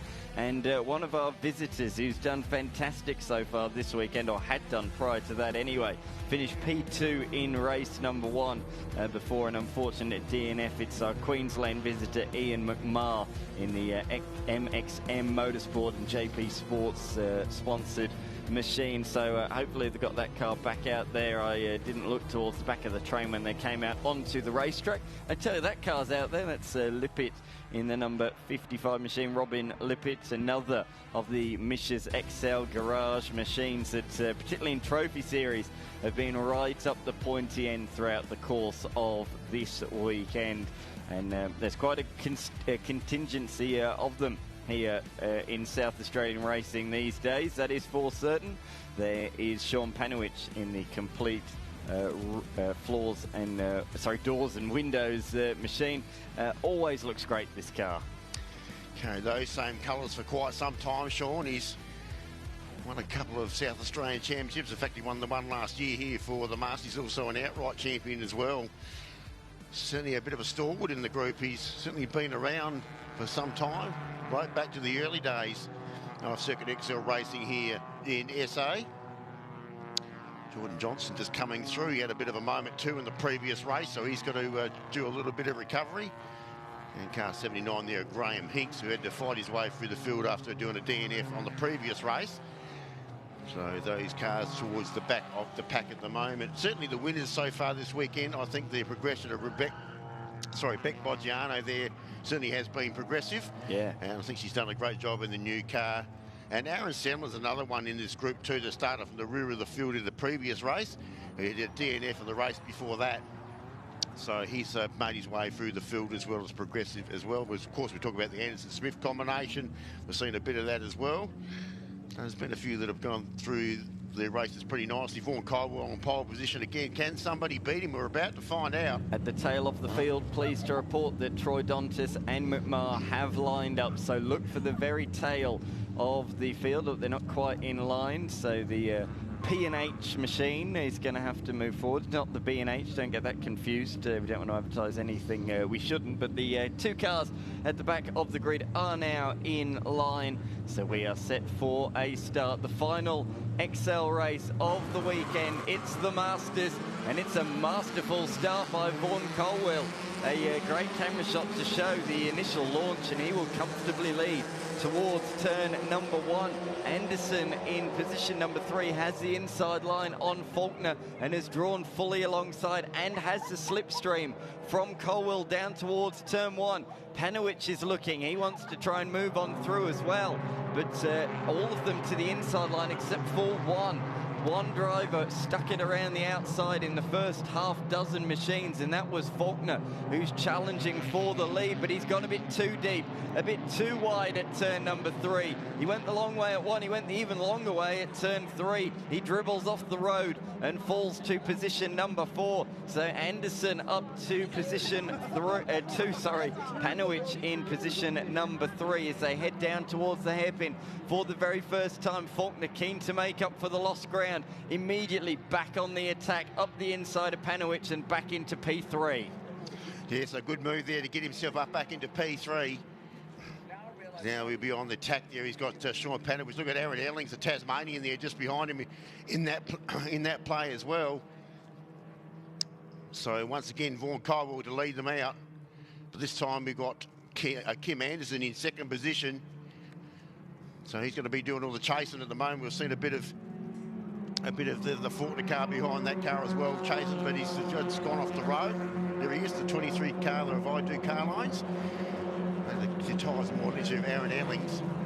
Smith has dropped back a couple of places at the start of this lap. Started P4. He said, look out for him to go forwards.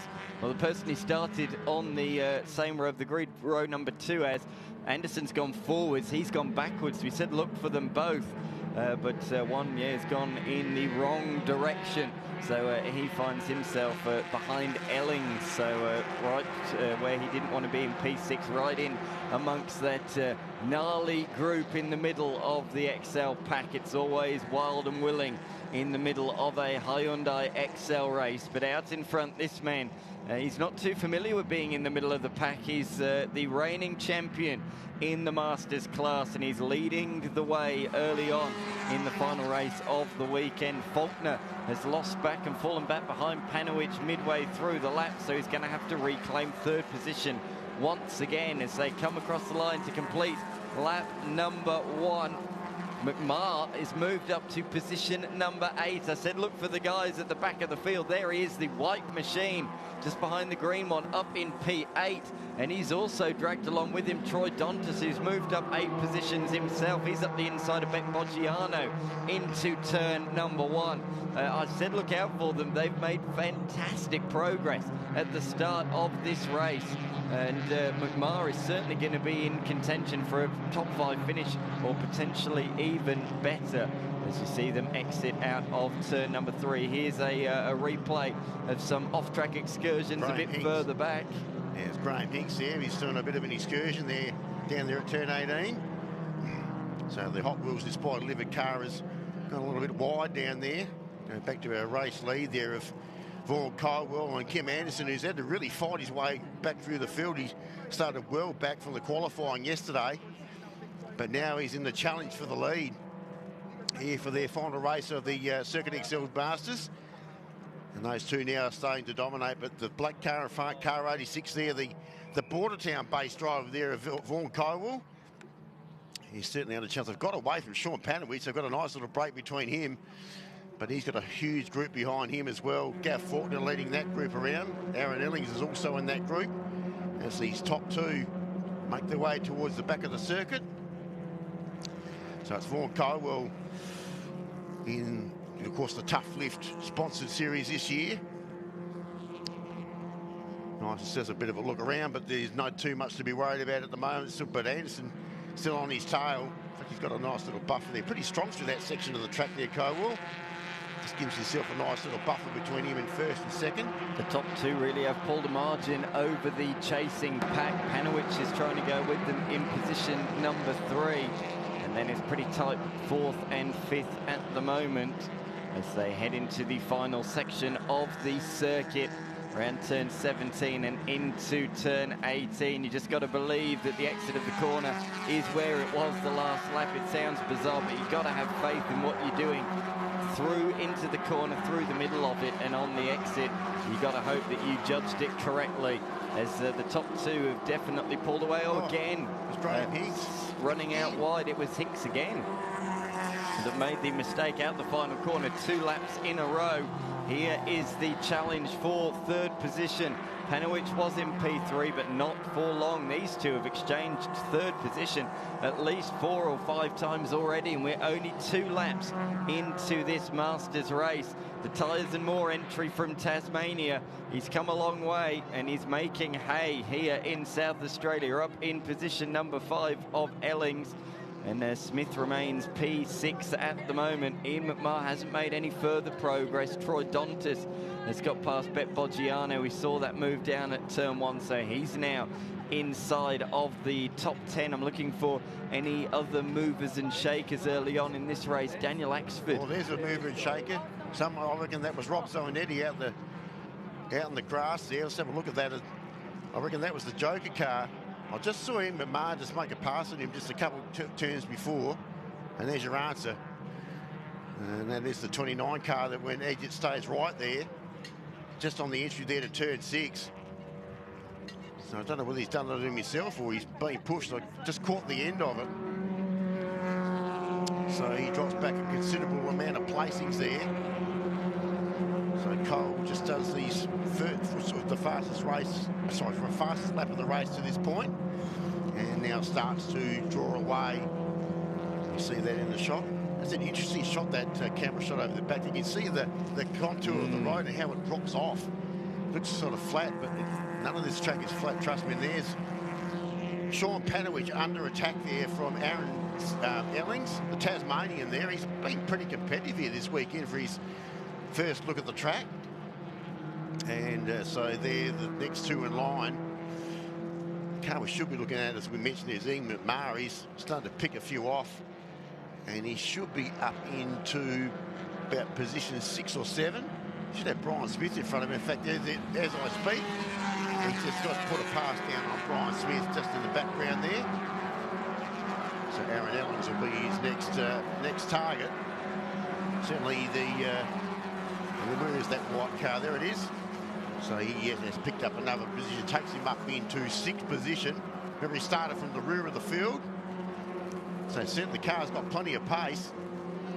So we'll see how the rest of this race pans out. With still 11 minutes left, so there's certainly plenty of time on the clock. There's Troy Dontas too. You can see the Stanford Mowers there, also making plenty of ground. And McMahon in front of the birthday boy there in Brian Smith in the high beam Paula car wash entry. So just tagging him around. McMahon away from Queensland here this weekend. He's not the lone Queenslander here. Here in the South Australian Series over the weekend.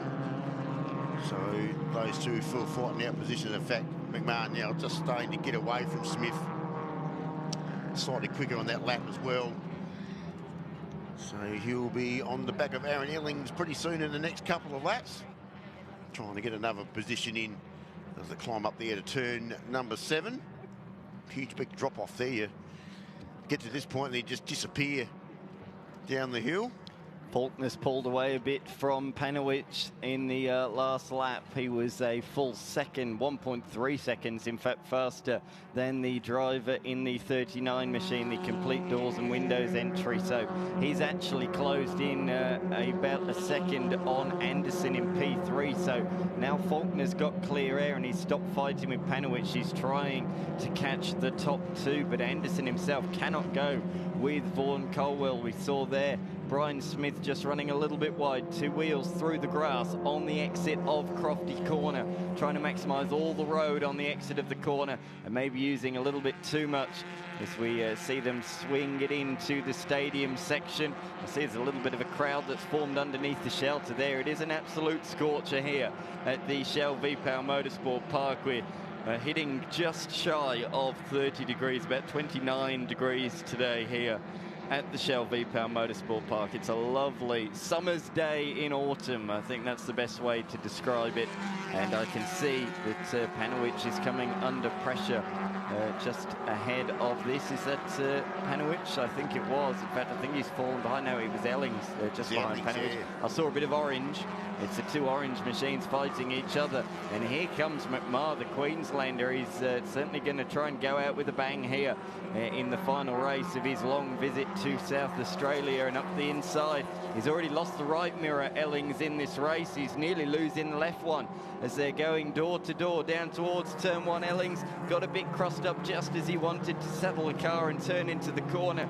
It dragged him a little bit wide, but it's not left him too vulnerable. So he will hold the position, or will he? Because there's another little bit of an error through turn 3, but he's able to get on the power nice and early using the camber of the road, and that's going to get him out of trouble, but only just. So a change of position there. Ellings through on Sean Panowicz. I tell you what, some of these immaculately presented machines at the start of this weekend don't half have some tyre damage and some paint damage, that's for sure. They were brand new at the start of the weekend there. Look at the complete doors and windows machine. That was brand new, orange and yellow, but there's all sort of dirty tyre marks on the side of it. It's been good old-fashioned door-to-door racing in both the XL Masters and the XL Trophy this weekend, and we're finishing it off with a bang with the Masters here this afternoon.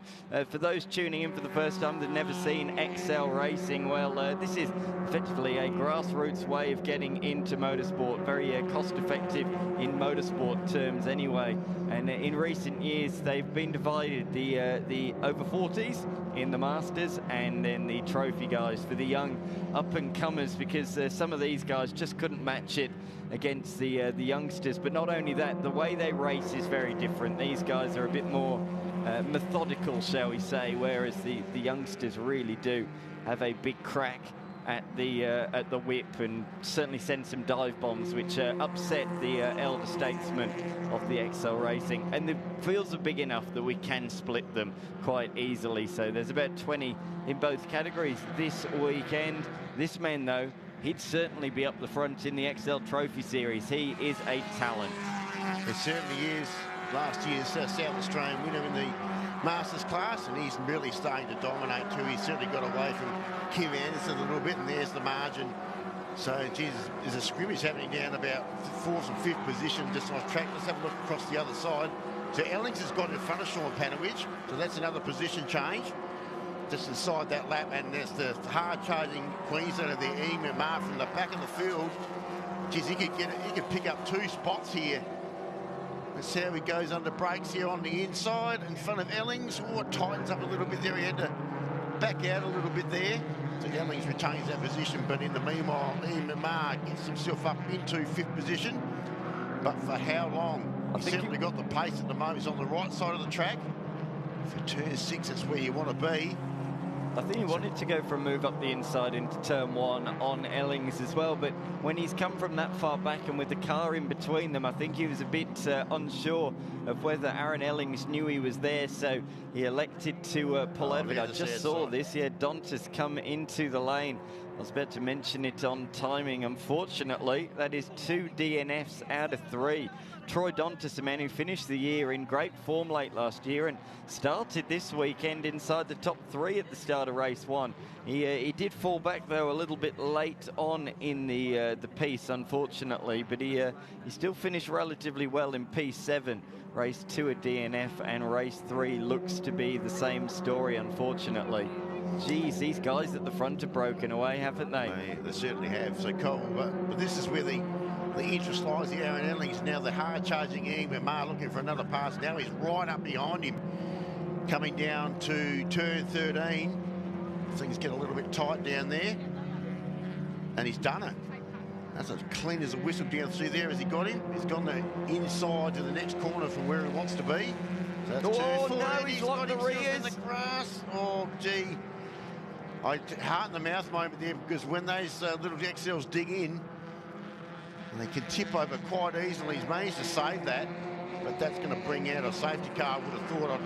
Looks like he's got himself in a bit of trouble there, so depending on where he can get that car refired. But see, that's ugly when they go in sideways like that and hit the grass. Here's the replay. Now just watch the inside car here. Just gets up on the curb, and it just gets crossed up. No, there was contact, I think. Well, there was. They got a bit close. He ran out of room. So Ellings sort of shut the door in his face and it's just dug himself into the grass there. Yeah, unsettled under brakes as we've gone safety car on the screen. Unfortunately, though, it's just come.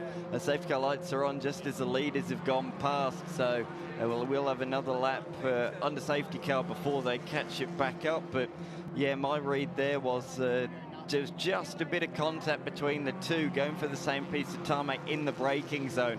And when these things get unloaded in the braking zone, being front-wheel drive and having very little weight in the rear, they are very easy to go around, and that's exactly what we saw. Unfortunately, it looks like it's pulled off the right front tyre, and it's really dug in. It was very, very moist this morning. We didn't have any overnight rain, but it was a really cloudy, foggy evening, and there was a lot of dew around. So I think it's really... we saw it go in sideways. It's dug in really deep, and as he's only got 3 wheels on his wagon, only one with a tyre on the front wheels, which is of course where these are driven from, he's not got the momentum and the power to yank himself out of trouble. So that's the reason we have gone under safety car conditions. He's just picked up Alan Hawkins, who is in 16th position. These two will be waved by, and there we go, hand out the window to say go on through, Alan. So those two will move on through and catch the tail of the safety car train. The next car that will be picked up will be this one. So lots of drama out there in this one, and I'm hearing reports from the lane that Troy Dontis came in the pits because of a puncture as well. So 2 punctures, one caused by driving sideways in the grass, the other one I would think due to contact. So the guys that I said look out for from the back of the field, well, they may progress early on, but they've been in the highlights reel mid-race for coming into the pits or spinning out, unfortunately. Yes, this will certainly help a couple of others as well. Certainly, we'll see how it goes, but certainly our leader makes his way around. It's an interesting moment, as you see on that replay there with the McMahon car. It just ran out of room, and as you just mentioned there, Dan, see how hard that's dug in. It's pulled the bead completely off the rim there, so that's really gone in really hard. Lucky that you always get a bit concerned when they go in sideways like that and dig in, because we know what happens next if they go too far. I thought it was upside down, so pretty lucky to save that one. I thought it was going over. It certainly rocked up on two wheels there momentarily, but as we can see, it remained on all fours, which he will be thankful about. But the two South Australian visitors that have really been, or two of the South Australian visitors that have been really good this weekend, unfortunately coming to blows late on in this piece. And it's I'm not sure whether we're going to get back to green flag racing. Unfortunately, this is the penultimate lap, so we'll have this lap to try and clean up the mess, and hopefully we can see one more green flag lap of racing, a bit of a shootout at the end. We'll have to wait and see. Tow truck is on the scene, so the recovery team will try and quickly get this one out of harm's way. Fingers crossed for a restart. But Vaughan Colwell, he's had to fight for it at times this weekend, but he had really pulled out a margin at the start of this one. Yeah, he certainly has. It's a bit going to take a little bit of time. They're going to put that car on the back of the flatbed, so you would probably suggest this will finish under the safety car. It's going to take not a flat tow, so it'll take a little bit longer to get that car on the back of that truck. But Colwell, well, what a weekend, and to come back for the current SA champions, looking stronger as we'll back all the field back up. And this will, well, we're probably not going to get back into race conditions, but we'll back the field back up again. So all the hard work that that particular driver's done has all come unstuck, and so that's the end of his race meeting. A bit of an earlier retirement. Certainly a few positives have come out of the Masters class here this weekend, as I mentioned before.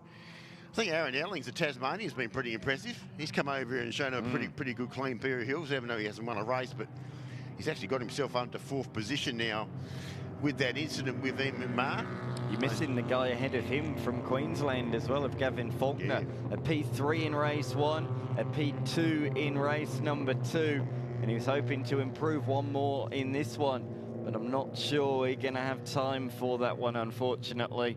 As we can see, Vaughan Colwell leading the way under safety car conditions, coming into the sequence of corners where that incident occurred a couple of laps ago. Two cars tangling under brakes, and the end result was the number 50 machine getting bogged in the grass with 3 wheels, or 3 tyres anyway, on the wagon. Unfortunately, that car is still being recovered, so I think we can safely say this race is going to end under safety car conditions, unfortunately. But it has been a really good weekend of Masters competition. Until that point, it had been very clean and green. Yeah, sort of things that were starting to get a bit willing towards the last race, don't they, a little bit, and that's certainly does describe that. Kim Anderson, he's done a fair bit of work too this weekend. Didn't qualify well, so he was one come a long way back from the field, and he'll finish up in 2nd here in this race.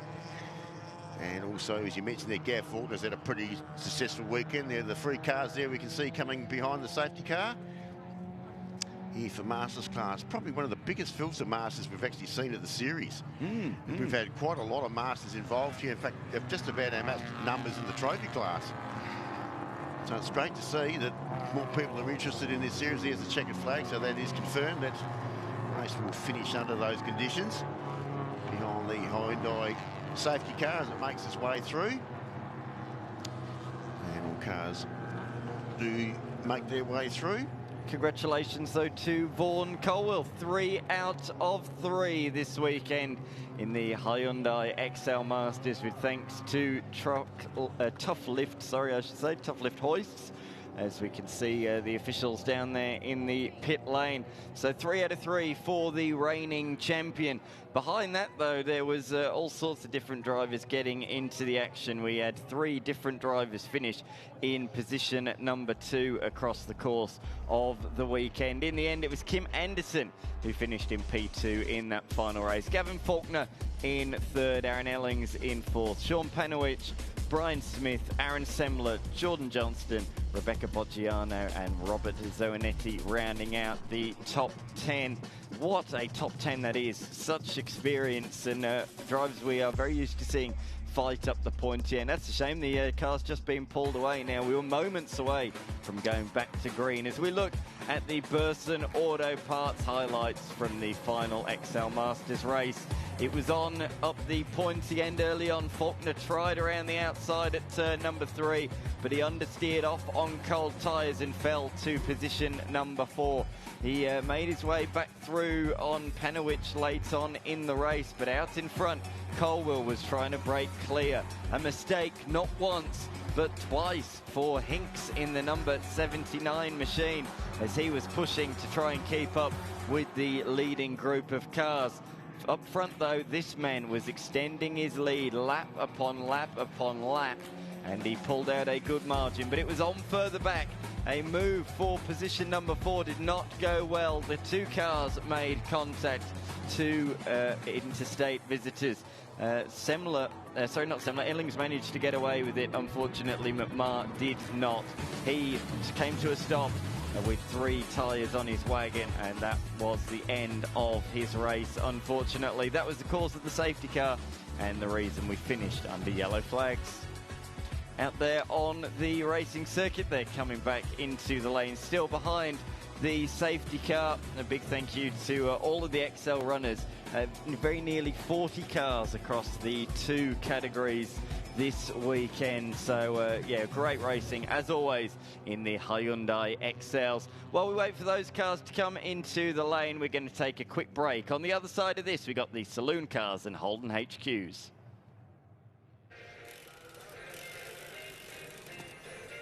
Hey Dan, just going to need some front pads for a 2023 Subaru WRX. I just got up on the hoist now.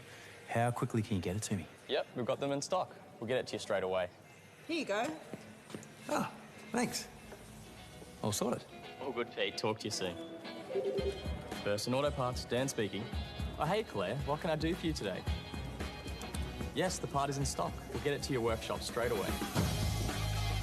With over 1,200 cars on the roads each day and more than 215 stores around the country, you're guaranteed to get what you need when you need it. Because at Burson, we'll get it sorted.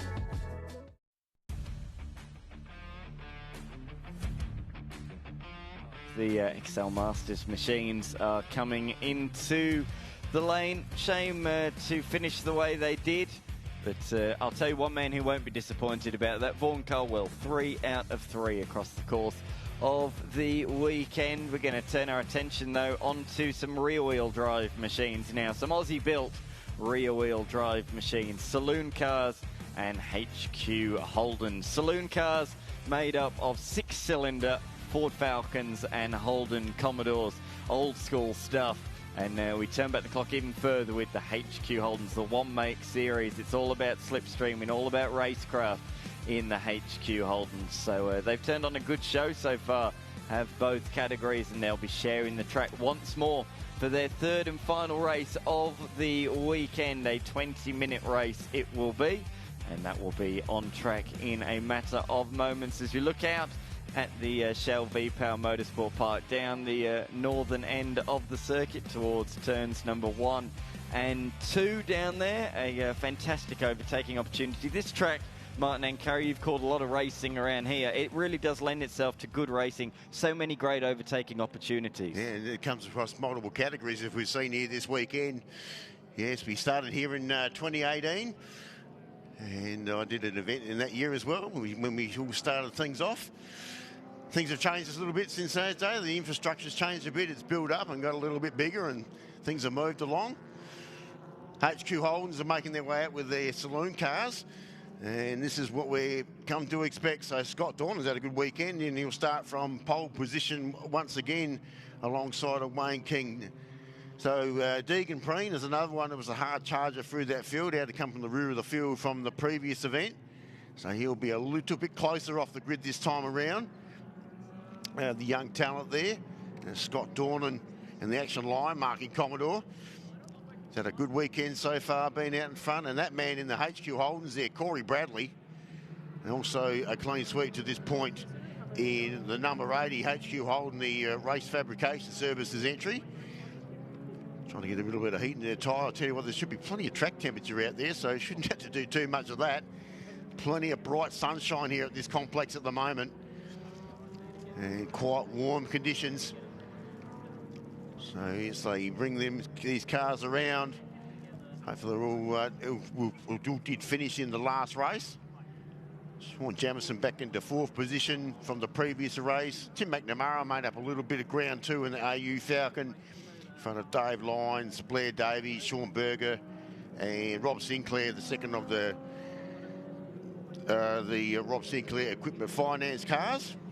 We're turning back the clock, really, aren't we? Of course, the last year in 2018 was the first year of the Shell V-Power Motorsport Pub, but it was the last year that it was Ford Falcons versus Holden Commodores. Of course, in 2019, the Ford runners changed to Mustangs, and of course, in more recent times, we've seen Holden leave the sport entirely, replaced by Chevrolet Camaros. So it's really good to see blue oval in Falcons, and on the screen, the action line marking Commodore of Scott Dornan flying the flag for the Generals. You grew up, didn't you, depending what family you were in, really, whether you're a Ford household or a Holden household, and it's great to turn back the clock and see racing as it used to be. And the HQ Holdens, they've had an esteemed history over the years. Spoke about the fact that they've supported so many great racing series over the years, including at the Australian Grand Prix in Adelaide back in the day. But let's not forget, they were really popular at the Thunderdome. They did many, many years of competition on the Thunderdome, and of course more locally at Adelaide International, on the other side of Adelaide, a good hour and a half's drive from where we are here today. But it's really good to see so many HQ Holdens out there this weekend as we see them come to the line. This is going to be a really good race, I feel, in the Saloon cars, but also in the HQs as well. It's been good racing amongst Bradley, Crouch and Smith. We saw Crouch come from the back of the field to finish in P2 in the HQs earlier on today. What can he do starting alongside our two-time winner in Bradley? He's taken Corey Bradley the first 2 wins of the weekend, of course sponsored by Corey Bradley Cabinet Maker. They're sponsoring himself there in his HQ. But as the cars come to the grid, we're about to kick things off. Very much looking forward to this one. On the front row of the grid, we've got a Holden and a Ford, and the same can be said on row number 2 as well. It certainly whets the appetite as we look at the HQ Holdens at the back of the field as well. The dark blue machine of Bradley and Crouch in the light blue machine. Green flag at the back. We're set for a start. Saloon cars and HQ Holdens here at the Shell V-Power Motorsport Park. We're underway. Great initial launch there by Scott Dornan. I don't think King had the greatest of great starts there. He's trying to pull across and he just about does so. It was a solid start, but not quite as good as Scott Dornan. Down towards turn number 1 they come though. Deegan Preen, the youngster, attacking immediately around the outside of the multiple-time State Series champion in King. So a good move from him. I did note in the HQs a poor start from Crouch. So we said about the fact he's starting from P2. He's all the way at the back of the field. He's got to do all the work all over again. Deegan Preen continues around the outside of King through 3, has the inside 4-5, and pulls up into position number 2. King showing the nose down into the hairpin, but he can't retaliate down there, not close enough on lap number 1 of this race. So it's a Holden and a Ford at the front still, but it's a different Ford now in position number 2. It's Preen versus Dornan. We saw this fight in race number 1, but Preen really did have the upper hand. He pulled off into the distance as Dornan was forced to negotiate a bit of traffic as he moved through the field after a poor qualifying session. So these two are running 1 and 2 on the final lap of the race when Deegan Preen's tyre let go spectacularly on the run towards turn number 1. All he needed to do is bring it home. but the tyre did not want to play ball, unfortunately, and let go in spectacular fashion. Hopefully we don't see that one that occur again in this race. We want a good, clean battle, Holden versus Ford, all the way to the finish, as we see that happening further back behind two veterans of the series in Sean Jamieson and Wayne King. Jamieson really attacking through the stadium section, but King just about holds on. Yeah, so that's the battle there. So let's have a look at the Preen there, certainly taking some ground off our lead car there, and Scott Dornan pretty quickly. There's the King and Jamieson battle just behind them. So King gets himself up into third position still, so no change there. So we'll go back to our lead cars. Now Preen's the one to watch here. He started a bit closer on the grid. He got himself up to a good position. So he'll do all the chasing down the main straight.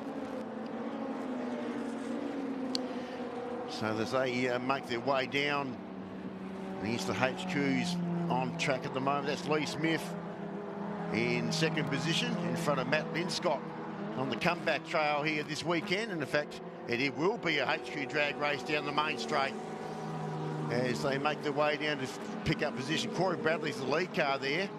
Nice rear shot. You can see Linscott tucking behind Lee Smith under braking conditions down towards turn one. Daryl Crouch is back there. I can just see him behind Peter Anderson. I don't know what happened to Crouchy off the start either. Very slow. So Lee Smith keeps himself in second position of the hard fought. Linscott on the inside, much better line. A little bit wide there for Smith. So two big heavy hitter HQs alongside of each other down through the sweeper. They're a big heavy car. I'll take a little bit of pulling up too. A lot of brake pedal usage here, nice and early. But Lee Smith pretty strong down through turn 6 in front of Linscott. Currently they are the second and third cars in the HQ class. And I just saw Daryl Crouch put a pass down there on Peter Anderson. So, as I said, a slow start from Crouch. So he's got to try and make his way through the field, who did finish up a little bit closer to the point in the previous race. So he's got a little bit of work to do. In fact, once Smith has got past Matt Linscott there, no problems about gapping him. So he's on the chase now. We're trying to hunt down Corey Bradley.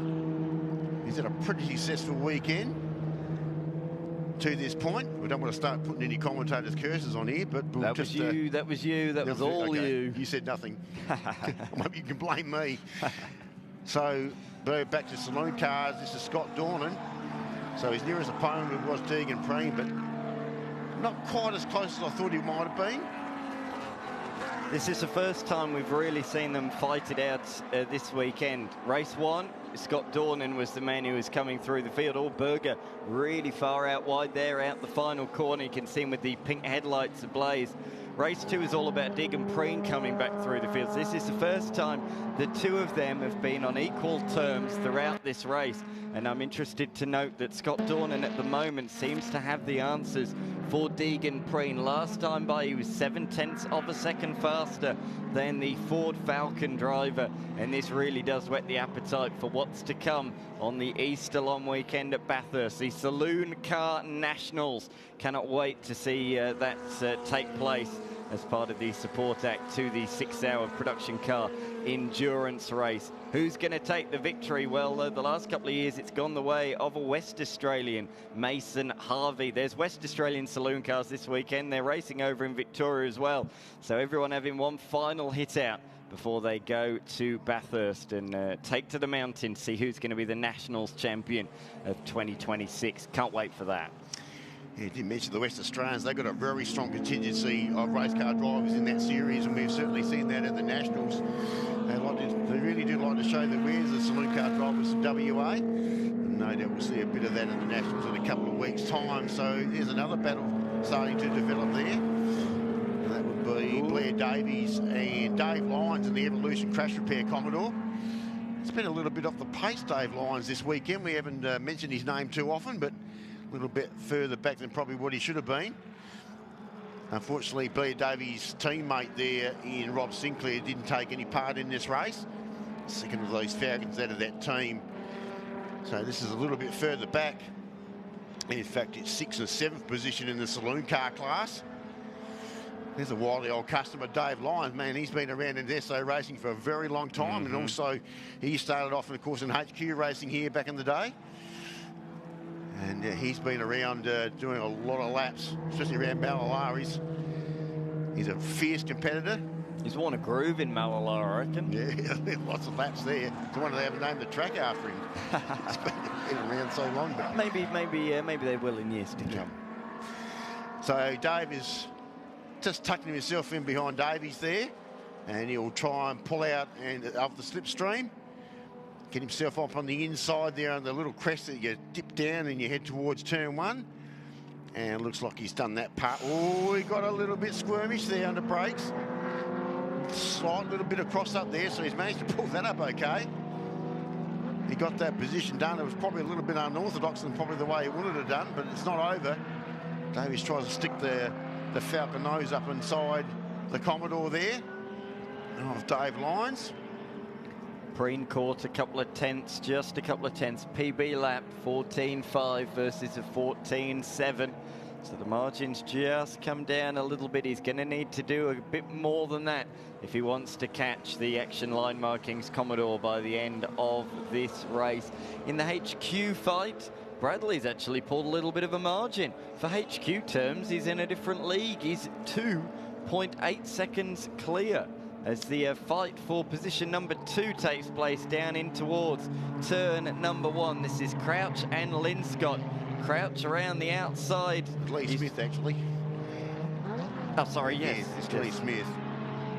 My apologies, Linscott's there. Brings up Darryl Crouch up into 2nd position as well. Trying not to hurt Darren Jenkins' championship winning car. It's on the loan here this weekend. Again, recovering from an issue on the start line. We saw it in race 2 earlier on, and again he had to pull to the inside line and let the whole field come back through. So considering where he was, to be back in 2nd in class is a really good recovery. But as I say, the race leader, Corey Bradley, for the first time all weekend, has a comfortable cushion out in front, just over 2.5 seconds, and that is not going to be easy to catch. He won the first 2 races of this weekend, and he's got a comfortable buffer at the moment. But Crouch is certainly the man that has the pace to be able to catch him up. A further 3 tenths has come out of the race lead of Scott Dornan that lap. Scott Dornan, a 14.5 versus a 14.3, but it's a high 5 versus a low 3.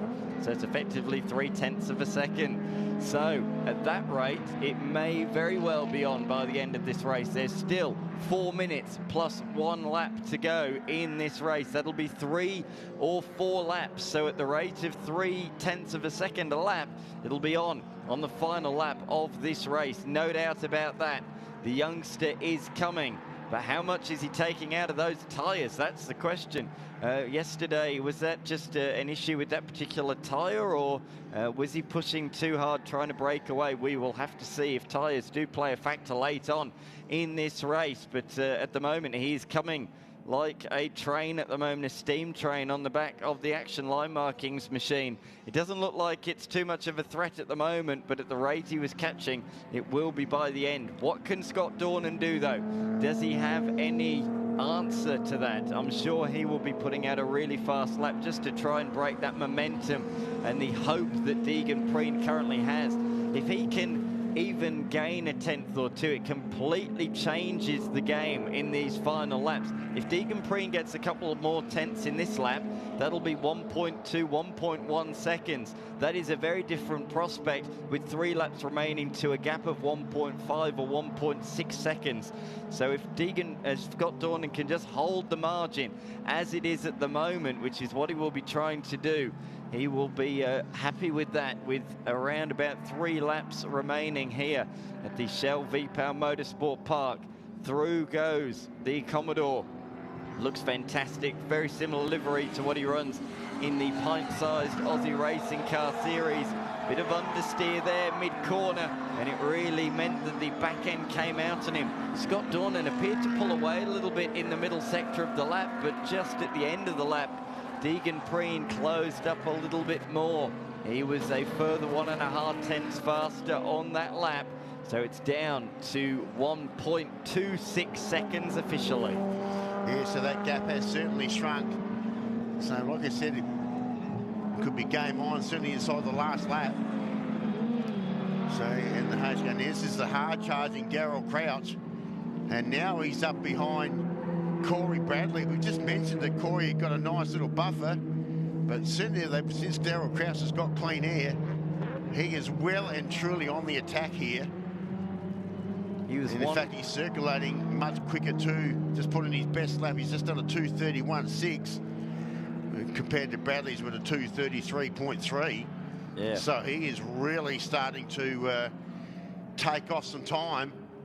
So we might see one of these intriguing battles towards the end of the race here for our HQs. Certainly seen plenty of them over the years. And so here they come. That's the top two. So it's a bit like the Saloon cars. They've paired off the front two. So interesting finishes coming up here for both categories here. There's absolutely no doubt about it. So Darryl Crouch, he's breathing fire now. Now those eyes are wide open in that mirror there at Corey Bradley. Has a big look around, and he knows he's well and truly under the attack. He gets tucked in behind him looking for the draft. Across the line, there is not much left in this race. 2 laps to go, and up the inside comes Crouch. They're a long time side by side here at the Shell V-Power Motorsport Park, but he's got the inside line and he moves to the front of this field. So didn't see this one coming a couple of laps ago. I said that Crouch had moved on into P2 and he had a long way to go to catch the race leader. Well, he did it with relative ease. 1.5 seconds caught 2 laps consecutively, and now he leads the race right in the closing stages of this, the first round of the HQs here in South Australia this year. Unfortunately though for Darryl Crouch, he might have finished second in the race earlier on today, but he's got no chance of a round victory with a DNF in the opening encounter yesterday afternoon.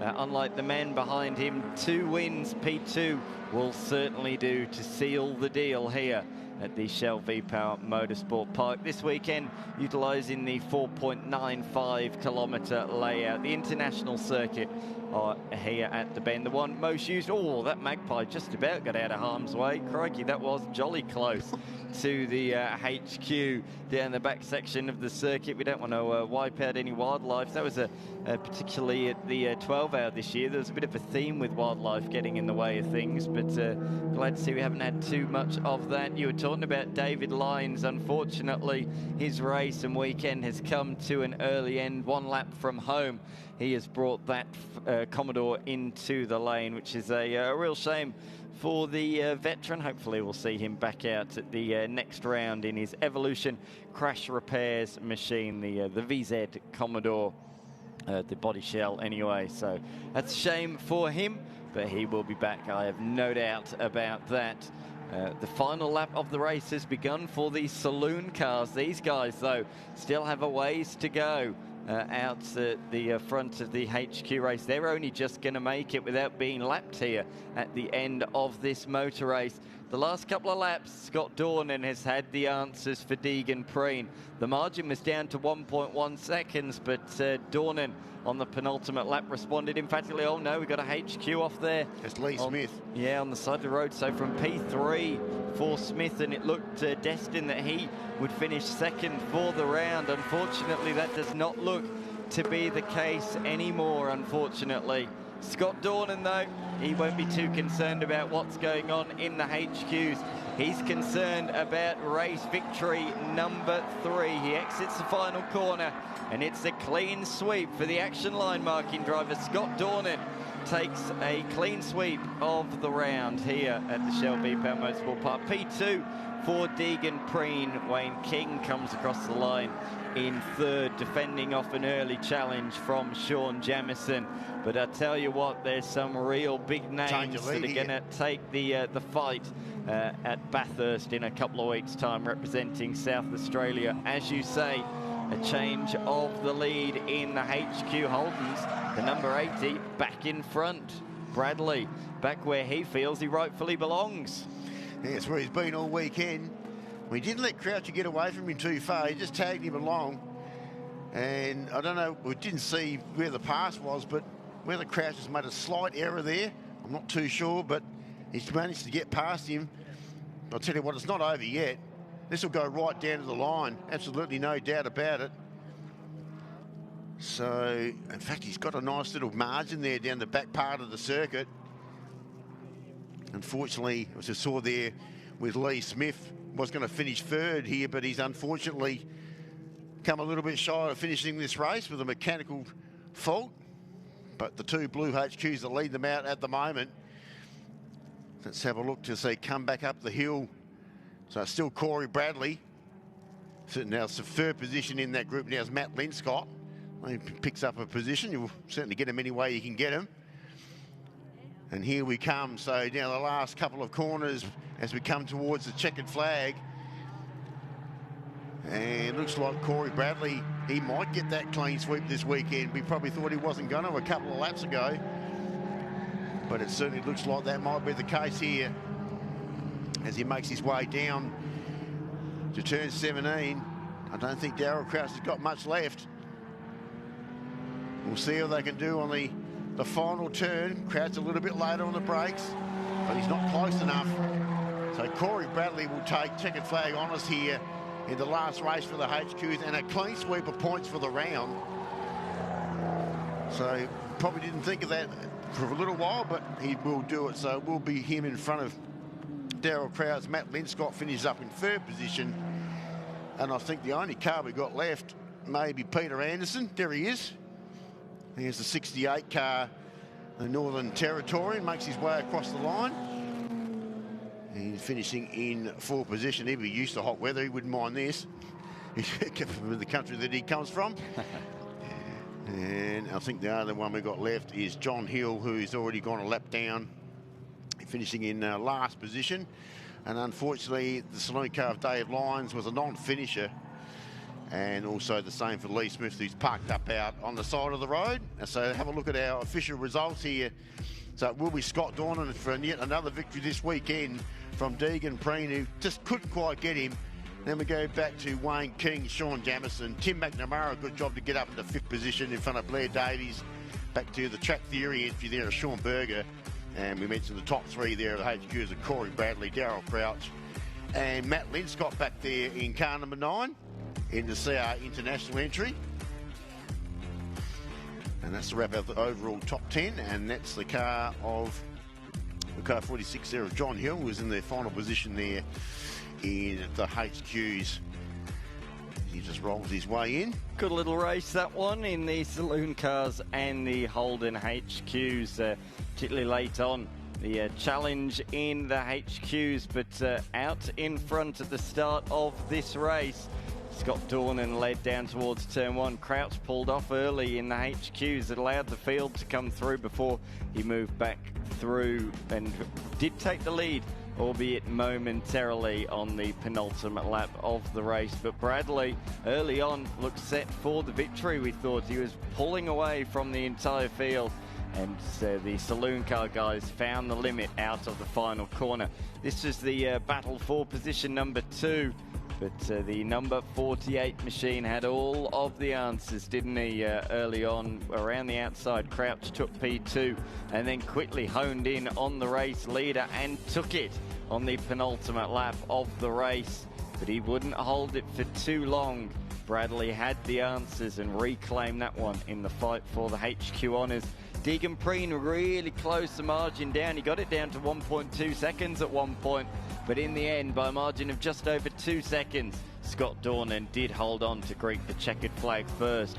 Further back is a little bit of a drag race as they came across the line, but it did go the way of Corey Bradley. Both Dornan and Bradley taking a clean sweep of victories in their respective categories this weekend, but they had to fight for it throughout. Good racing in the Aussie-built racing categories this weekend. Looking forward to seeing them later on in the year as part of the Summit Championship Series as the cars head on into the lane. Just a couple more categories to come on the live stream here this afternoon. We've got Sports Sedans and Mini Challenge up next, followed by the Australian Prototype Series. We can already see Mark Lauke's machine there in the pit lane, not too far away from getting into that one. Of course, both Lauke and Jason Macris had some real big comeback drives to make early on today. Yeah, they did, and they did pretty well. Of course, Macris with the big win there at the previous race.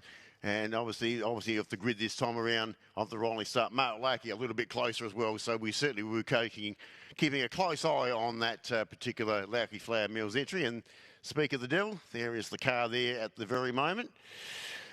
And to the heat haze there, it's quite warm out there from that camera shot. Certainly is. That car's had a bit of a change of livery over the years. He used to have a massive big sunflower on it there for a while. I think that's what he's gone for towards the back of the car, but that shape probably doesn't suit the sunflower quite as well as his previous machine. But there is the view. We're looking back towards the kartdrome, which for the first time all weekend isn't in use at the moment. So they must be doing a changeover of sessions from one to the other. So I reckon in a few moments' time we'll see it.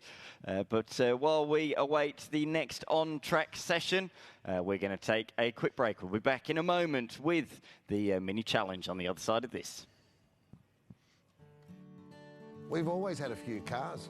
They're all special. The T-Bird. Oh, that's mine. The Combi for when we want to get away. The XR8. It's going to be a classic. They're all insured with Shannon's. We've also got Shannon's home and contents cover, which helps protect our automotive collectibles, tools and memorabilia in the home and garage.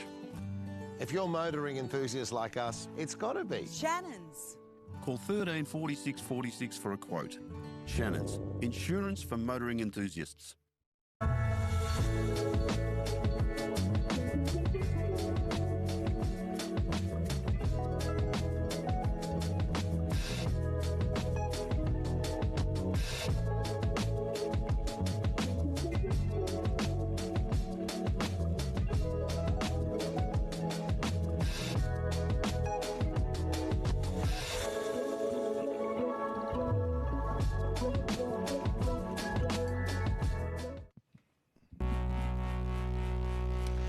Touch have certainly got involved in motorsport in the recent past, of course, sponsoring the 500-kilometre endurance race here last year.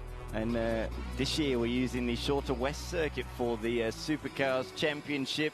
It is a layout that has been used in the past by Supercars in the COVID-19 interrupted year of 2020. They used both the circuit we're using this weekend, the 4.95k layout, and also the shorter West Circuit, 3.41 k's in length. And we'll be using the West Circuit a little bit later on in the year in the State Series, but this weekend we're sticking with the one we know best, the 4.95k layout. But great to have AirTouch a part of the coverage, sponsoring a lot here at the Shell V-Power Motorsport Park as the one of the new categories, as we said a couple of times this weekend. They've been a part of the SA Sports Sedan Series for a number of years, but this year it's the other way around. Sports Sedans are part of the Mini Challenge category this year. They certainly are, certainly with numbers like this, as we've seen with the only sports sedan being here this weekend of Mark Harris. So let's have a look to see if Chris Cotton's back there. We're busily working on that car. There it is.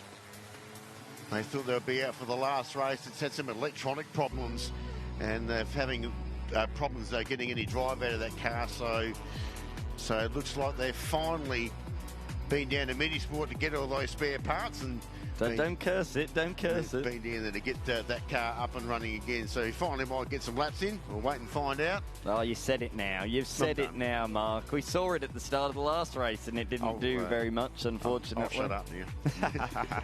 No, it's all good. So we'll come and have a look. So Neil Turner on pole position from our rolling start in the Dave Armstrong Motors entry. Mark Harris, of course, in our Datsun Sports Sedan over on second position. The Minisport entry there of Alex Lee. Then it's the two O'Malley brothers, Steve and Rod. Then Richard Bailey, of course, is on his first race meeting in this series, as well as Jay Byrne.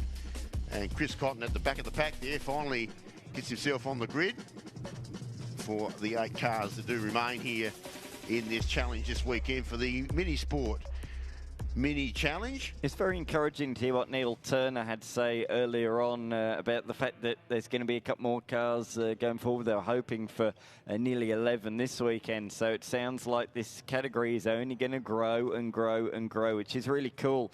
There's a couple of categories that we have seen the last couple of years that aren't here this year. The SA Aussie Racing Car Series, they've not made a return this year, so that's the way that state racing is. Categories come and go. I'm not saying that the SA Aussie Racing Cars won't be back in the future, because they really were building some good numbers towards the end of last year, so I'm sure we'll see them back in the future. But great to have Mini Challenge as part of the South Australian Motor Racing Championships. Got 3 classes within the field: Open, Modified and Modern Challenge. We'll come on to that as the race goes on, but it's always encouraging when there's a few cars with P plates on the back. It means you've got a lot of new competitors who are feeling it out, and they're all enjoying themselves out there on the circuit. But it's going to be Neil Turner who's going to lead the way. He's had a couple of mechanical issues, though, when it cost him the win in race number 1 yesterday. He finished in position number 3 in the end in class. But notably, even in the race earlier on today, he had more mechanical issues, but he was just about able to hold both of the cars behind him at bay. Harris did lead late on in the race, but he couldn't hold on to take the victory. Turner managed to get back through, and Lee as well has been right in the fight, as well as into Alex Lee, so look out for him in the red machine. Beyond that, we then have both of the Malleys, Stephen O'Malley and Rod O'Malley, so they will come from 4th and 5th. But here we go into the final couple of corners. Rolling starts to finish the weekend here in the South Australian Motor Racing Championship, the Summit Championship Series. They've got rolling starts here, and we will have a rolling start as we finish the on-track action with the Australian Prototype Series in a few minutes' time. But that is about 15 minutes away, because we're going to go with some smaller racing machines first. Mini Challenge, and of course, let's not forget the Datsun Sports Sedan as we await those red lights to go out again. Another long hold down towards turn number 1. There they go. Power down, foot to the floor as they roar towards the first corner. The sports sedan, no surprise, is going to have the straight line poke to lead down towards turn number 1, but these minis are ultra good under brakes, and immediately Turner looks back to the inside, but Lee for the first time is challenged from a couple of competitors behind there, 2x2, side by side through the first couple of corners. It's one of the O'Malleys. It's Steve O'Malley that briefly, very briefly held P3, but through came Lee up the inside into that third corner. But I think there might be a little bit of retaliation on the exit. O'Malley got a nice run out the corner, but I'm not sure he'll have the straight line speed. He's not got the power underneath him in the category that he is in, but he has, he's proved me wrong. Proved that I'm a liar down into turn number 6. Good showing early on from Steve O'Malley. Yes, no problems there with Harris still holding the lead there from Neil Turner there. He really is the ringmaster as far as the mini challenge is concerned. As we mentioned, we had an interview with him a little earlier on, and certainly some positive things to come out of that, as you did discuss there, Dan, with cars to come out in future meetings. But this is the race on at the moment, so obviously with Mark Harris out in front of the Datsun sports sedan, goes a right to in a straight line, but as you mentioned, the minis have a much better capacity of the twisty bits of the circuit under brakes. Up the hill they go, so Turner will get up behind him under brakes here at turn 13, and we'll see this lap after lap. So a little bit twitchy there on the turn in. He had Turner right on his tailpipe there too on the turn in, so he's pretty aware of where the pizza caver's entry was. I think he's real close now. And these two now just start to skip away. And you can see the braking capability of the Mini there. He makes his way trying to get around the outside. Tries to switch back, and a little short straight down to turn 18. So he's holding off all the challenges there, Mark Harris. Had a couple thrown him in that lap, and there's the yellow 19, that's Steve O'Malley. So he's coming to this group as well. In fact, the rest of them aren't too far away. You can see the red car behind Alex Lee, and he's got a challenge too. He's got Rod O'Malley completely right up behind him. So there's a few little packs starting to develop here in this early part of this race. In fact, O'Malley, that's Rod trying for the challenge there on Alex Lee under brakes at turn 1. Didn't quite make that move stick, so he wasn't quite close enough going through. It's great to see the O'Malleys really having a crack at it in the final race. It's been a tale of 3 in the 2 races so far, but both Stephen and Rod very much getting stuck into the thick of the action here this afternoon. Here in Adelaide. Here he comes up the inside, a huge send from miles back from Neil Turner, but he's made the apex. Incredible move. He must have been 70 metres behind Neil Turner into the braking zone of turn number 6. We saw him try a move on the outside at turn number 17, and I thought he had the speed to go all the way around the outside. He elected in the end to try the cutback and get the switcheroo up towards turn 18, which didn't work. He didn't have the horsepower against the sports sedan. So he's learnt his lesson from turn 17 and thought, you know what, I'll just give it the big send up the inside and into the race lead. Thank you very much. And away he goes once he's got past Mark Harris there. Nice little gap now starting to develop. Just biding his time here. Still just under 10 minutes remaining in this race. There's going to still plenty of laps available here in this race. So Neil Turner, one of the real veterans of mini racing here in SA. He's really holding the flag up for mini sport and holding all the getting all these people together in this group. Hopefully by the next round we'll see a few more sports sedans as well. Yeah, that's the plan. Yeah. Anyway, let's have a look at Turner, makes his way through. Steve O'Malley looks like he's got a bit of pace in this race as well. He's not too far off the mark either. In fact, he should be pretty close and handy up behind Mark Harris for second and third position. He'll be heading home to Queensland overnight. He comes in, competes in South Australia and flies home back in Queensland. So a big traveller is Steve O'Malley to compete in this series week in, week out. Out to the front of the field, fastest lap of the race for Turner. No surprise at the start of lap number 2, the first flying lap of the race, but it's on for P2 in the category. Up the inside comes Alex Lee, late on the brakes. He's actually in a lower class than the number 19 machine, so just to run you through the classes, open is the one that Steve Turner is in, the open class. Leading the way, you can see it's got the big rear wing, and it really does look like a proper racing car, and that's because it was part of the mini challenge category from back in the late noughties and early 10s. The modified category is Steve O'Malley's number 19 machine. He's the sole competitor in that category left this weekend. The remainder of the field are all in the modern challenge class, so they're pretty much, they're not road-going versions, but they're not far off. There's not too much being done to those machines, so there's quite a few of those. Lee O'Malley, Rod O'Malley that is, Christopher Cotton, Jay Byrne and Richard Bailey, all part of the modern challenge class. But it's good to see Alexander Lee challenging somebody from the modified category. And there are a few modifications I note. One of them is a little spoiler on the tail of the car that the Stephen O'Malley machine runs. Nothing compared to the huge spoiler that Neil Turner has at the front of this field. But this is good. This is good to see. Mini Challenge is growing here in South Australia. Yeah, the modified class just has limited modifications, but they've just got to retain the original turbo supercharger. It does come with that car.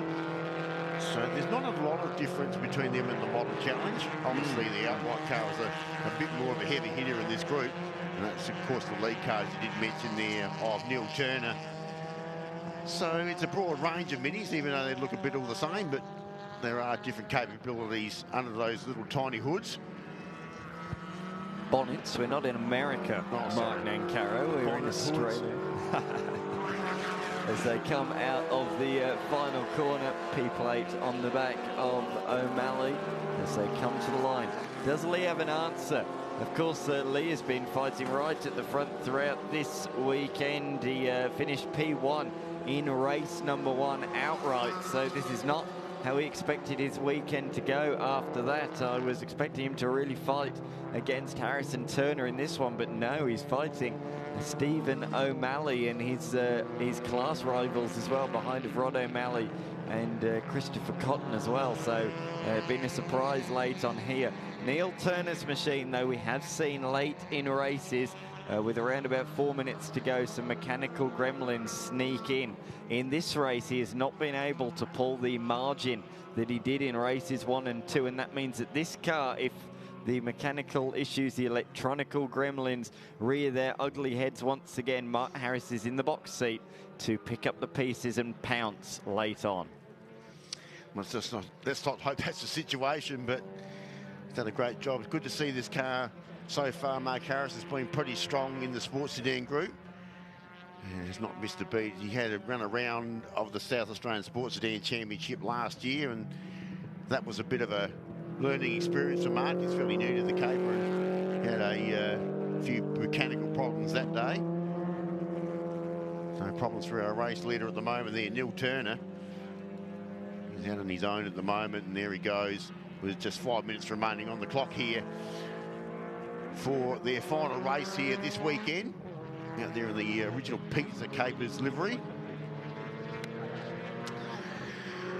So he was certainly on his merry way. So the Pizza Capers car on his way with Neil Turner. Unfortunately, Steve, my son Steve, didn't really turn a wheel in anger. They dropped the cylinder in that car, and that car was put on the back of the trailer fairly early yesterday.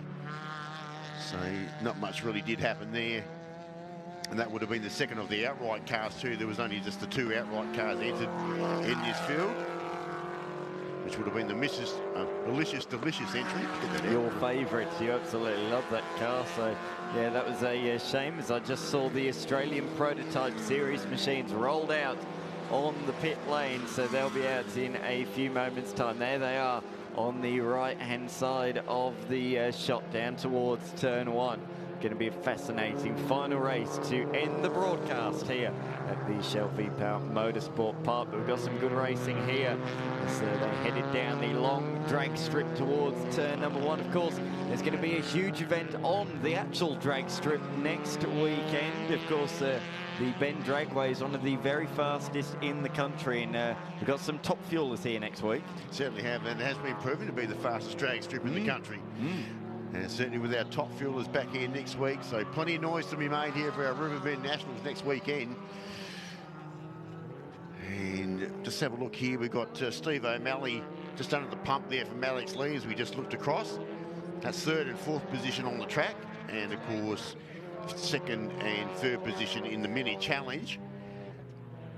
So they're the ones that are really the closest together. They've got away from Rod O'Malley and Chris Cotton. So the former South Australian there in Steve O'Malley still calls himself a proud South Australian, but resides in Queensland these days. Yeah, I did notice that. Still SA on the entry list. Yeah, so he is a South Australian, but these days his work interests now are up in Queensland. Like I said, they're down here. He'll be on an aeroplane tonight, and he'll be heading back to Brisbane. He'll be pleased that the racing finishes early here for the mini challenge this weekend. A short, well, it was an early start to the day, but an early finish as well, and it allows the interstate contingency to head back and arrive well before midnight, which is really good news for them. But out in front, Turner continues to lead by 2.5 seconds, but it's on between Steve O'Malley and Alex Lee at the moment. But just in this last lap, I think that Harris has slightly closed the margin down. Last lap through, they matched each other. That looks a little bit less than 2.4 seconds to me. It was a 2:20.4 versus a 2:19.5. So that margin has come down. I hope Turner's mechanical gremlins have not appeared once again late in this race, because it's been 2:18, consistently low 2:18s until that last lap, and then he was 2.5 seconds slower out of nowhere. So it might be on for the lead late on in this race, as Steve O'Malley went ultra defensive down into turn number 1. I don't think Lee was close enough to launch a move, but Malley felt it was a good decision nevertheless to go down the defensive line into that first corner. The 90-degree right-hander, the open wide 90-degree left-hander that quickly switches back to the left-hand side, and that margin's come down further still. I reckon that's only a second now. It is on for the race lead with 1 minute plus 1 lap to go. It is on for the race lead, so 1.6 seconds when they crossed the line the last time around. And I reckon there's even a bit less than that now looking across the track there as we get down inside the last minute here. So it will be race on. I'm just not sure whether Neil's got an issue or not, but certainly the pace has gone out of that mini. So we'll just see what happens. We saw this at a previous race too, with Mark Harris getting up inside the last couple of turns at a previous race. So maybe you may see a little bit of the same here. We'll just have to wait and find out. So they come down inside of turn 14, back inside the stadium section there. Rod O'Malley's come to a stop. I just saw his car in the centre of the circuit. So unfortunately, his race has come to an early end. He was trying to keep up with Steve O'Malley and Alex Lee, but his weekend has come to an early end. So he was stopped just on the West Circuit, the infield section there. So no harm. He's not in any sort of situation or any need of a safety car. As around the final corner, the final lap of the race has begun. A 2 minute 17 for Turner. Just when I thought he was having problems, he's turned up the wick and set the fastest lap of the race. Well, he did. However, the man behind him's gone faster still by a couple of tenths of a second. The margin 1.4 seconds as they came across the line. The good news, though, Turner does not have a mechanical. No, so it's good positive news. But they are matching times at the moment, these front pair. And they are in an absolute world of their own. Good thing for Mark Harris, who will take a full bag of points, of course, with the South Australian Sports Sedan Series with no other competitors in the field. So that gets his year off to a good note. So you want to end though? You can see that turn in there, just starting to get that little bit of a gap down there towards turn 6. So he has responded.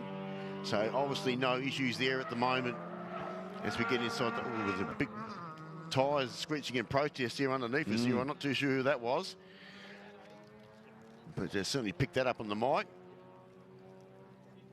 So this should be the final lap here.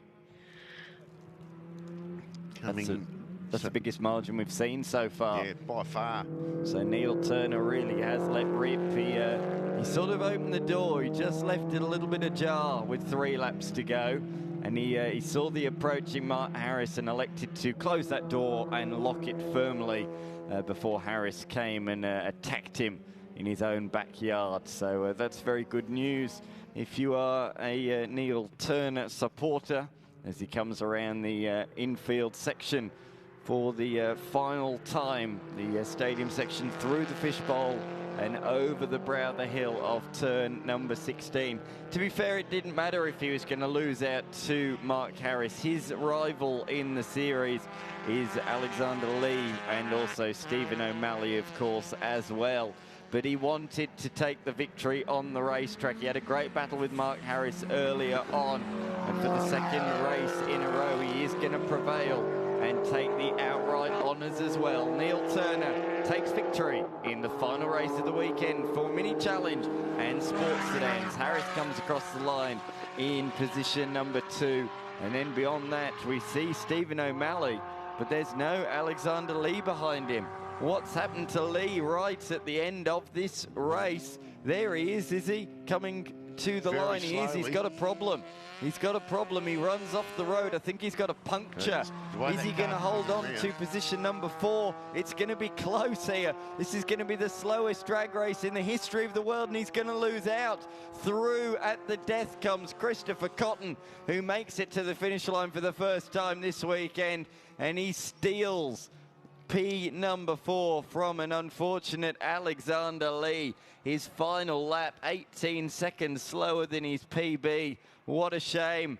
Clearly some sort of issue. I thought it was a puncture at first, but he did not have any speed coming onto the main straight at all. And it looks to me like it's almost got no drive. That's a shame for the man who won the mini class yesterday. And he, unfortunately, finishing down in position number 5. Neil Turner taking the win ahead of Mark Harris. Stephen O'Malley in 3rd. Chris O'Cotton stealing 4th at the death ahead of Alexander Lee. Jay Byrne and Richard Bailey rounding out the finishers. Rod O'Malley, unfortunately, a DNF midway through that race. Bailey there setting his PB lap right at the end of that one. As we see, Alexander Lee is still coming back into the lane, but certainly not under full pace, that is for certain. That's a shame for a man who did really well throughout this weekend. Luke Mader, you got an update for us? Yes, I'm down here in pit lane before the final race of the weekend, and I just had a quick chat to the team of the Edge Motorsport guys running this Ligier and got some numbers. So, as we can see, a very aggressive aerodynamic front end, and that helps produce over 1,200 kilos of downforce. Now you're thinking that's just a number, but when you realise this car weighs just under a tonne, it's producing more downforce than the car actually weighs, which is just an incredible figure, and to have it here at the Bend is truly special. So we got Scott Borman, the pilot of this amazing machine, and as we look further down the field, we're all geared up ready for a very, very exciting race. And yeah, I'm sure they're going to turn it on for the last race of the weekend. Cheers, guys. Thanks very much, Luke. Yeah, can't wait to get into this one, all the different shapes and sizes. Look at the sun blaring off. I think that's the Lauke machine. It is bright and sunny down there in the pit lane if you're not under the shelter of the shade. It's a warm one. Make sure you slip, slop, slap if you're out there, out and about around this racetrack. Didn't think I'd be saying that towards the end of March. No, still pretty warm conditions out there. Final race here for the Australian Prototype Series Round 1. Well, we get these cars prepared. So it was an interesting moment. It's good to see that Aaron Steer there in the lineup. So whatever his problem was in the previous race with the DNF has been sorted. So let's have a look what did happen in the last race. This is the last race, of course, of the mini challenge. Not a terrible amount of highlights. It was just the battle up the front here at the moment with Mark Harris led early, but after that it was the Neil Turner show as he makes his way past after a little while to get the lead right at this very moment. And that was pretty much all she wrote once he got down through the turn 6 to regain the lead. And he just drew away and drove it nice and smoothly, got himself in a nice rhythm. And he just ran away with the win. And that was pretty much all she wrote as they come across the line. Got a little bit close there towards the end, a couple of laps before the finish. We thought that Neil might have had an issue, but there wasn't any problems towards the end. So Mark Harris will take the clean bag of points here for the South Australian Sports Sedan Championship. Obviously with no other competitors in the field. So Neil Turner finishes up the race meeting there with a race win, and he'll be absolutely delighted after all that. And that's our highlights there from our mini challenge. All the umbrellas, the Jam Motorsport umbrellas coming in very good use down there at the moment with the warm sunshine on the drivers' helmets. So while we get ourselves prepared here, you can see Jason Macris is all ready to go after his dominating victory in the previous event. Race 1, of course, the Australian Prototype Series here as a part of the Summit Racing Series here at Shell V-Power Motorsport Park, round 1 of the State Series, the newly rebadged State Series, and brand new commentary booth up here too for us this weekend, and I hope you've enjoyed our broadcast. While we are awaiting the final race of the weekend for the Australian Prototype Series, yesterday Luke Mader caught up with a familiar name to Supercars fans, Dean Canto. Good morning, and we're here at the Bend, and I've bumped into a very cool-looking Dean Canto. Dean, now I know you probably ask yourself this a fair bit. What are you doing here today? We're supporting one of our clients, Scotty Borman, with the new Ligier JSP 325. Round 1 of the Prototype Series. He's pretty pumped. He's done a few track days in the car, but obviously first time competing in it, and you know, yesterday he walked away with P2, so he's over the moon. Now, your workshop is only just over the road, and what's it like having a racetrack as your backyard? Well, nothing compares to this venue in Australia. So, we've got a hotel, we've got an awesome track, awesome facilities, and there's a membership program here. So my business is based here. I've got 23 cars in the workshop currently, and a lot of clients are non-competitive guys. They just do track days. Obviously, I coach them, and we just provide track support, service, facilities, and basically they just rock up with their helmet like a rock star and hop in their race cars and go and have fun. Well, mate, thank you. It's been great to see you, and best of luck with the rest of today. Beautiful. Cheers, buddy. I did see in the lunch break, Dean Canto's role also involves driving the drives around in a golf buggy, so good to see that he's still keeping himself race sharp as well, albeit no longer... The golf buggy experience. No longer in a supercar or a GT car, but golf buggies for Dean Canto. No, it's good to have him here, a very wise head. He was here last year, actually, as part of the High-Tech Oils Super Series. He was one of the stewards and DSOs last weekend, so he's been keeping himself busy here at the Shell V-Power Motorsport Park the last couple of weekends. And his man is going to start in P2. He's been P2 in the first 2 races of the weekend, but Jason Macris was the star of the show in the Jam Motorsport machine earlier on today. From the back of the field, he shot through the order to finish in position number 1.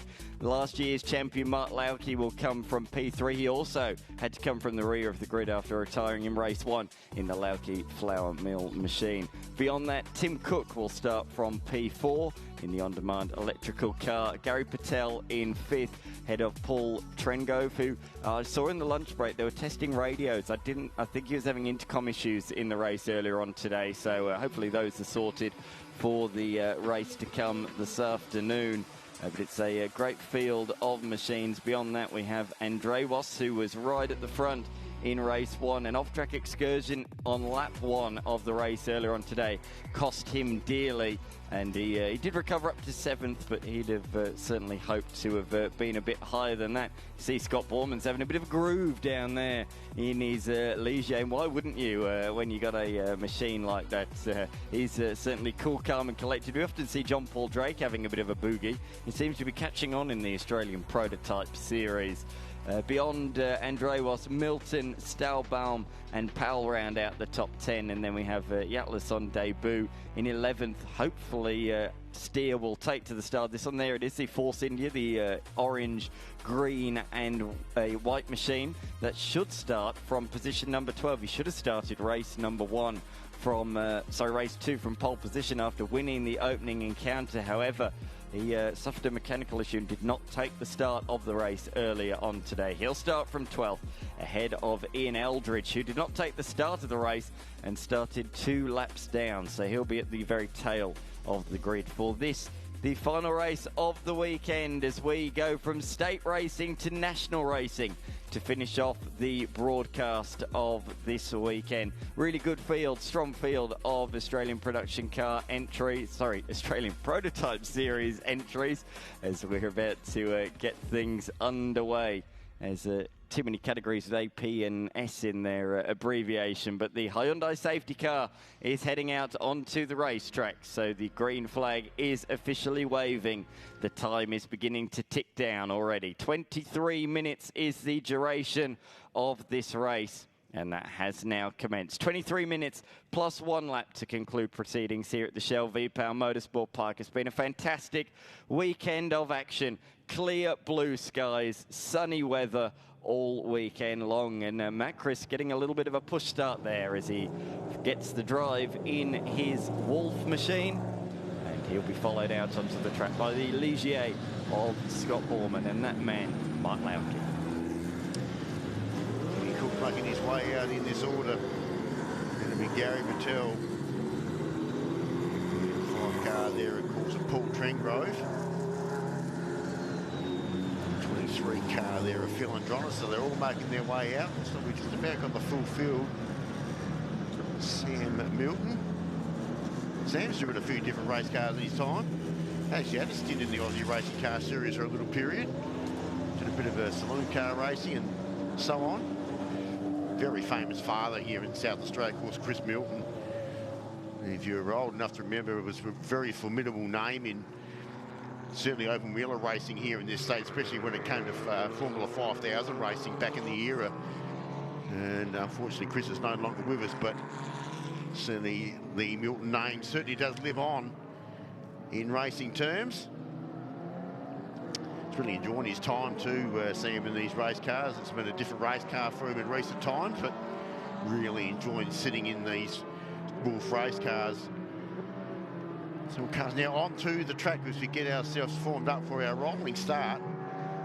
So the little lightweight Wolf Thunder at the rear of the field there with Aaron Steer. That's the one we should be checking out. We know how much pace that car's got from the rear of the pack. Obviously DNF in the previous race, so whatever that problem has been rectified very quickly. Mark Lauke is certainly one to look out for here. Much closer this time around. There's the store of Ian Eldridge, who's started from pit lane in the previous race, so he's also had issues this weekend. It's the only store in the field. In fact, there's a lot of single makes in this particular race field anyway. You brought up the point there about Mark Lauke.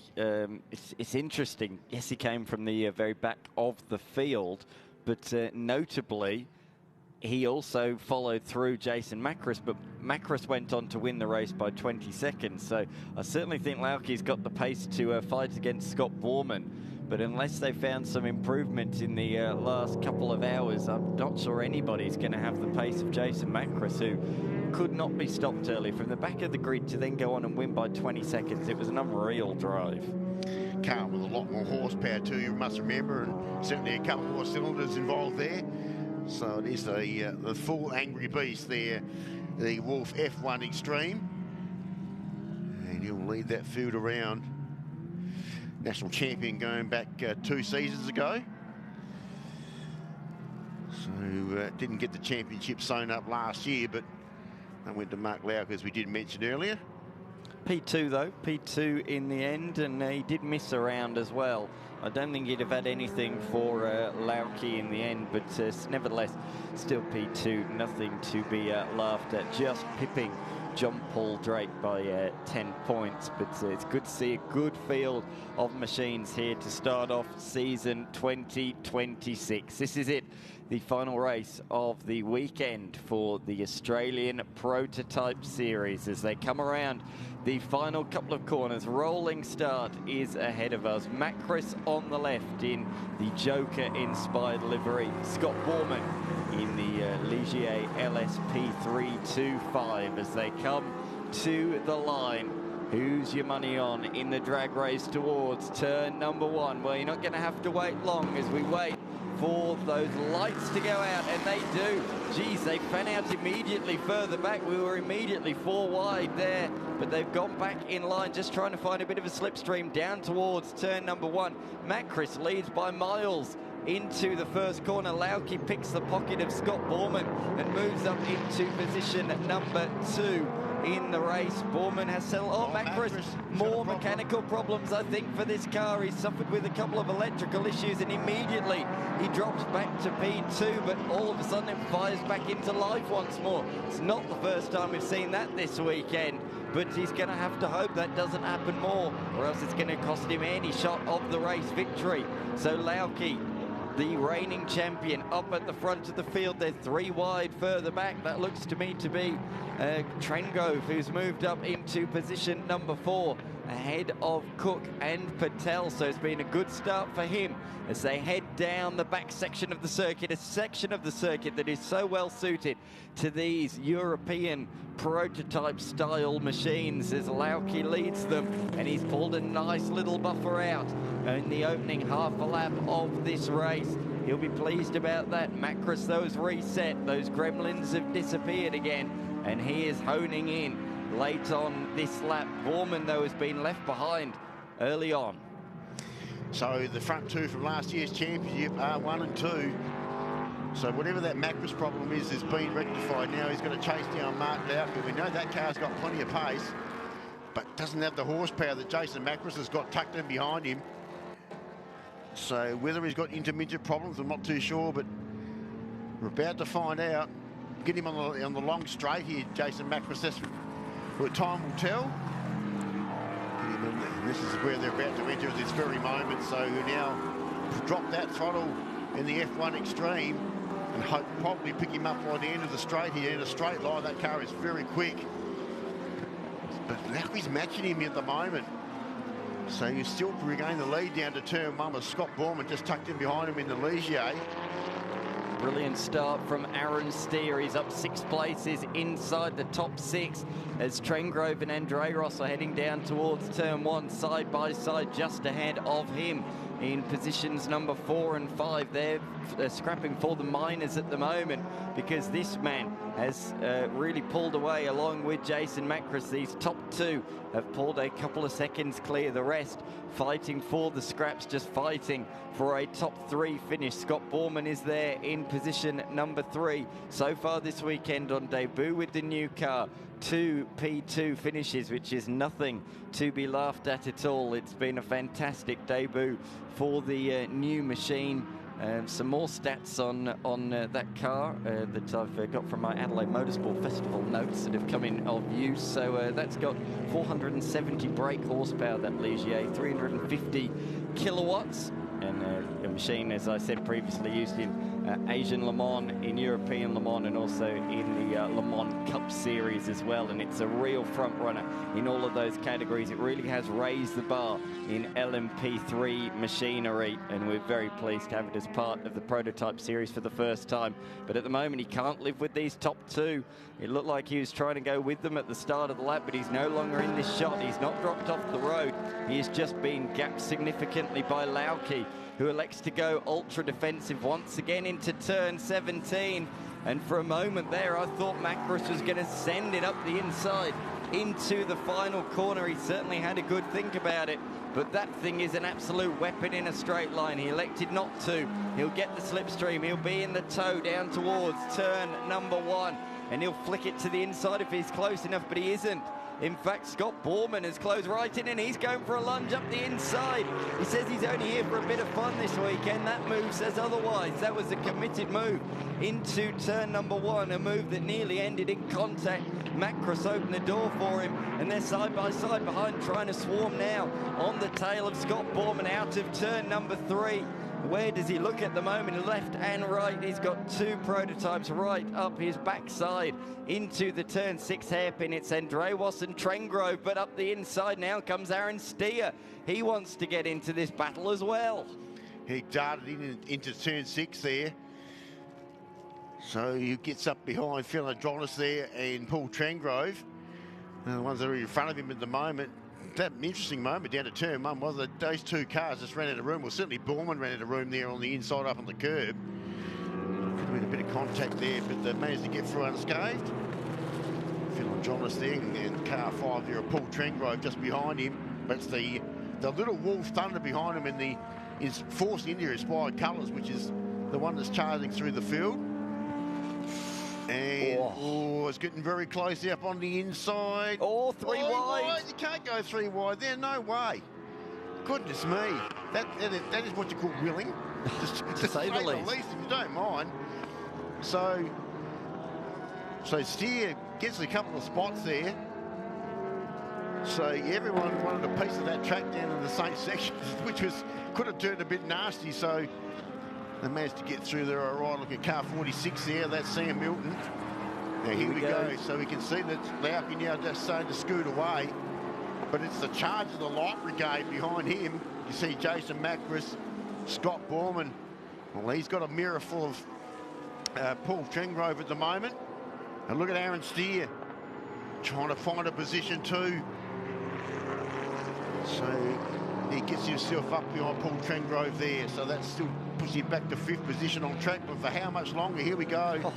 Jesus, getting a little bit busy here. Oh, awesome. Awesome mate. move. He might get 2 for 1 here. Fantastic run out of turn number 3. He'll have the inside for turn 5, and he has. He's picked the pocket of Macris, and Steer might follow him through as well. And he might get another one up the inside of Lauki. He's into the race lead. Paul Trengrove from P4 to P1 in just 6 corners. Incredible start to the lap from him, and it's all changing because Macris now up the inside of Lauki. And Macris is really, his eyes have lit up. He's seen this victory go away from him. He did not expect to be overtaken, and now he's going to have to try and charge through, but it looks like Macris has just about held on. This is a fantastic way to end proceedings here at the Shell V-Power Motorsport Park. A real thriller already. The top 7 cars separated by less than 4 seconds after 3 laps of racing. How close do you like your Australian Prototype Series action? Well, this close. This is exactly how I love it. It's all changed, though. It's Trengove. It's then Macris from Lauke. Scott Borman in position number 4. And Aaron Steer is not too far behind here as Macris shows his nose. He just appears in the corner of the camera shot, having a real crack. Steers up a couple of positions and through goes Macris. Oh my goodness me, they're changing at every corner at the moment. It's so hard to keep up with this race. So Steer is up to 4th as well. Eldridge, where on earth has he come from? He's in position number 5, ahead of Scott Borman. And that means that Gary Patel has been shuffled to the tail of the field as Lauke with the straight line speed. He now whips back up the inside of Paul Trengove. But this car, the Trengove machine, is so very good around these long loaded corners, and he will pull away from Lauke without any issues at all. So Trengove retains P2, but only just, and here now is Aaron Steer, and there's still 10 minutes left in this race. Oh, what a move, what a lunge. Back up the inside again from Lauke. They're both in a little deep, and around the outside again. Trengove in the Aprilia-powered machine is able to hold on. Gee, talk about a race of chops and changes. It's all happening. This is what you come to expect from this category, with all these different cars, with all these different capabilities. You think you got the race won, but all of a sudden it just changes really quick. So it is Jason Macris back to the lead again from Paul Trengove. So there they go. Aaron Steer gets himself up into 4th position, so he's gradually probably looking. Where did Ian Eldridge come from? He's picked up 4 positions inside that last lap. So the store race car certainly is picking his way through the field as well in the now global logistics entry. So there is the Lauke entry. So that's Scott Borman. Yeah, now there's Ian Eldridge. So he's picking his way through the field. I think actually Borman's got back in front of him on the lap. There's our race leader, Jason Macris. We've got camera shots going left, right and centre with all these moves happening. And down he goes. Here's the big rumble down the main street. You feel the chair vibrate. Through goes Steer, or does he? Because Lauke's thing is so fast in a straight line. It's the fastest thing here. So as soon as Steer pulls out to the inside, Lauke engages almost boost mode down towards turn number 1. It's like he's got an extra, well, he does. I was about to say he's got an extra 100 horsepower. He certainly does. He's got more than that even. And that really does pay dividends come the end of the straight. Whoa, it looks to me like Scott Borman's reset, and he's going to go at it back from P5, but don't rule him out of a potential top 3 position. Aaron Steer there nearly ran into the back of Mark Lauke through turn number 3. It seems to me like these long, loaded, tight corners do not suit the Lauke machine. That's where the likes of Trengove and also Aaron Steer are a lot faster. It's not too bad in the high-speed stuff down here, but the low-speed stuff is not where the Mark Lauke machine is confident out there on the circuit at this particular point in time.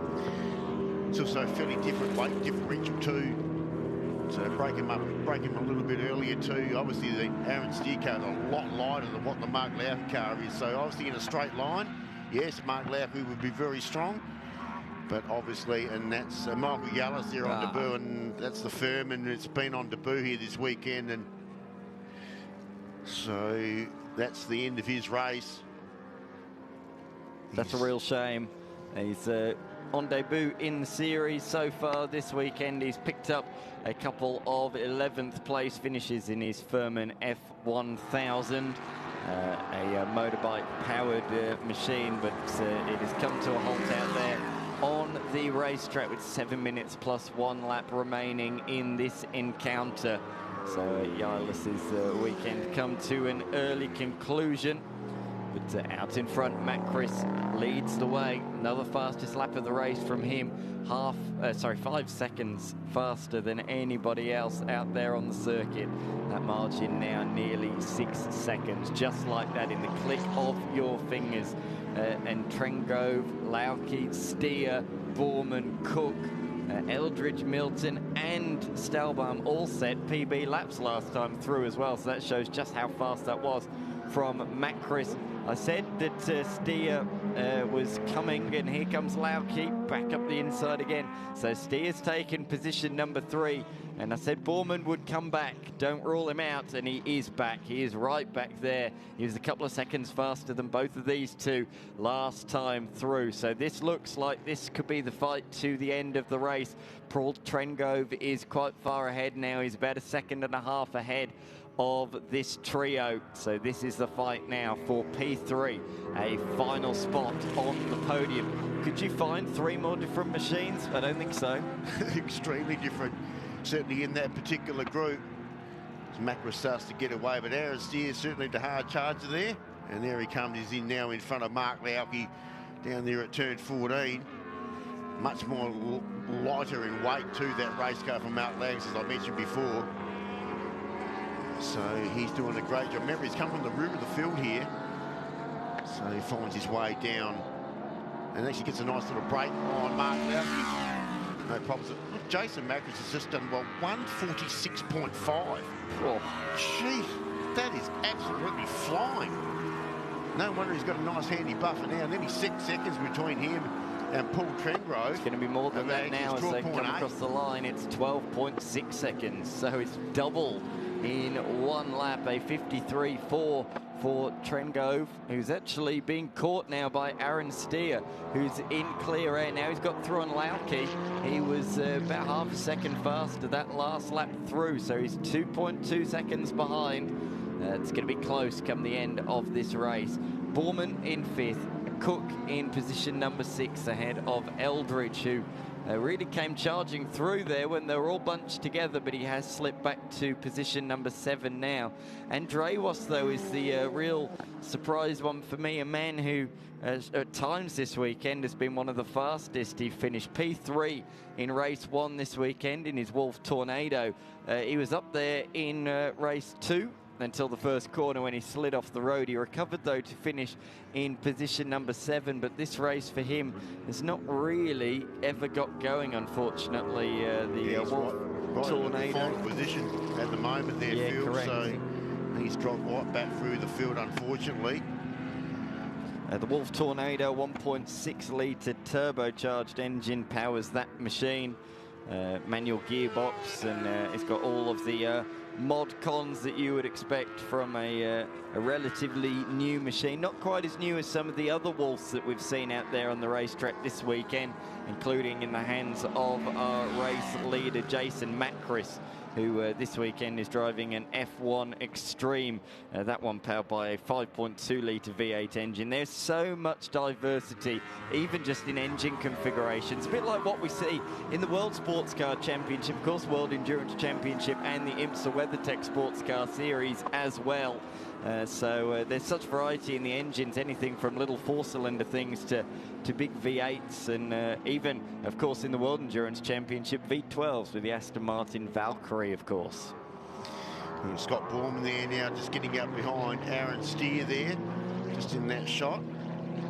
Jason Macris has gone quicker again. He's done another fast lap there, 146.25. So that margin will absolutely blow out. In fact, nearly 20 seconds on that as they go across the start-finish line. But his game on here. And as you did predict there, Scott Borman probably will get Mark Lauke. No, and he's he in has, too as deep. he managed to pull it up around the outside, pushes Mark Lauke on the outside there to turn 7. And you don't really want to be going too wide down there with these big, wide sports cars. And so they won't be doing that. So Mark Lauke gets back in front there of Scott Borman. You said you thought he was going to send it to the inside, and you thought he pulled it off. But Lauke's been last of the late breakers all weekend long, and I thought, well, if he's outbroken Lauke by that much, there's no way he's going to make the apex of the corner, and so it proved to be. But while those two have jostled, Lauke is now actually pulled a little bit clear. And look, Borman is under pressure from Tim Cook with 2 minutes remaining in this final Australian Prototype Series race. It's the limousine car, as I like to call it, the ultra-long car number 3 of Cook, a Nova Proto Honda. And there's a couple of them out there in this field, but yeah, this is the really long stretched limousine of prototypes. Found a bit of pace too now here by Scott Borman. A lot of these drivers have just all put in their PBs, certainly on that lap very consistently. So now we have a look to see if Tim Cook can get up into 5th position.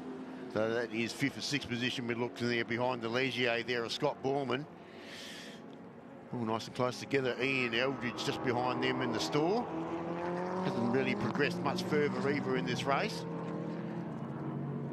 So Ian Eldridge goes across the line there in 7th position, but it's certainly Tim Cook who we're having a look at the moment, and he's got Scott Borman in his sights. Got pretty close there half a lap ago. Now here's Aaron Steer. This is important. This is for position number 2. So he gets up and does that easily. Takes a little bit of a wide berth around turn 6 and puts the foot down and draws past Paul Trengrove to get him up into 2nd position. Now just behind Jason Macris is already in a world of his own. So remember that this car has started from the rear of the field. This Wolf Thunder here of Aaron Steer in the Jam Motorsport livery.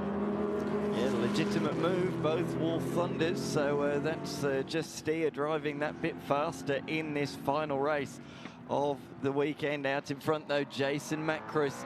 There'll be one more lap because time has elapsed right now. So we are on to the final lap of this motor race. Jason Macris leading the way, and he continues to extend that margin lap upon lap. He's not quite been as fast the last couple of tours.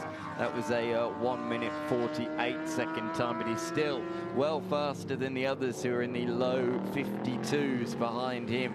In fact, all of that bunch behind him are all in the low 52s, so he is very much in a league of his own out there at the front of the field. We saw that little niggling issue again at the start of the race, didn't we? And I had my head in my hands. I couldn't believe it, but it sorted itself as quickly as it plagued him.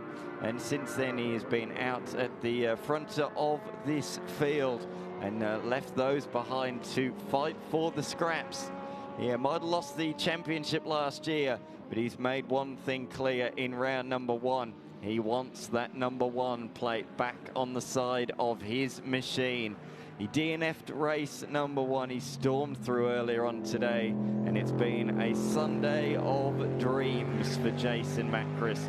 Race win earlier on today, and with half a lap to go, looks set for race number 3 honours as well. The South Australian will be delighted with this performance, and it really does show the rest of the field just how fast he is going to be in season 2026. There's been no stopping him here this afternoon with just a couple of corners remaining. Jason Macris looks set to win race number 3 of the weekend in his Wolf. There's a little bit of lap traffic ahead of him, but that won't cause any problem as they sidestep out of the way. That was Andreas actually, but out in front, Jason Macris wins race number 3 of the Australian Prototype Series. Andreas limps across the line in position number 12, unfortunately. A man who finished on the podium yesterday. And then it's Daylight back to position number 2. We wait. Oh, this car's back going again.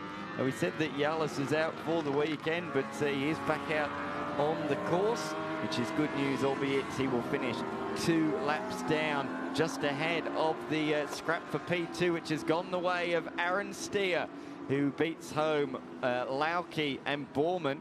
And it looks to me like a loser there late on in the piece was Trengrove, who, oh no, just held on. He just held on to position number 4 ahead of Scott Borman. Tim Cook rounding out the top 6. Boy, oh boy, was that a close fight. Just 5 seconds separating Steer in second and Cook all the way down in position number 6. Position 7 will be Ian Eldridge. He's already gone across the line. Then we go back to Gary Patel in 8th position, has just crossed the line. Then it'll be Sam Milton in 9th position, and just inside the top 10 there going across the line is Greg Stahlbaum, the Queenslander, makes his way across the line, and he's the final one. Matt Powell in the Radical, the final one to cross the line. Then we already saw Phil Andronis a lap down. Obviously some issues there at the end of the race. And of course Mick Yarlis there just at the end, just getting restarted 2 laps down. So this is the official results. So it will be Jason Macris to take out the round, and of course the race winner will be Aaron Steer, Mark Lauke. Lots of chops and changes in that race. Then we go back to Paul Chengrove, Scott Borman, Tim Cook, Ian Eldridge finished up in 7th position. Gary Patel, Sam Milton and Greg Stahlbaum, the Queenslander there just inside the top 10, and car number 99 to round out the top 10 there for the final race of the weekend for the Australian Prototype Series.